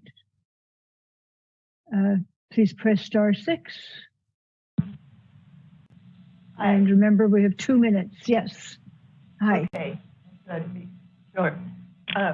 This is very, I'm calling to say that it seems like there needs to be a lot more looked into what the possible future impact of having this type of truck coming through southern Humboldt.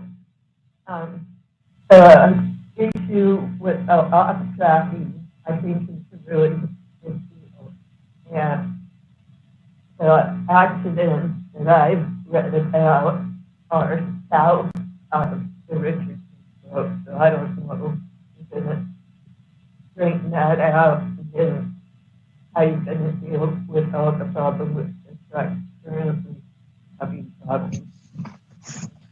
And it's not cutting down the old growth, but it's a negative impact from disturbing their roots, the noise, the pollution.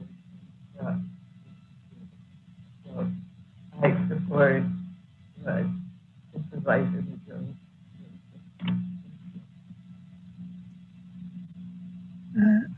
Thank you, Bonnie. Okay, we do have another caller, 2504. 2504. If you would press *6. Yes, good Welcome. afternoon. This is Bryce Kenny calling from my home in Trinidad. And I'm very pleased to support Supervisor Madrone and Ken Miller's position on this item. The way things have been going, the trucks get bigger, requiring the roads to get wider and straighter, which in turn allows the trucks to get bigger. This presents an endless cycle until the people say enough is enough. And I think it's time for the board to say that we don't ever want our 101 corridor to be known as the avenue of the giant trucks. So thanks for hearing my comments today. Thank you, Bryce. And we do have another caller. There's a couple coming in. So the next caller is, let's see, 0187. 0197, sorry. 0197. Please press *6. Welcome. Hi. I very much appreciate Supervisor Madrone's meticulous attention to this project.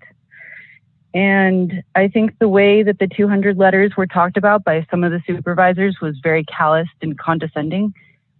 To the trucker who said to take emotion out of it, you yourself actually sounded quite emotional.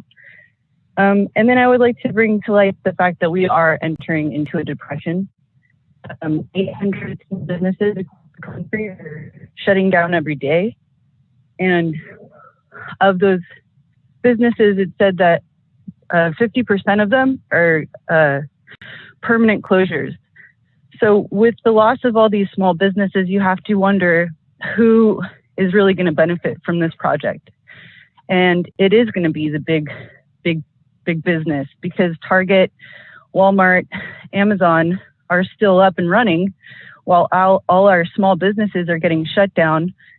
And this project is not for the benefit of this community. It is absolutely for the benefit of big business. Thank you for the time.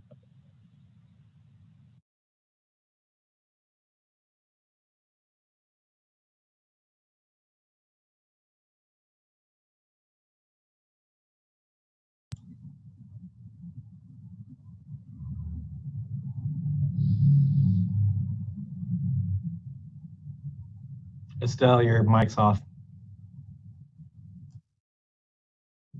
Sorry, I forgot that. King was barking. 5628. Please press *6.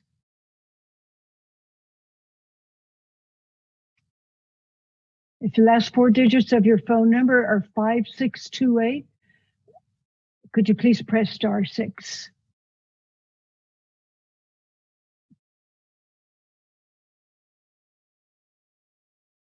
There you go. Welcome. Hi. Sorry, a little bit of technical difficulties. No problem.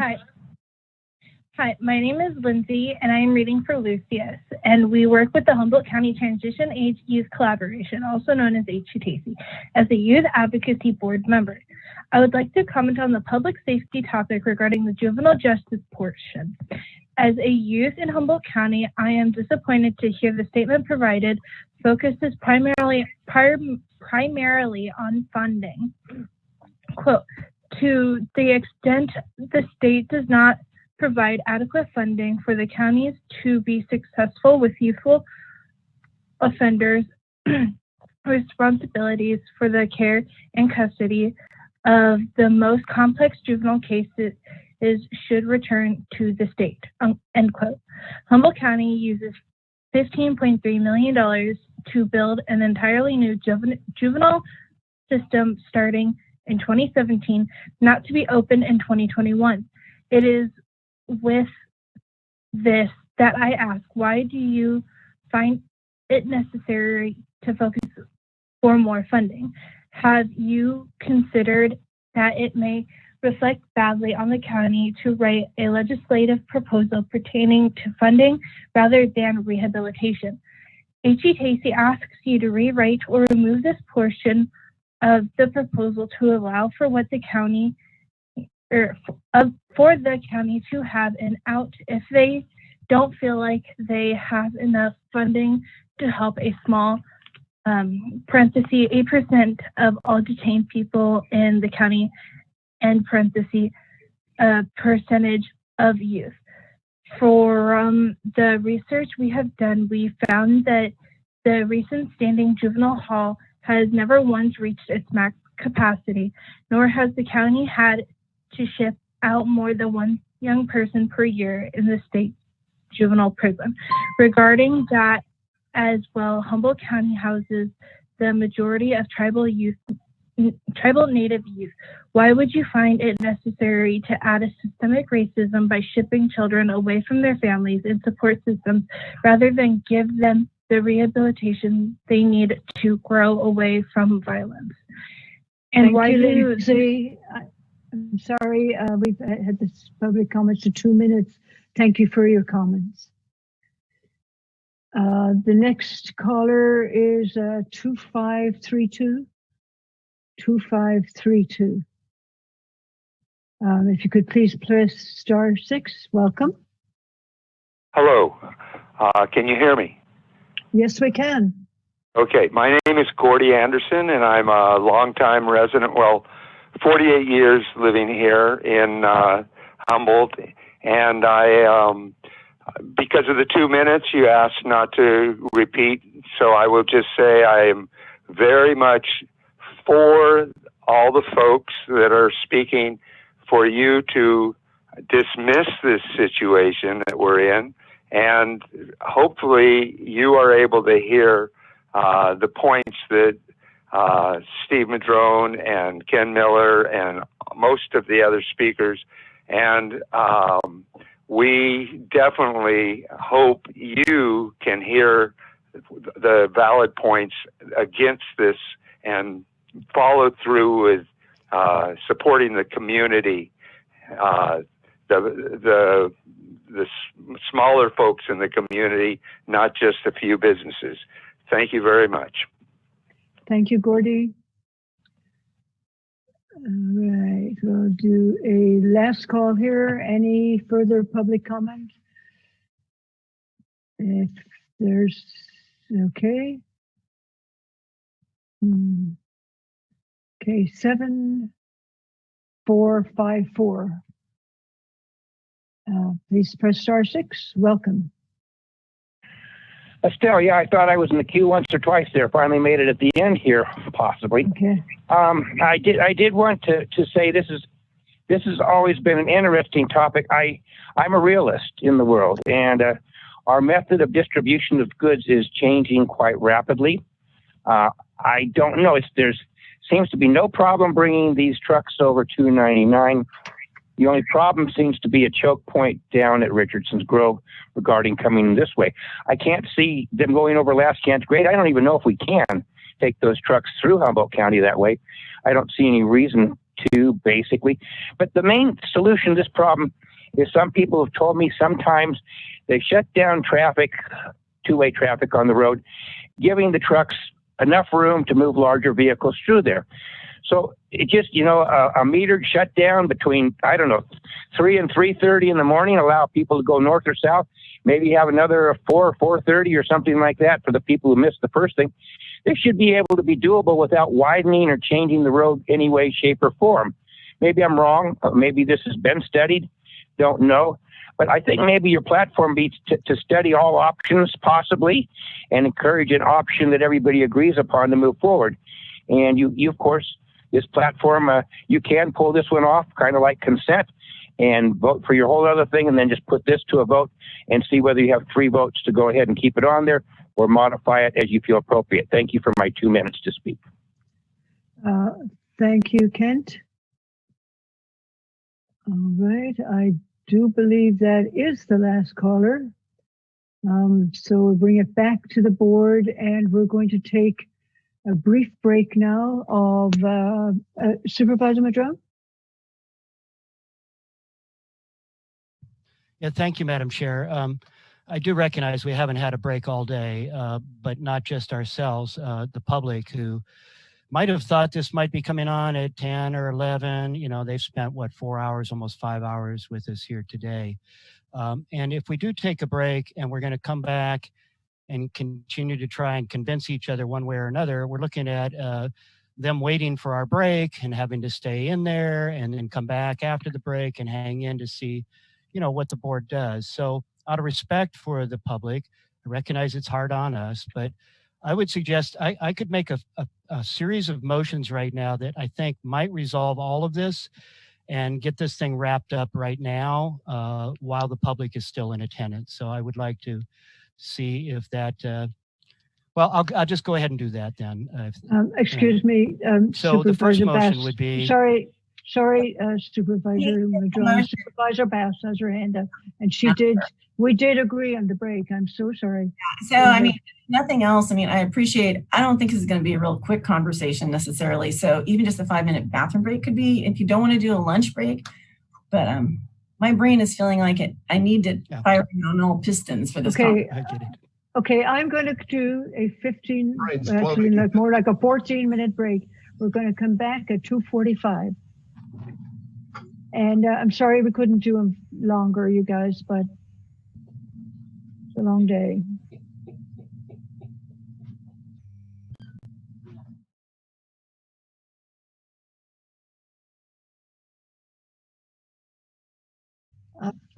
We still have a ways to go, you guys.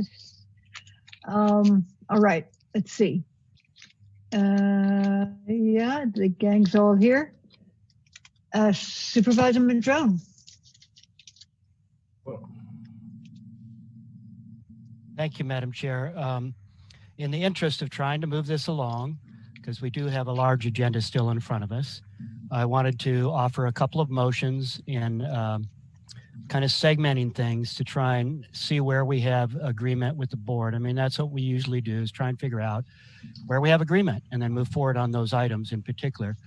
So I would move that we approve the legislative platform, including staff recommended changes to the invasive plant control herbicide use and the Redwood Creek estuary items without the Richardson's Grove item being part of this motion. Just deal with those parts where I think we have agreement, and I'll just keep that as one separate motion to start us out if we can find agreement there.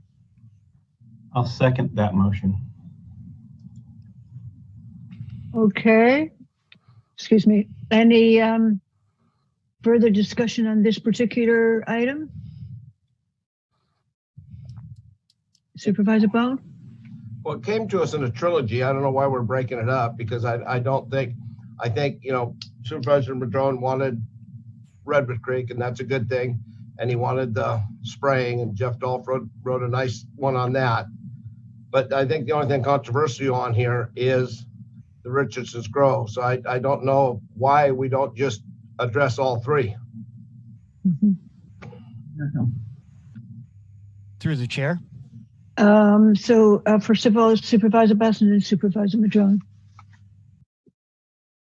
Where I'd support this motion is the fact that, you know, you don't want to throw everything out over one vote because someone won't vote for one item or someone else won't vote for one item. So I'm personally fine with segmenting the action. So. Okay. But in the final analysis, yes, go ahead, Supervisor Madrone and then Supervisor Wilson. Well, I just wanted to be responsive to Supervisor Bohn. And the reason I've separated them is because there is controversy over the one. And it just seems like, let's get the bulk of this thing done so staff can run with this. And maybe we'll have agreement on the other one as well. But I don't know. So I'm just trying to get our work done and move us forward. That's all. Thank you for that. Okay. So Supervisor Wilson. Thank you. Appreciate that. And I do want to acknowledge too that we had some comments related to the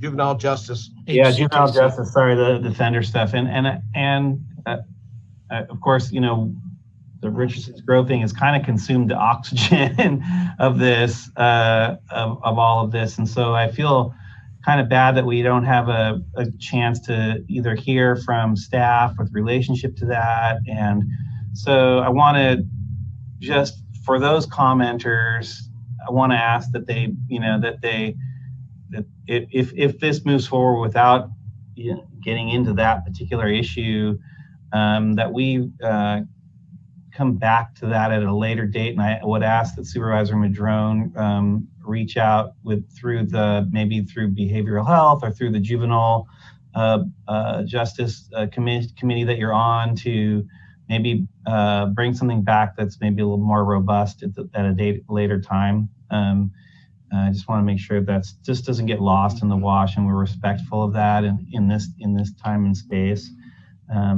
So yeah, I'm okay with this as it is. I would just prefer that, again, that we set a time in the next year to talk about Richardson Grove, and part of it too is to be quite, this issue became really ripe even before I was on this board. And then, in my opinion, sometimes things are overripe. And from this perspective, and I kind of feel like it's in the current context, its shelf life we're going to have to deal with this moving forward. So I'm okay with bringing that back at a later date. So that's kind of where I'm at. Although we can add more emotions later and stuff like that. But that's where I'm at. I don't understand what we're bringing back, and now I'm really confused. Yeah, I'm just saying that if someone wants to bring something back related to Richardson Grove, we can do it today, or we can do it in the next year. We have a new supervisor coming on who may have opinions about this. I personally, again, the main body of this work was done even before I was on this board, and it's just lived on our legislative platform, but we've never had a robust discussion about it while I've been on here. So just saying, maybe next year would be a good time to get into that space. That's just my suggestion. All right. So, yes, Supervisor Madrone, and then Supervisor Bass. Yeah, it probably would have been better if I had explained my series of motions that I had in mind instead of just starting out with the one. There were 3 motions I was considering bringing forth. The first one we've already put forward. It has a second. The second one was the HCTC recommendations in regards to juvenile justice. And I have drilled down in on this issue at the committee meeting the other night, as well as outreach to the youth representatives at HCTC. And it's a different action that needs to happen there. And then Richardson's Grove is a slightly different action as well. And so I thought, let's just put those in 3 motions so we deal with all 3 of them. I very much appreciate you bringing it up, but it's on my agenda to bring them forward if that's agreeable with the board. But we've got 1 motion on the table right now, but I just wanted to be clear about where I was heading. Well, I mean, just for clarification, when you first gave that motion, Supervisor Madrone, it sounded as if you were putting everything on except for Richardson Grove, but now you're saying pull the HCTC as well from that motion. Is that? No, what I'm saying is we have 3 different things here. We have the bulk, 99% of the legislative platform, I believe we're all in agreement with. And with the 2 changes for the herbicides and Redwood Creek, I haven't heard any disagreement from the public or from the board. So I assumed there was strong agreement with getting all of that done, which is 99% of the platform. The 2 pieces that are then left are, what do we want to do about the Richardson's Grove piece? And what do we want to do about the recommendations from HCTC? Each of those falls into a slightly different arena in terms of how we might want to proceed with those without losing those issues, right? So I just thought by separating them, we could get some work done and then see what's left and figure out how to move forward on that. That was all. Supervisor Bohn. Well, Director Brenneman was on the call earlier. And I mean, he was here, and I don't know, and since this is focused on the juvenile facility and what they're talking about, and then I don't see him on there, so maybe I could turn to our CAO and ask the question. Today we heard 2 comments on it. This is the first I've heard about it, and I don't know. And we met with the Ledge platform last week, and I don't think it came up last week. So, and now how open are we keeping all this? I'm just wondering. I mean, not that it's not important or anything else, as I've served on that committee also, but I was wondering if Supervisor Nielsen could give us an idea. So through the chair, CAO Nelson. And Don't anywhere near this. I believe that we're talking about the stable funding for juvenile justice on page 30. And that is in response to the Department of Juvenile Justice returning youth back to the community and the state providing enough resources to the county to provide services for those extremely high-risk youth. So that's just a little context about that particular platform. And what I heard in the comment was some specific wording called out. So again, I just want clarification. Are we saying okay to the bulk, but change the wording on HCTC? Or what is your vision there with that motion? It's not clear. Supervisor Madrone. Yeah, I apologize. I mean, it's usually not clear until the motions are made, but okay, so I'll try and clarify each piece. I think the first piece we're all clear on, yes, all of the ledge platform with the 2 changes for herbicides and Redwood Creek, but the things that we're not in agreement on at this point are Richardson's Grove in particular, and then there are comments that we just now received about the juvenile justice stuff. I just got informed about this week as your representative to the Juvenile Justice Committee, where we were discussing these things. And then in discussions with HCTC, I was further informed of their concerns about the wording, which I think they, as youth representatives, did a great job today of bringing forth to us in the middle of a cloud around Richardson's Grove. There they were, bold, hung in there on the call, gave us our input. But the thing about that is that what I was going to recommend as a motion to deal with that third issue was that our staff, we direct the appropriate department staff, which obviously would be probation and perhaps others, that would sit down with HCTC and discuss their concerns over the wording, and then come back to us at some point in the near future or next year or whatever is appropriate, come back after they've had that discussion about, do they want to change the ledge platform recommendation or not? I don't know that right now. None of us will until Sean and others are able to sit down and talk with them about that. So I wasn't going to suggest any changes to that today. I was just going to suggest that we direct staff to meet with HCTC and honor that youth voice, that has raised an important issue to them from their perspective. It may be that after they meet, they agree there's no need for a change, or they decide, no, we do need to change that. Thank you so much for bringing that forward. And then they come back to us and we amend the platform, right? So that's how I intended to handle that third item. Seemed logical to me, but logic is what it is. From the eye of the beholder, I guess. Okay, Supervisor Wilson, thank you. Supervisor As a seconder of the current motion, I would add an amendment that staff reach out to Tay and report back at a later time the results of that and any suggestions they might have related to amending the ledge platform or the issue. Agreed. Motion maker agrees. That's a good way to get 2 steps done. Thanks, Mike. Thank you, Supervisor Wilson. Supervisor Bass, yes, go ahead. So before we vote on anything, can we have Ryan or someone read exactly what they think we're voting on, just so we're all clear? So I don't know if we're there yet, but. Tracy, welcome and thank you for taking over. Sure. So what I have as the motion is to approve the ledge platform with staff changes to the invasive weed management funding and the Redwood Creek levee rehabilitation and estuary restoration, to remove the Richardson Grove item, and to direct department staff to work with HCTC? HC Tacey. Yeah, to work with them to review changes on the ledge platform to come back at a future date.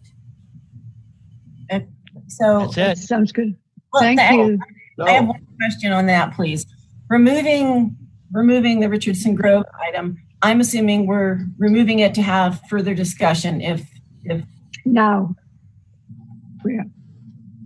Well, I had no and yes. Yes, someone tell me that. I'd like to hear that from the clerk, please. I appreciate all the other experts, but she's the one writing it down.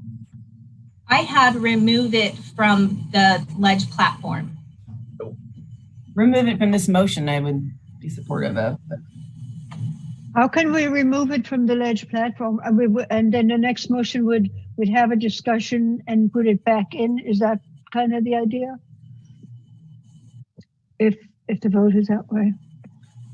Yes. Just to be sure, okay, Chair Supervisor Fennell, that's not what the motion, that's not what Supervisor Brown said. Mm-hmm. Okay, so can we get some clarification on that from the motion maker and the seconder? Is this, the concept is here, we take, how about if we just do a straw vote? On what? And then have the second, I mean, I don't know. It seems strange to take a vote on the strategic plan, the legislative plan, and then change it again with another vote if we, whatever we decide to do with the Richardson Grove item. It just seems strange. Supervisor Bohn? Well, I think the original was, we Supervisor Madrone wanted the invasive weed and he wanted Redwood Creek. Mm-hmm. And we had a couple of phone calls from Tacey about the juvenile justice. Mm-hmm. We're not removing it, so I don't think it should even be involved here. I think when this is all said and done, somebody needs to call Sean and say, would you call them so when this comes back next year, it is a little more functioning, or further on down the line, we can, change it so it's more acceptable. But I don't think with 2 phone calls we need to pull it, and that does not quiet their voice. I really appreciate them calling in, and I believe Sean Brenneman was on here, but I think what we need to do is, the original motion was to approve the wording of Supervisor Madrone on the invasive weed and Redwood Creek, and then we were going to move forward on Richardson's Grove, and that's not even in the thing. It's just not even included in this. Mm-hmm. And then the HTAC, I just think that we advise Sean and them to actually meet, because one's DHHS and one's probation. So I think, isn't that what we were kind of after? Oh, I definitely want everybody to understand before they vote. That would be really helpful. Yeah. Supervisor Madrone. Yeah, I apologize for all the confusion. I was actually just trying to follow the wise words of Supervisor Bass earlier, where she pointed out that it'd be really nice to move forward all those places we have agreement. And that's what this motion is designed to do. It's not attempting to remove Richardson's Grove from the discussion. But if we leave it as part of an approval of the entire ledge platform, I would be voting no. And I don't want to do that. I want to vote on 99.8% of this platform and support it. But because there is a controversy around this one issue, Richardson's Grove, and I'm not going to try to win any of you over one way or the other, I'm just recognizing there's a controversy. And so the way the motion was drafted, Tracy read it back very correctly. Thank you, Tracy. You're in the hot seat right away, taking over. Look at that. And you did perfect. It was exactly what I said. After I made that motion with Mike's amendment, Supervisor Wilson's amendment, I made a comment that I would want to bring back a second motion to consider the Richardson's Grove piece to the platform. Should we add it back in as it is? Should we add it back in as staff recommended with a modification? Or should we remove it as Supervisor Wilson suggested and have it come back to us in the near future for a more robust discussion with more of the details from Caltrans about the project and about the study of the interstate and interregional impacts and things like that. So I was really just trying to help us all, get our work done where we have agreement. and recommend, as Mike said, that H.C. Tacey and Sean Brenneman and DHHS get together and look at that wording, see if they want to recommend a change to that to us in the future. That's it. It's really pretty straightforward as a way to get our work done. Okay. But you have to just picture in your mind the action summary of the meeting. Okay. So if the action at the end of the day includes Richardson Grove in whatever manifestation it is, we have a motion that approves the ledge platform without Richardson Grove, and then a motion that approves the platform with Richardson Grove with whatever language is in there, potentially. So I'm just saying, if there's that potential, why do we take a separate vote and not just deal with the issue that we have to deal with? But I'm just giving you, looking forward to what our action summary will look like for the record, for history. Supervisor Bass. Thank you, Madam Chair. We're going to make sure that this is a memorable meeting for you for your last. Thank you. I kind of got that already. Yeah, it was the plan all along. So I believe I'm hearing it correctly that, I wouldn't say everything's usually unanimous with, legislative platforms. And I think there are conflicts at times. But if I'm hearing Supervisor Madrone correctly, let's move forward with what we know we have an agreement.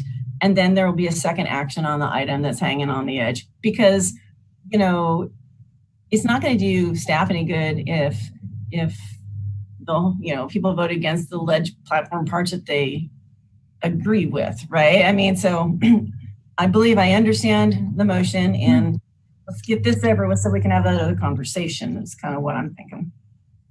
Okay. We can know. We'll manage. Okay, Supervisor Bohn? So what we're going to do is we're going to vote right now to take Richardson's Grove out of our platform.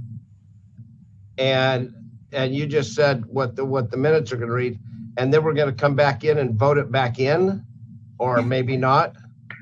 I'm just saying I have no desire for it to come out of our platform at all for whatever reason. So I am willing to vote the Redwood Creek and the invasive weed and tell the probation. I don't know why we need to do this in a legislative platform, but tell probation to talk to Tacey so they can get what they feel is wrong wording.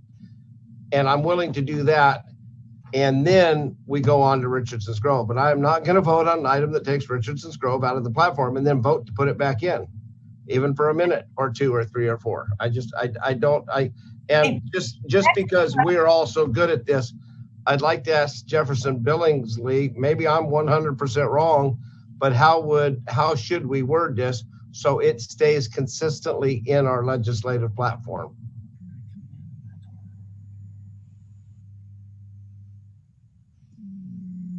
Through the chair, I understand right now the board's considering sort of a stepped process.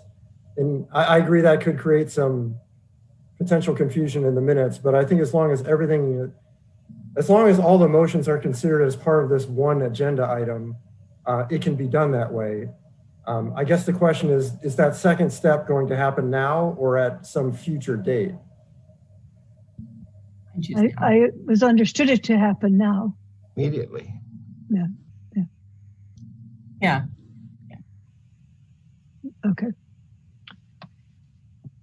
Okay, so we make it as part of the same agenda item, just parts 1 and 2. Okay. Supervisor Madrone. Well, I understand Supervisor Bohn's concerns. I mean, he's representing a certain perspective and a constituency, and I respect that. I really do, Supervisor As you are. I understand. I understand that. No difference there whatsoever. I'm just offering you that respect. I would be, I'd rather remove it completely from our platform because I think the controversy suggests that might be the right way to go. But I would also be willing to accept staff's recommendation here on the alternative language that simply puts us in a neutral position rather than a negative or a positive position. And given the controversy, that might be a good way to go today. And if that's acceptable to everybody, that would certainly be a way to include it all into one motion. you know, it's not what I want to do. I really feel strongly enough about this project that I'd rather it be removed. And I think several speakers talked about how, why is it even in there? This isn't a legislative issue. It's not going to be resolved in the legislatures in any way. It's going to be resolved in the courts and in the court of public opinion and other things in terms of appeals and legal action. So why don't we leave it to that? You know, if that's comfortable for the rest of the board, I would be willing to go to that place and include it all there.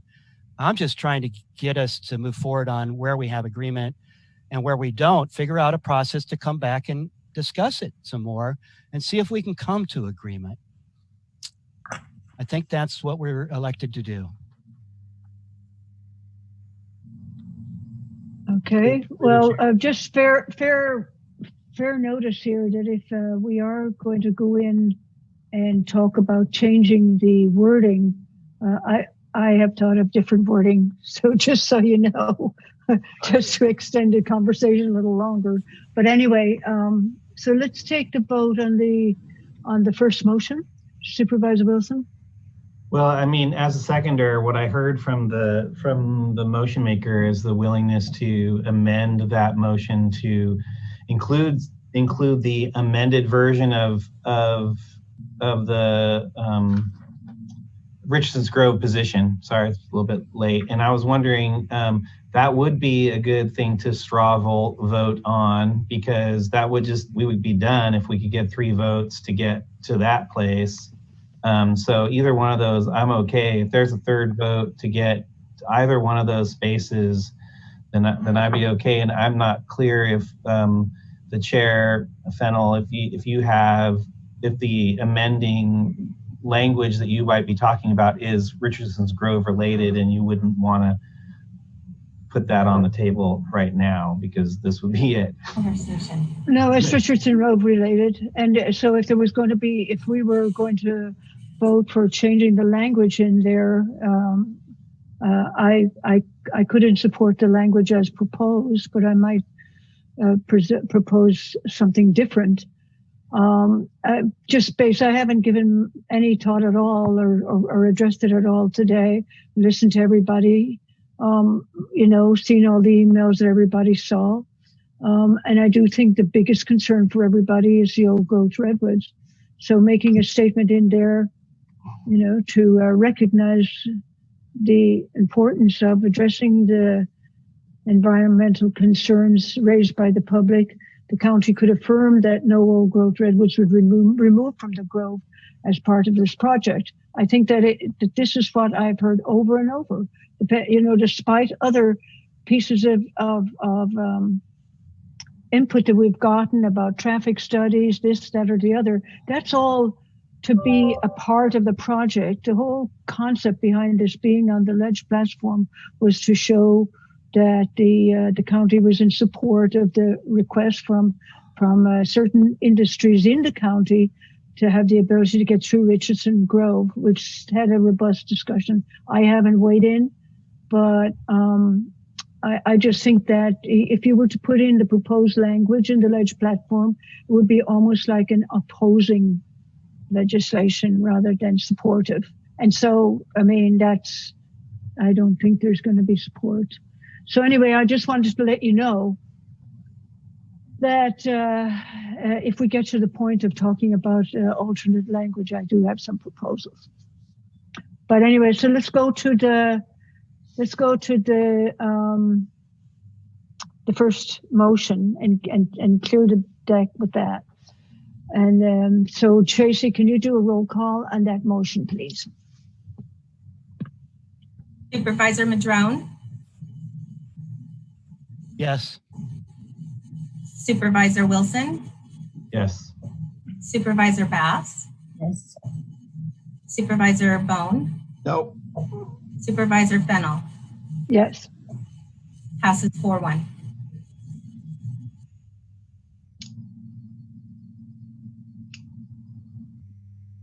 Supervisor Madrone? Thank you, Madam Chair. So now, that leaves us just the one last item of Richardson's Grove. And Supervisor Wilson had made a suggestion that perhaps we ought to bring that back so we could have a further robust discussion.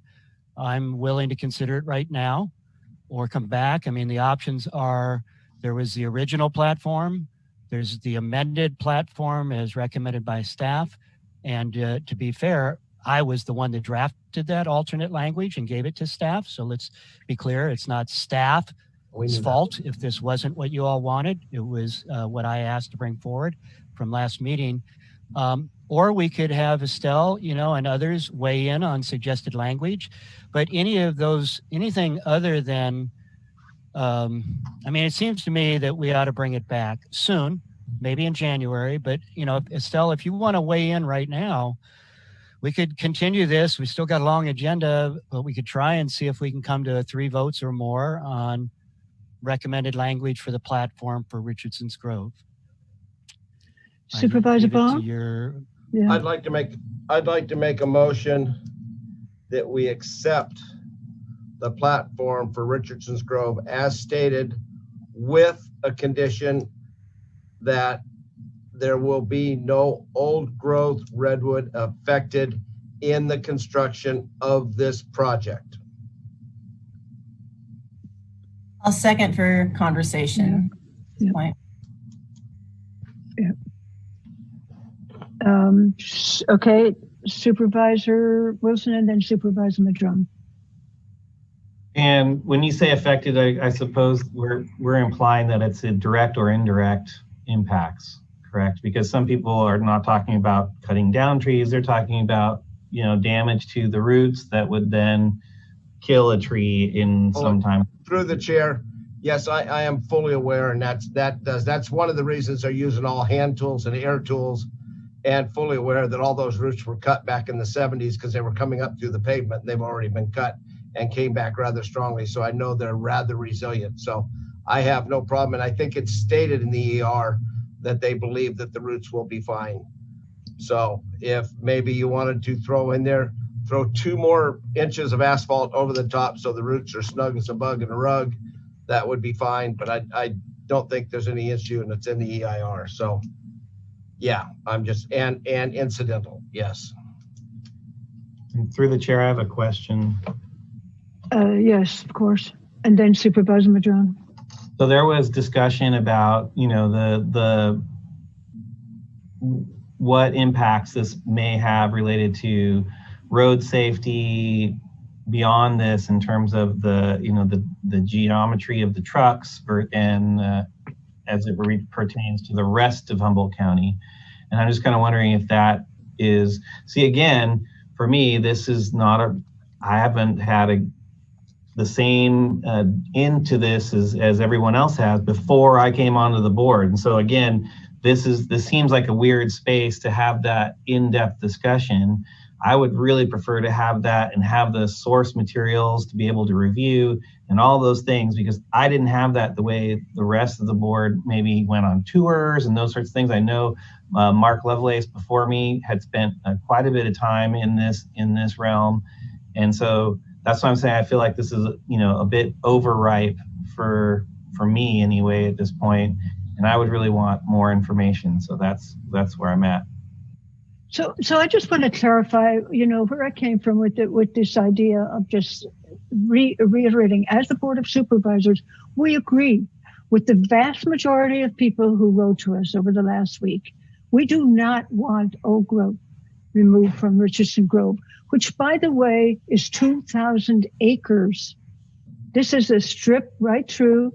And as you saw in the photographs, there is no intention of removing those old growth. I think when I see letters from people in San Francisco, Wallala, Arcata, wherever, so many people believe that these trees are going to be removed, and that's just not the case. So I think that we can make a support that supports a sustainable, diverse economy at the same time as we reassure our dedication to the old growth that is so emblematic of Humboldt County and so important as we move in. I think that, to me, says where we are. This is not up to the Humboldt County Board of Supervisors, by the way. It is not our call. This is just showing support for a part of our community. Supervisor Bohn. So I understand the part about the turning rate, but it sounds like the trucks are going to be here because they're coming from the north, they're coming from the east. So, I mean, so the turning radiuses aren't going to be involved. I mean, they're still going to be here. So if that's what we're concerned about, could we ask, and I know we're a little bit late, but because now the routes have become a big thing, and since I'm pretty sure there was a route study with these old growth redwoods, could we ask a representative from Caltrans to at least address the routes? So, Mr. Wilson, because all this stuff is online, and I can remember when I first came on the board, the second week I was there, and I had to come in 6 months early.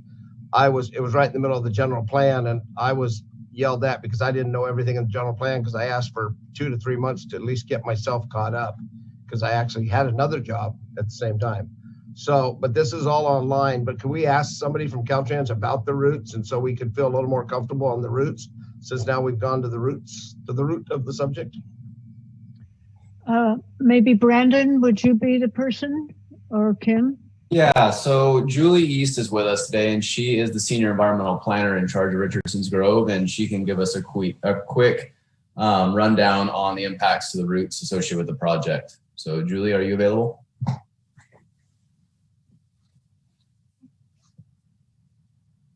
I can see Julie's in the meeting.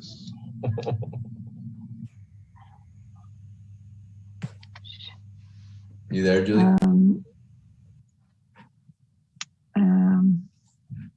Okay.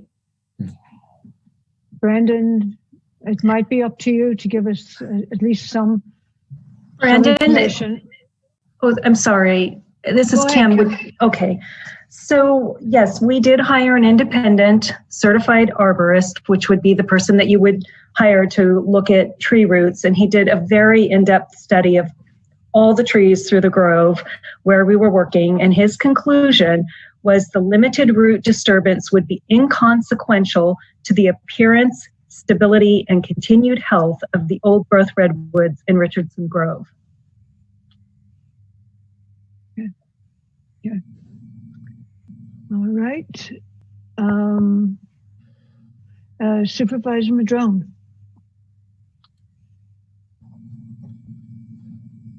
Thank you, Madam Chair. Okay, so a couple things.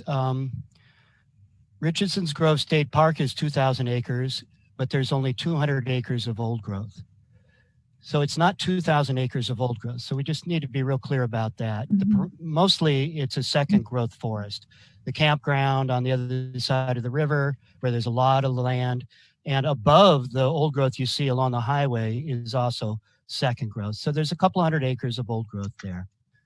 The other thing is, if I am going to do trucking, I would absolutely look up Supervisor Bohn to get his advice and expertise in regards to trucking. He's an experienced trucker. He's trucked for many companies. He knows many trucking firms, and he knows a lot about the trucking needs of this community, and I very much respect that. I know that he also respects the fact that I'm a hydrologist. And there are actually very differing opinions in the hydrologic community about the effects of road widening, even to this small scale, on old growth. It doesn't take you to drive very many miles back north along Avenue of the Giants, but on Highway 101 to see a long series of dying back redwood trees where they've, the 300 feet plus tall trees have died back 50 to 100 feet on their tops. What that is those trees are showing stress of water, lack of water. So redwoods are a phenomena, right? We don't even really completely understand exactly how they, sustain vegetative growth at the heights that they do, because it's impossible to pull water from the ground through the roots, through the tree, up to those elevations. That's called capillary pressure. And the way they survive is through fog and ambient moisture in the environment. We know that. We know there's a strong fog relationship with redwood trees. So all of these projects add up to a cumulative impact that does affect these trees. It's not just cutting them down or cutting at their roots. It's doing things that might affect the overall environment around them, that allows them to have moisture, to get up to 300 feet above the ground. So, you see that in a lot of these letters, that people are expressing these concerns for something that is a very fragile ecosystem that once covered most of the earth, if we want to go back millions and millions of years ago. But the bottom line is they don't exist in all that many places anymore. And the old growth is shrinking, and they absolutely can be impacted by things that affect their moisture availability. So, if you didn't understand that, I hope that helps a little bit from my expertise of what I understand with hydrology and these magnificent trees. So again, if we just try to put that original platform back in, I cannot support it given all the public concerns and comments and the controversy about this. It doesn't represent our community to put that statement into the platform. I very much like what Supervisor Wilson is recommending, which is let's come back to this after the holidays with more detail and more information about this interstate and interregional impact potential and other kinds of concerns, and see if we might be able to find a compromise in the language that we can put into the platform that would represent our entire community. Not that we're ever going to get everybody in agreement on everything. I understand that, but I very much like that motion that Supervisor Wilson has not made yet, but was kind of suggested. So,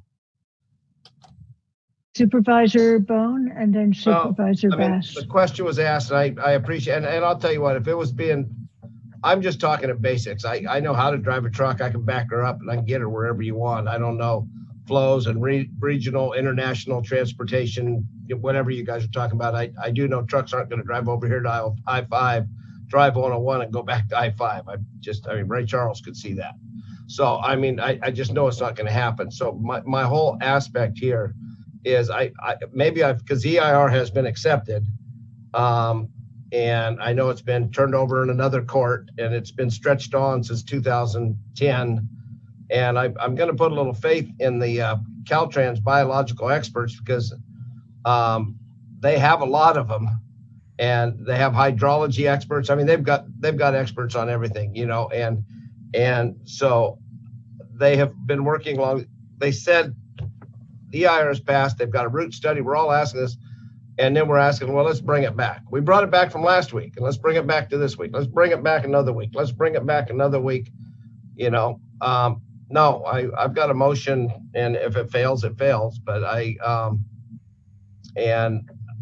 just don't think that this is the earth-shattering way. I even heard, the letters would have been great if they would have been, and this wasn't callous or anything else, but all the things says you can't take down old growth trees. You can't, that's what they said. They didn't say you can't bruise the roots and make them feel tired and want to flop over or something like that.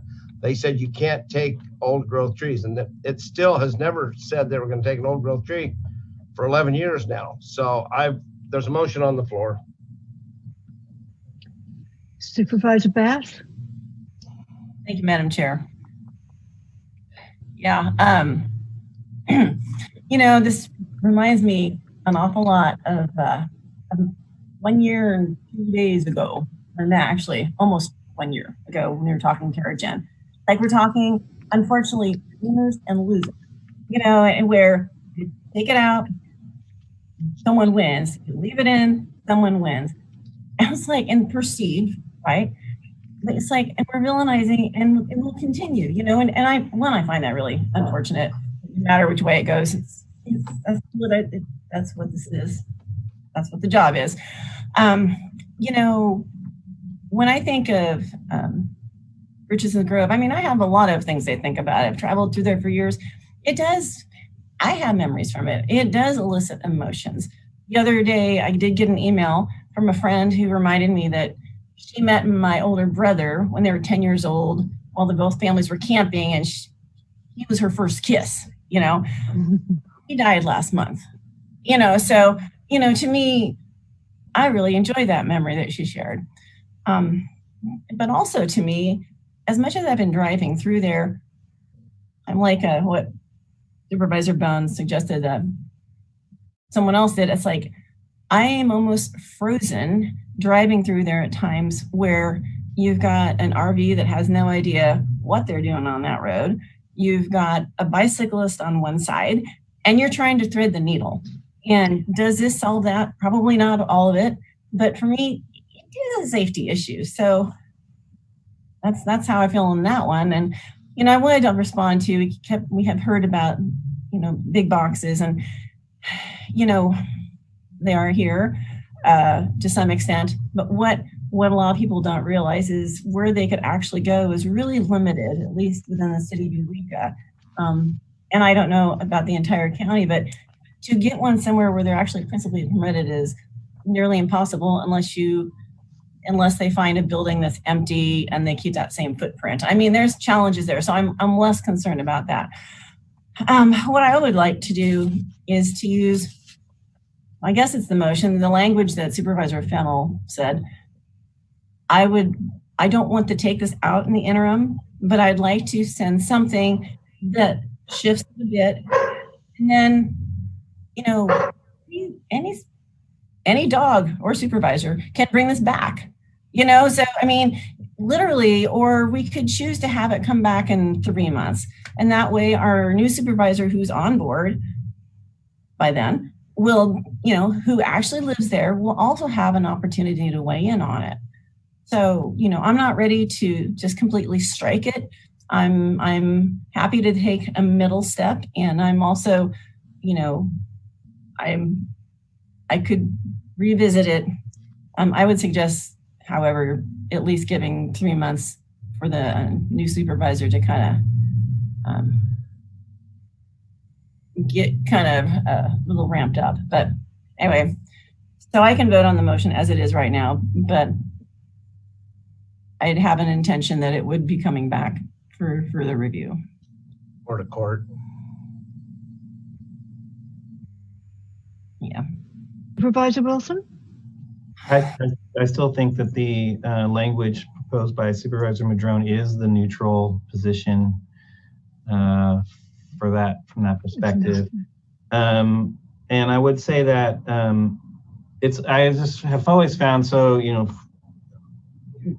from the time I was on the Harbor District and, you know, further back, I always find it interesting that within this community, that, you know, the thing we love the most often is derived from our isolation in this place and how we're separate. And yet it seems consistently the thing that we fight against at the same time, constantly. It's just one, you know, it's kind of, I always find that just so interesting. I do believe this is, and the narrative of that this is not necessarily a legislative agenda. I could see that. I don't see necessarily the direct nexus with regards to that. I also found it the interesting and how we derive or where money is allocated and how we do that. And when we put something this important and this expensive, in this legislative way as a particular project versus other projects that we may or may not want to prioritize around Humboldt County, kind of maybe kind of weighs it heavier in ways that maybe it shouldn't be relative to the potential benefit that we may or may not derive from it. And on road widening and safety, there's a lot of there's a lot of data about road widening and safety, and the idea that road widening leads to safety is very contradictory. That was sort of what we thought for many, many years, but what we find is that, quite frankly, that's not necessarily the case. It seems like it would be, but oftentimes it creates more unsafe areas. So I'm not here. I just want to say, like, I'm ready to vote on this issue, and I'm ready to say that I in the current context I'll be voting no, but only because I really wanted to come back and have this conversation with the new supervisor, and with also with more and better information from my perspective. But I'm okay with just getting this done. Yeah, I just want to very briefly say that this is one of the parts where we have, I don't know, it's a lack of understanding of the facts. It is not a road widening project. It is a realignment. And I think that it's very difficult for people to understand that it's just really realigning the curves. But regardless, Supervisor Bass. Yeah, you know, and actually, if we could get people to really slow down when they drive, I would, you know, I hear what Supervisor Madrone is saying, you know, and, you know, will this speed it up? I personally don't know, but I haven't studied it. I don't think it would, but, you know, I hear Supervisor Wilson saying, you know, he's not going to support this one, but he'd be willing, you know, sounds like come have a conversation when the new supervisor's here. And I'm a little bit different. I'd rather at least have something with a little adjustment, move forward, and then we can still have a conversation. You know, either way, we're going to revisit this, I figure. So, you know, we can vote on this one, and if it fails, then we'll vote on the next one. Well, we have a lot of, we have quite a few other, we have a few other items to go through yet. So unless we have some burning issues where you're going to change everybody's mind, Supervisor Wilson. No, but I do want to acknowledge that there is a lot of misinformation that is about this issue. And you're right. There are facts that are not being well represented on, I would say, on all areas of this. So I want to be clear about that, that there's no ubiquitous ownership of the facts on this. Thanks. Thank you. Thank you for that. Okay, let's have a vote on Supervisor Bohn's motion. Can you repeat that, Ryan, just for clarity's sake? Yes, Chair Fennell. So what I have written down here is to accept the Richardson Grove item platform as stated, with the added wording of the county would confirm that there would be no old growth redwood affected in this construction. Okay, that right, Supervisor Bohn? Okay. Yeah, that covers about 150 of the letters I got. Okay, all right. So Ryan, if you would call the vote, please. Yes, Chair Fennell. Supervisor Bohn? Yes. Supervisor Bass? Yes. Supervisor Wilson? No. Supervisor Madrone? No. Supervisor Fennell? Yes. Thank you. Passes 3. So for clarity's sake now, that basically means that this is included in the ledge platform with that additional. And it's a two-part on that agenda item. Well, I want to say a really big thank you to everybody who has cared for and been very passionate about this issue for so long. It's obviously protected what might have been a lot more trees cut down, et cetera, et cetera. So thank you for weighing in there, and you have another chance, it looks like, in the new year. So thank you again to everybody on that item. Let's go to the next item on the agenda. And this one comes to us from the County Council. It is a request of the Auditor Controller for outside council representation. Councilor Billingsley. Yes, thank you, Chair. This is a continuation of the item from last week where the board first considered the Auditor Controller's request for outside representation. At that meeting, my office did declare a potential conflict. So really the issues before your board now are first, under the case cited in the agenda item, does the board believe that the representation is within the scope of duties of the Auditor Controller's office? And then dependent upon that finding, does the board wish to enter into an engagement with Ms. Day Wilson or suggest another counsel for outside representation for the Auditor Controller? Okay. Okay, let me see. Any thoughts on this, any discussion on this item from the board? Well, Supervisor Wilson? So it's my understanding that, you know, if we were to approve funding of outside counsel, that we would have to make a determination that what's being involved in here and is within the scope of the duties of the auditor controller.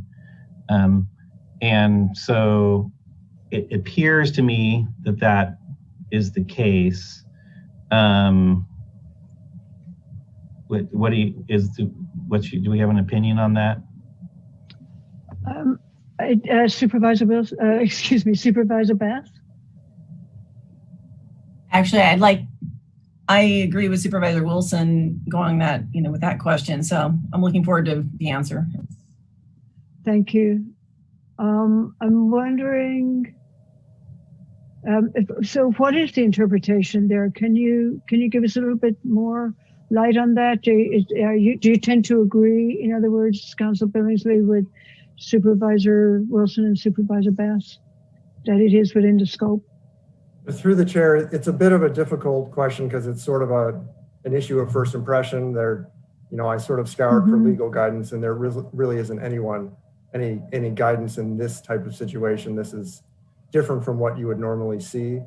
I think it is definitely a defensible position that because the investigation is related to the work of the auditor's office, that it could be within the scope of the duties that could allow for her to be appointed counsel. Supervisor Wilson and then Supervisor Bass. And can we limit at least, within practical terms, the scope of that work within a contract if we decide to cover that? Again, I mean, this is coverage for what is in effect an employee of the county. I mean, I know it's an elected, but under kind of the HR role, it's a special class of 3. We have 3 of these employees that are covered by this particular legislation, and so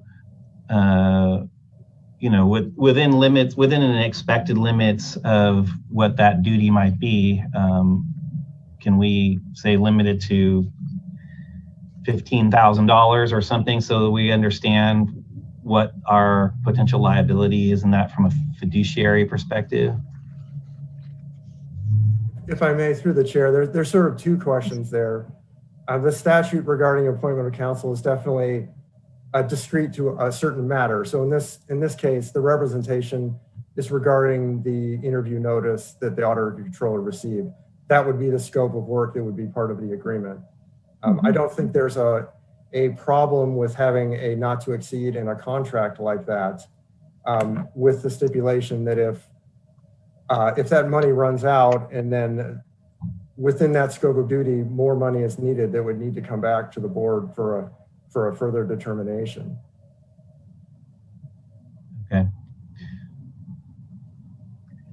Okay. Supervisor Wilson?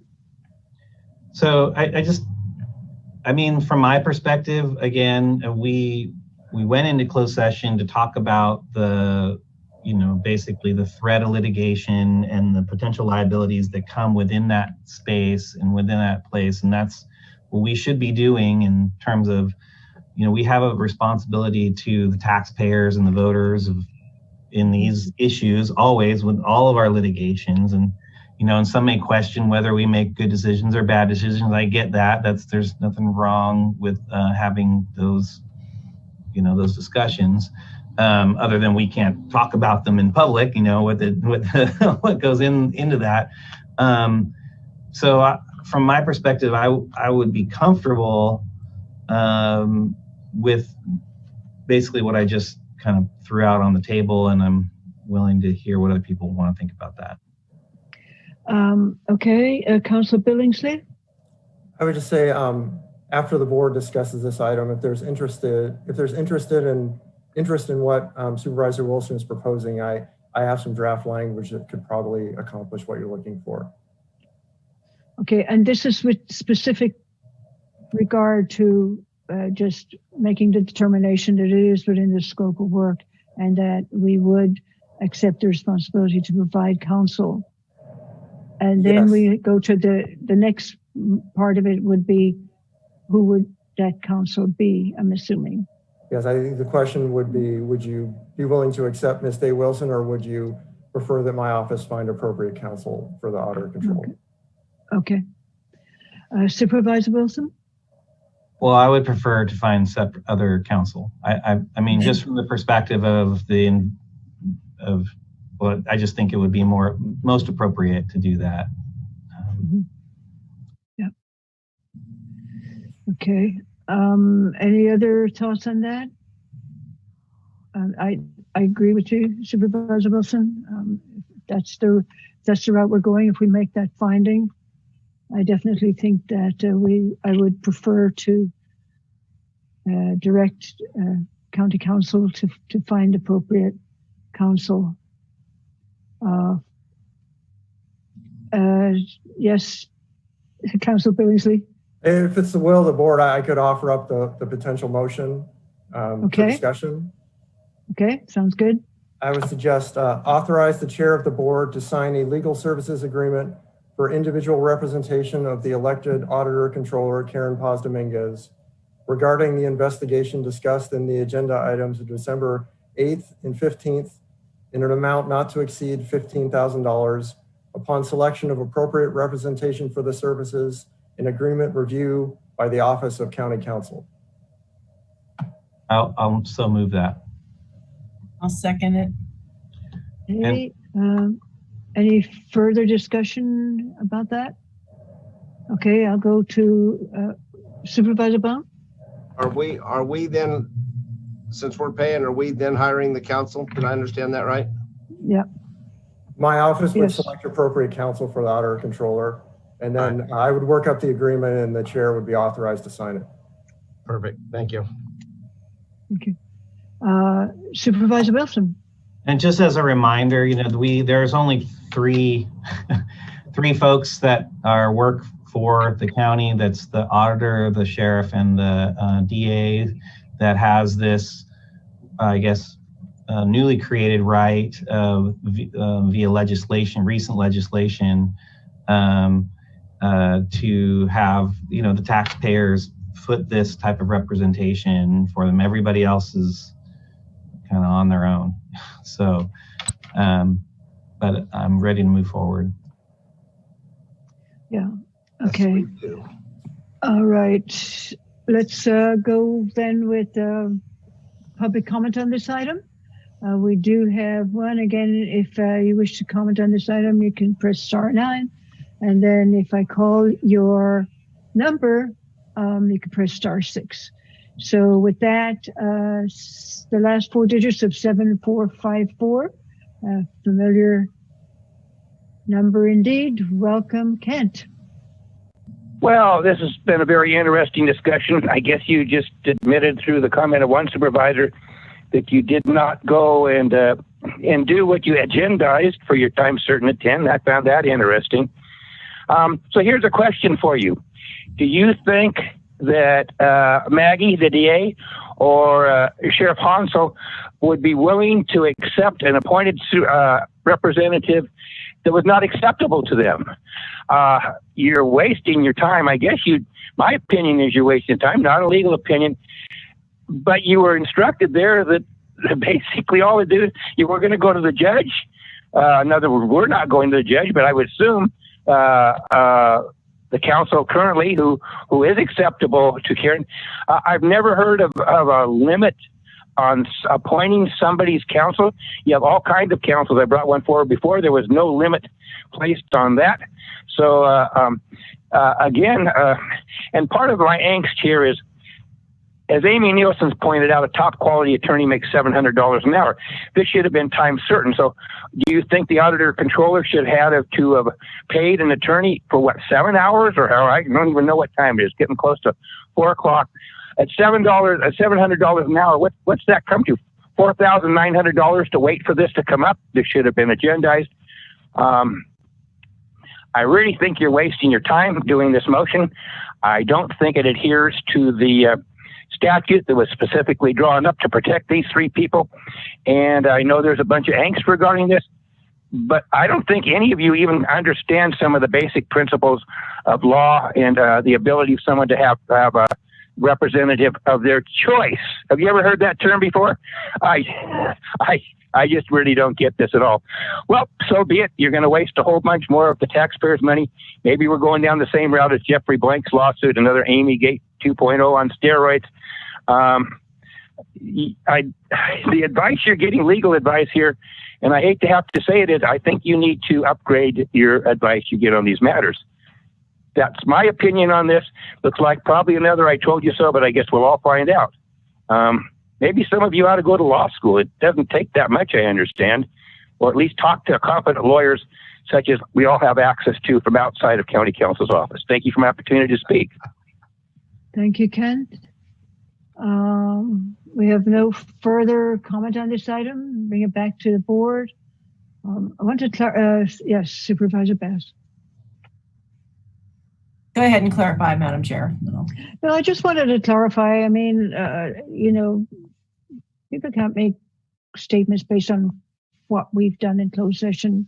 But what I want to say is that it seems to me that what we're doing right now is we're saying, yes, we're not going to provide it from our own county council. We do recognize that and they're agreeing to the request from the auditor controller to provide counsel. That counsel would deal specifically with the issue at hand.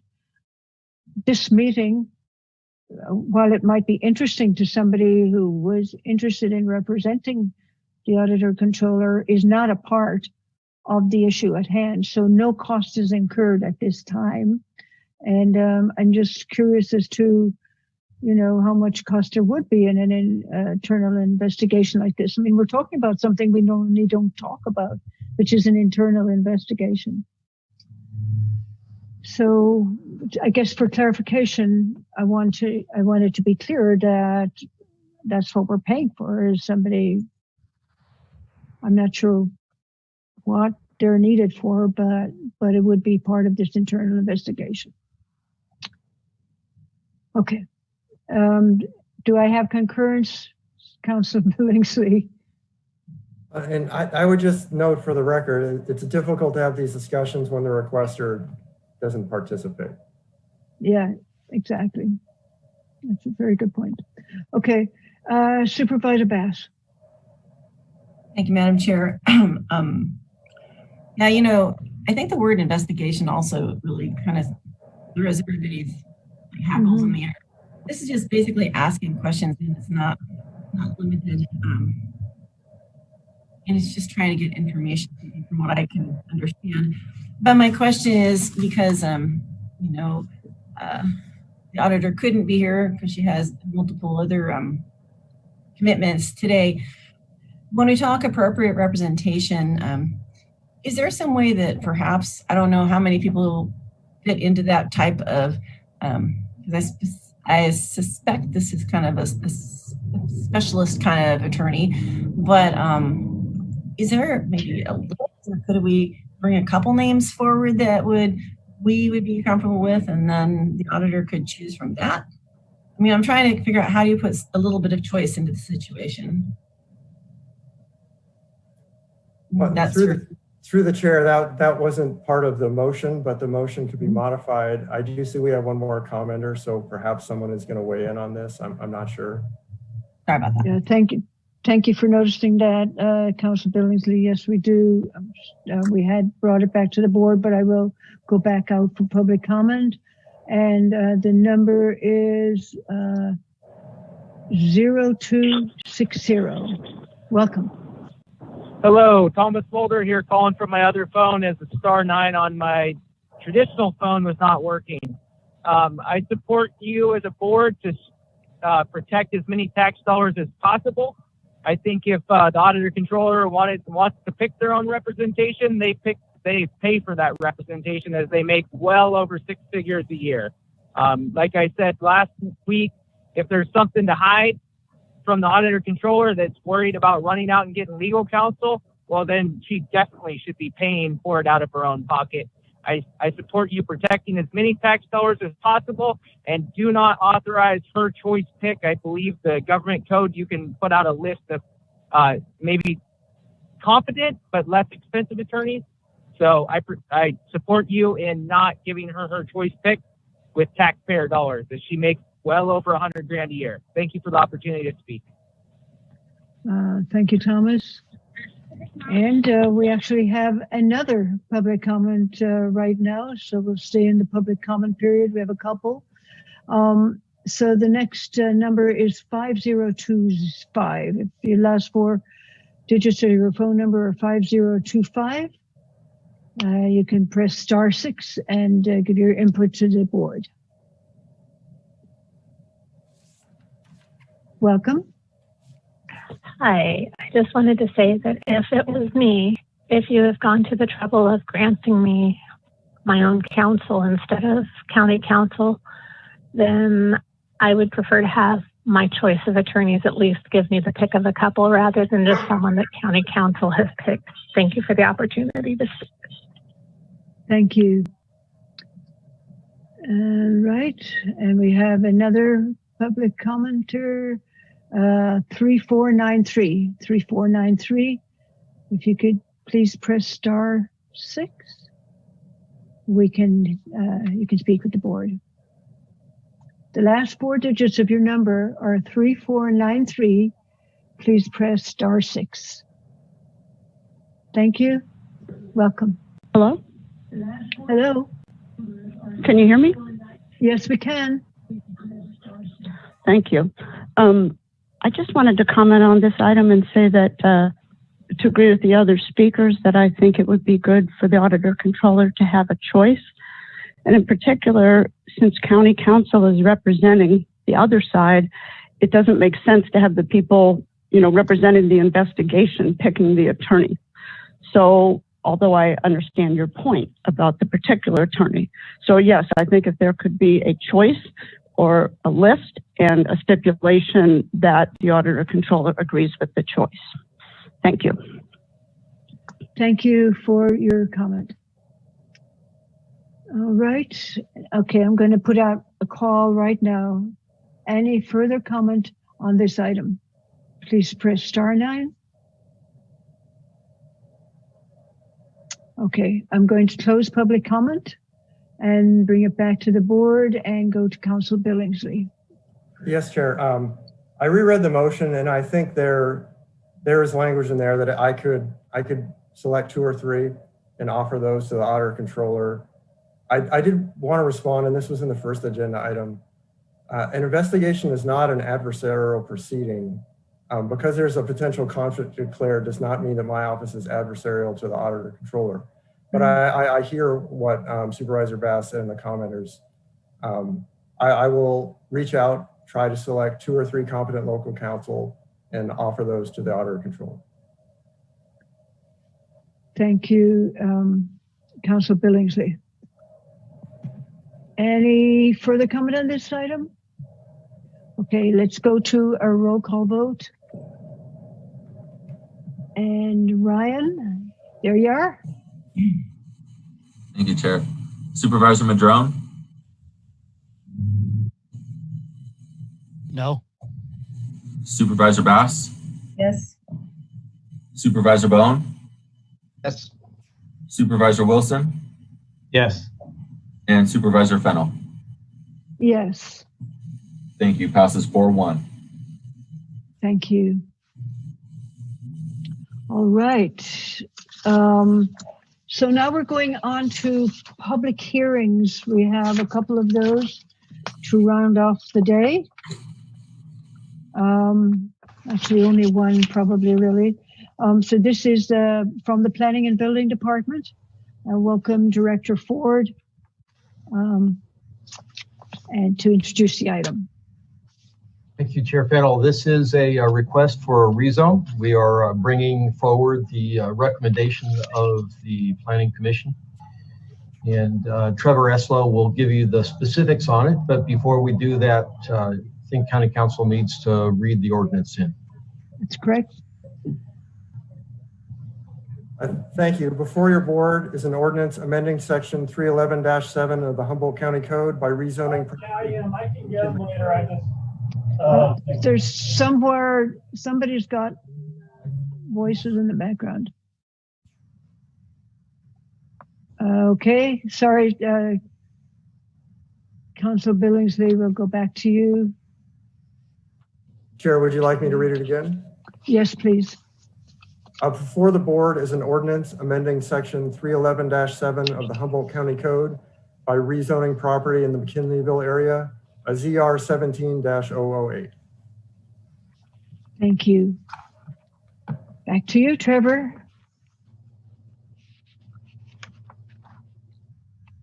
Your mic, Trevor, your microphone is not working. It looks like it is, but there must be a connection for audio that's not activated.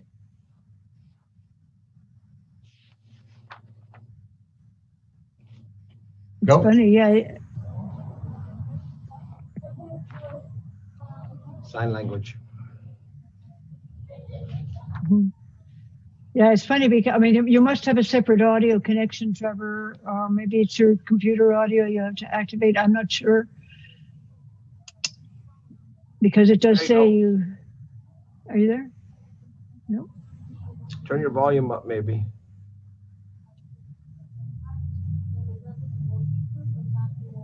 Maybe you're connected to a Bluetooth item.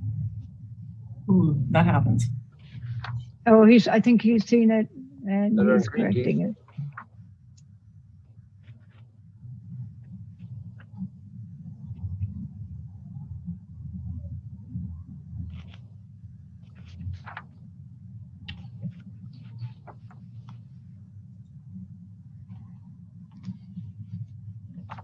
Nope, not yet.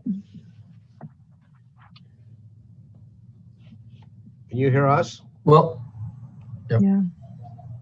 With the technical difficulties, Trevor, if I say anything wrong, give me a scowl or shake your head, and I'll just give a brief introduction of this item. It is, as was mentioned, a zone reclassification of land currently zoned timberland production zone. The parcel size is approximately 20 acres. The rezone will change it to agricultural general with a special building site combining zone to allow 5-acre parcels. The proposed request is consistent with the general plan land use designation of residential agriculture with parcel size between 5 acres and 20 acres. The Planning Commission approved this with a 6-0 vote. There is no controversy associated with it.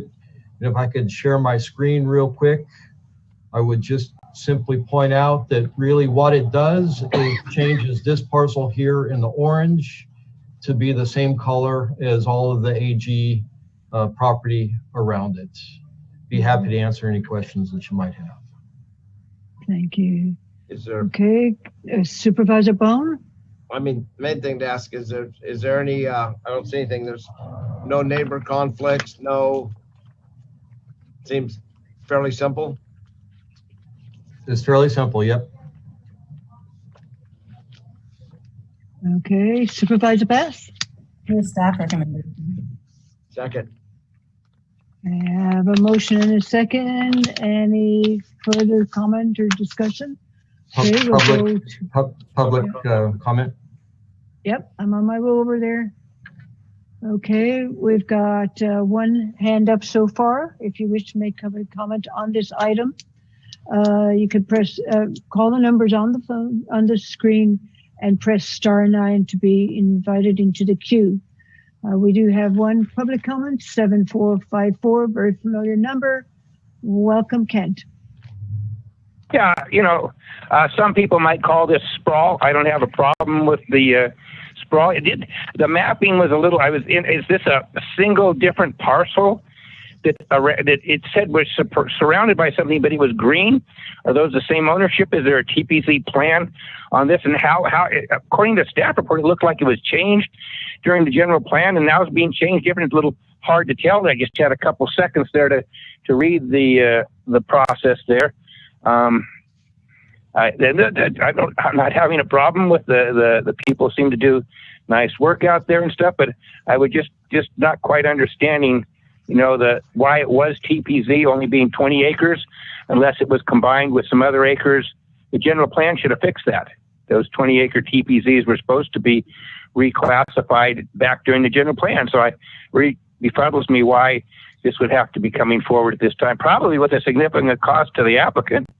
Don't know. You guys don't usually give away anything there when it comes down to bringing things forward. So those are just some why questions. Doesn't seem to make sense that this would need to be done. That they give them opportunity to speak. Thank you, Kent.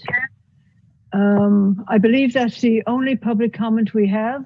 Again, I'll just offer if anybody out there wishes to speak.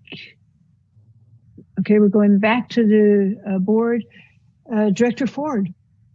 Yeah, I would just simply respond to the questions there. The general plan was changed from ag residential to residential agriculture. The AR was done away with. The RA was adopted as part of the 2017 general plan. It was not designated as timberland.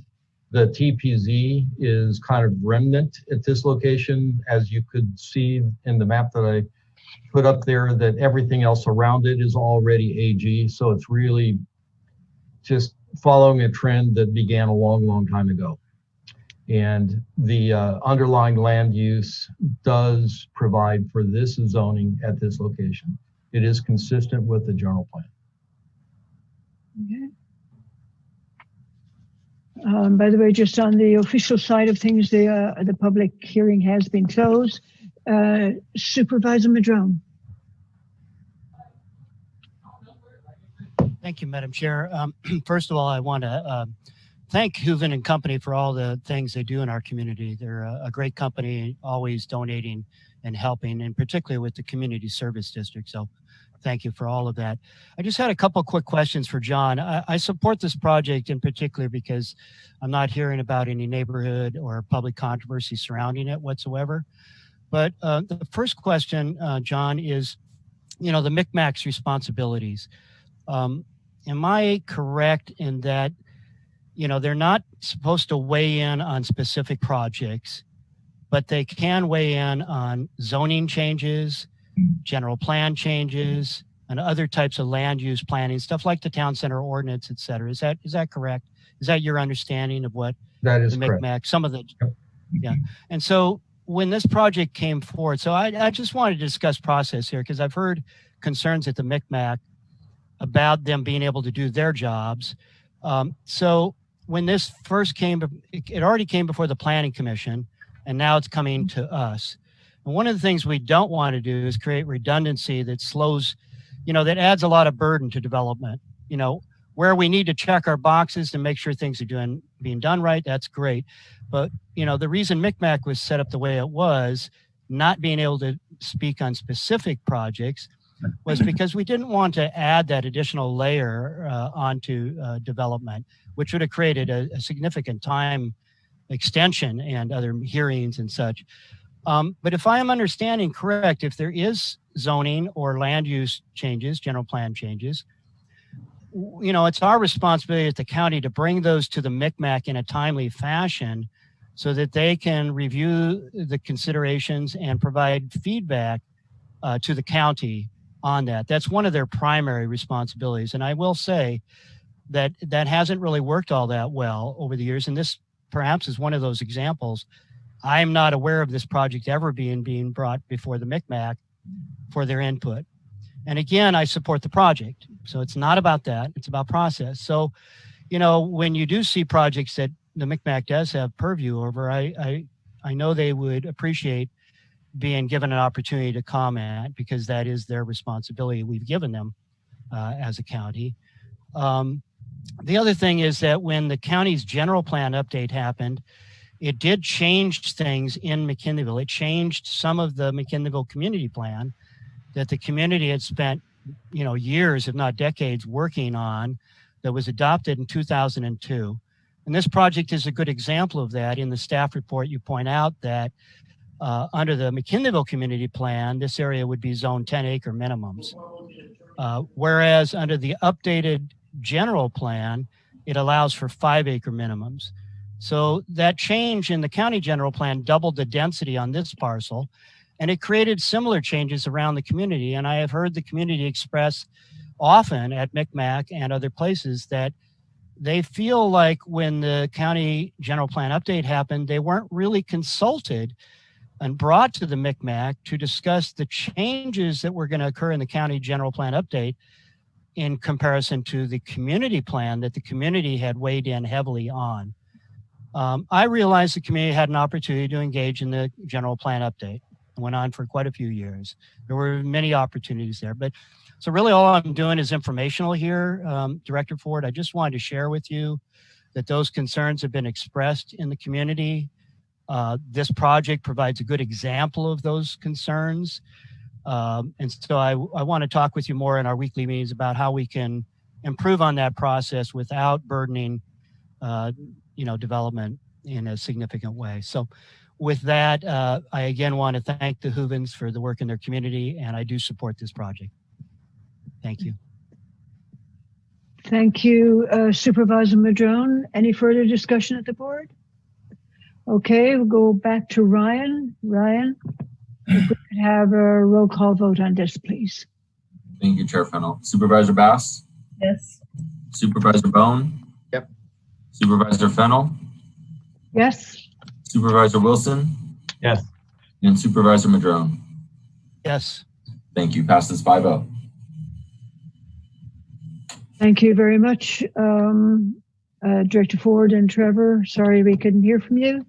The next item is also a hearing. It's a continuance, actually, and we'll go back to Director Ford on this item. Thank you, Chair Fennell. If it would be appropriate for me to just say thank you. It's been a pleasure working with you, and this will be the last public hearing that we're able to work on together. So thank you for your graciousness towards staff and the care that you put into your job. I appreciate that greatly. The request that's being brought forward here is a request by staff to revoke a conditional use permit for a cannabis cultivation site. We are asking for a continuance to a date uncertain on this. When we originally scheduled this, it was apparent that there would not be any recourse for the applicant at the state level to reclaim their state license. However, we are under a different impression currently. And so we want to give the applicant a chance to work things out at the state level and then before taking any action at the local level. This is particularly important since this is in a critical watershed. And so if this were to be revoked, the permit could never be reinstated. So some time and some maybe prudent steps at this time are very important. So we're recommending a continuance to a date uncertain. Thank you. Now I understand that you have conditions on that with the permittee. In other words, that they can't conduct any cannabis operations there until the matter has been settled at the state level, correct? That is correct. And they actually, cannot cultivate, they cannot process, they cannot sell. Okay, great. Any further comment on this item? I will go for public comment on this item here. And again, if you can call the numbers on the screen and press *9 if you wish to speak with the board on this motion, on this recommendation to continue. And so let's see, we have 0260. If you would press *6, welcome. Good afternoon, Thomas Mulder. I just want to make sure you can hear me. Yes, we can, Thomas. Hi, so I was curious about this project. From what I read on it, it's a provisional license, so they have no grounds for appealing the state decision, no grounds for all kinds of other things, so that it's pretty much cut and dry that their license is going to be pulled. Secondly, from the staff report I've read other ones where there's been enforcement actions as far as law enforcement of places that have been raided. From my understanding, this place wasn't raided. So basically, what I get from reading the staff report is you're saying, hey, it's okay to illegally divert from 3 different water sources, and divert 100% of your product because it said their license was yanked, so they couldn't have legally sold any of their product unless they brought it to the county. So maybe the county could use this as a negotiating tool with DFW, revoke this permit, and maybe negotiate with DFW on some of the other projects that they feel challenging, that they might be able to get some forward traction on. Just a thought, and those are just my perceptions from reading the staff report. Thank you for my opportunity to speak. Thank you, Thomas. Okay, we do have another public commenter, 7454. Welcome back. I see no reason to continue this. These people in the neighborhood have been ignored. They seem to do whatever they want. Would you really want these people back under any kind of an agreement other than whatever money is to be made in Measure S? I cannot see any positive thing regarding these people. There's a complaint letter in here. It's the same as Thomas. I read some of this stuff. Before I speak, I do take a little time usually. And they made, despite our respectful complaint, we were ignored and suffered loud, continuous noise daily for the rest of the summer. It's time that you send a message to these people. We're not playing around. We really don't care what you've done. You've thrown the county under the bus. You've disrespected every part of the process. And therefore, this permit should be done with prejudice on this property. Don't let them go ahead and try and get a permit brought forward or something. I think there's a million and some dollars against the property. Go ahead and just stick a fork in this one and call it done. It just befuddles me. Why would we bend over backwards to help somebody of this nature that has done nothing right? And I can see no good thing, especially within this community planning area. So I'd throw full weight behind what the state's doing. Hopefully, like Thomas said, stick a fork in it and make it an example. But that's apparently not your intention here. Really wish you would just go ahead and make a decision and move forward on this. Thank you for my opportunity to speak. Thank you, Kent. Back to the board. There's no further public comment on this, so bring it back to the board. I will note that it's actually almost 2 million penalty assessed by the state on that. Anyway, back to the board. Any further discussion or a motion? I make a motion, we bring it back, what Director Ford requested. I really believe with the $2 million penalty, I don't know if we'll ever see him again anyway, but it's a nice thought.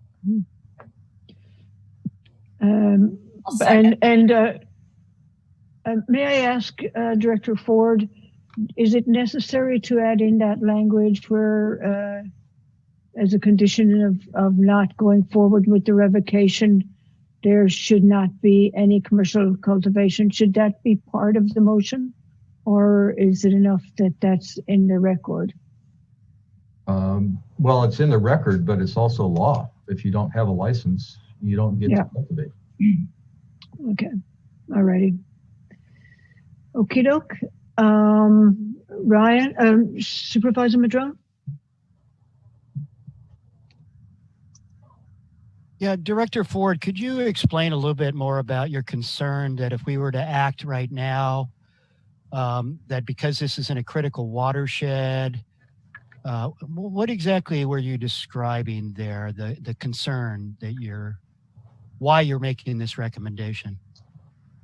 So, to be completely transparent and honest about this, is that a lot of the things that were brought up by state agencies and were not directly observed by county staff. And so before we take an action that we're supporting, I want to make sure that we have the evidence to stand behind that, because if this permit were to be revoked, a new permit could not be approved at this location. And if we were to end up in court and we could not substantiate our action, I don't want the county to be in a position where we're ever vulnerable for an action because there is a lack of evidence. There is no doubt that there is a lot of evidence at the state level. And the state is pursuing various recourses. But I don't think it's good practice for us to be running ahead based upon evidence that we didn't directly collect.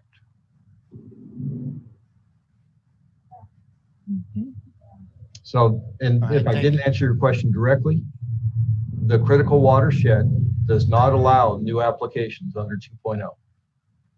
So if this were revoked, the permit at this location could not be reapproved. Right, but does it affect the overall cumulative impact? I think each watershed has a number of acres allowed, so it doesn't impact that. It's just that it couldn't happen at this site, but it could still happen within this watershed as part of the acreage within the cumulative impact analysis, or? No. You're saying it would be withdrawn from that. That number goes down then. So let me try to paint a little different picture. This is different than anything you've ever seen before with respect to cannabis, because this is a permit that has been granted. This is an actual permit that's in hand. And what we would be doing is saying you no longer have that permit, and we'd be taking it away. And so that is a very drastic measure. And it may be appropriate, but we want to make sure that if we're going to take that action, that we have the evidence directly in our hands and that we're in step with what the state is going to do. I mean, with respect to the provisional license, Mr. Mulder is absolutely correct. But that's not to say they can't get a state license if they bring everything into compliance. So, okay. So if I could continue a minute here through the chair. Absolutely. Thank you. So I appreciate that explanation. That helps a lot. My assumption is that there's nothing illegal going on there right now because they're under quite the microscope, right? I mean, so there's not going to be any new evidence being accumulated, right? So the only evidence is state evidence. We're never going to have any county-derived evidence. And in law enforcement, people use evidence from each other all the time. I mean, it's rare for both bodies to end up with the same evidence. What happens is one law enforcement entity uses the evidence from another to back up their claims. We seek that out. We try to validate that and corroborate that. And so ultimately, it's going to fall on this state evidence no matter what, because we're not getting any new evidence. So I don't know. It just feels funny. I understand what you said. I appreciate the explanation. I still don't like the idea.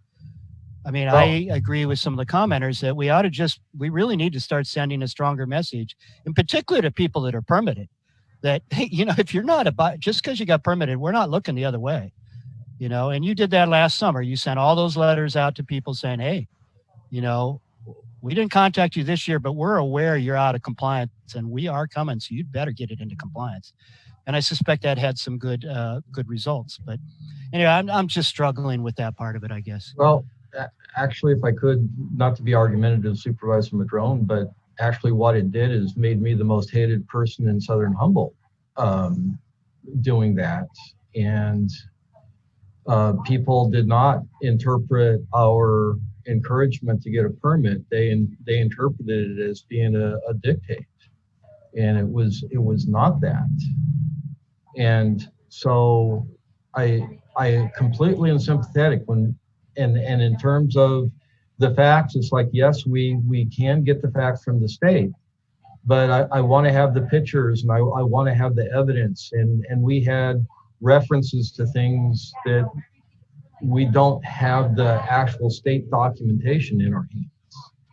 And before I bring something to you and have an attorney arguing with you about whether or not something should be revoked or not, I want to have so much evidence that I can present to you that is compelling.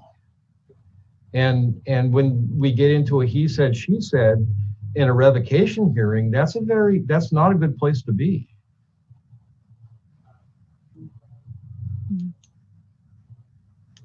Thank you, Director Ford. And we did have a motion and a second in this, correct? On the staff recommendation. Okay. Let's see, Ryan, another roll call, please. Thank you, Chair Fennell. Yes, and my understanding is it is to approve staff recommendations. Thank you. Supervisor Bass? Yes. Supervisor Wilson? Yes. Supervisor Bohn? Yes. Supervisor Madrone? Yes. And Supervisor Fennell? Yes. Thank you. Passes 5-0. So that is it from the planning department. And our final job today is to deal with a couple of closed session items. To go to Council Billingsley. Thank you, Chair. It's the intention of the board to meet in closed session on 3 items. The first is a conference with legal counsel pursuant to Government Code 54956.9 D2 and E3 to discuss a claim filed on behalf of E. Schwenk. The second, pursuant to Government Code 54954.5 and 54957 to consider public employee performance evaluation for the position of aviation director. And last is a conference with labor negotiator pursuant to Government Code 54957.6 to meet in closed session to review the county's position and instruct its labor negotiators, Kelly Barnes, Alicia Hayes, and Jack Hughes, according to all the groups that are listed in the agenda item. Thank you, Council Billingsley. Is there any public comment on these items?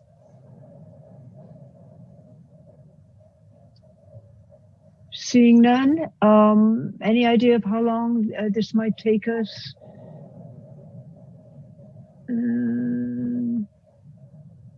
Chair, we have a late hand to make a comment. Oh, thank you. Thank you for noticing that. Appreciate it. Okay, we do have a comment on our closed session items. 7454. I've got 2 hands. I hit *9 the first time, and then I sometimes it takes 2 hands, doesn't it, to get attention out of you? So this is your last item. Again, congratulations, Estelle. You made it through the day, another long one. I look at this E.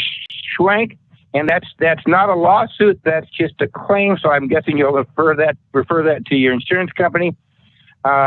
Public performance of the aviation director. I don't know whether it's the aviation director's job to help work with the health department to establish guidelines for COVID protection at the airport. If it is, I don't see that happening out there. I made this comment before. Such things as some of the airlines now say they're going to have a COVID test 72 hours beforehand, instant on the spot COVID when you get on the plane, when you get off. That's for international travel. We don't need to go that far, but we do need something at the airport out there. Hopefully we'll all get our shots or whatever we're going to get there and get past that. And then, of course, the last one is you're negotiating with our county employees. I'm hoping that everybody will understand. And I haven't seen a report from the CEO's office or anything as far as your financial status. Maybe I've missed that. Are we hitting our guidelines? And that's relevant to all these negotiations, because without that ammunition, you have a hard time having people moderate their requests. We'd all like to pay them probably more than they are getting if we could afford to, but I can't see that happening. And so it sure would be nice so that you can make informed decisions regarding your financial situation before you go into these kind of negotiations. So those are my comments, and thank you, Estelle. It's goodbye for now, but I'm sure I'll hear from you. Like I say, you got the phone numbers, and it's been a pleasure working with you. Thank you very much, Kent. Appreciate that. Okay, so let's see. We are going in. Does anybody want a little bit of a break before closed session, or you just want to go right through? Right through. Okay, we'll see you in a couple of minutes. Take care.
Almost there.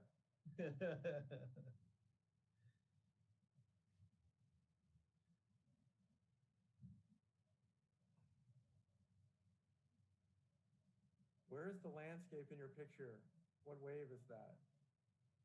I don't know. I think that might be Lost Coast someplace. Okie dokie. We have 1, 2. We need a couple more. Or one more anyway. At least one more. Mm-hmm.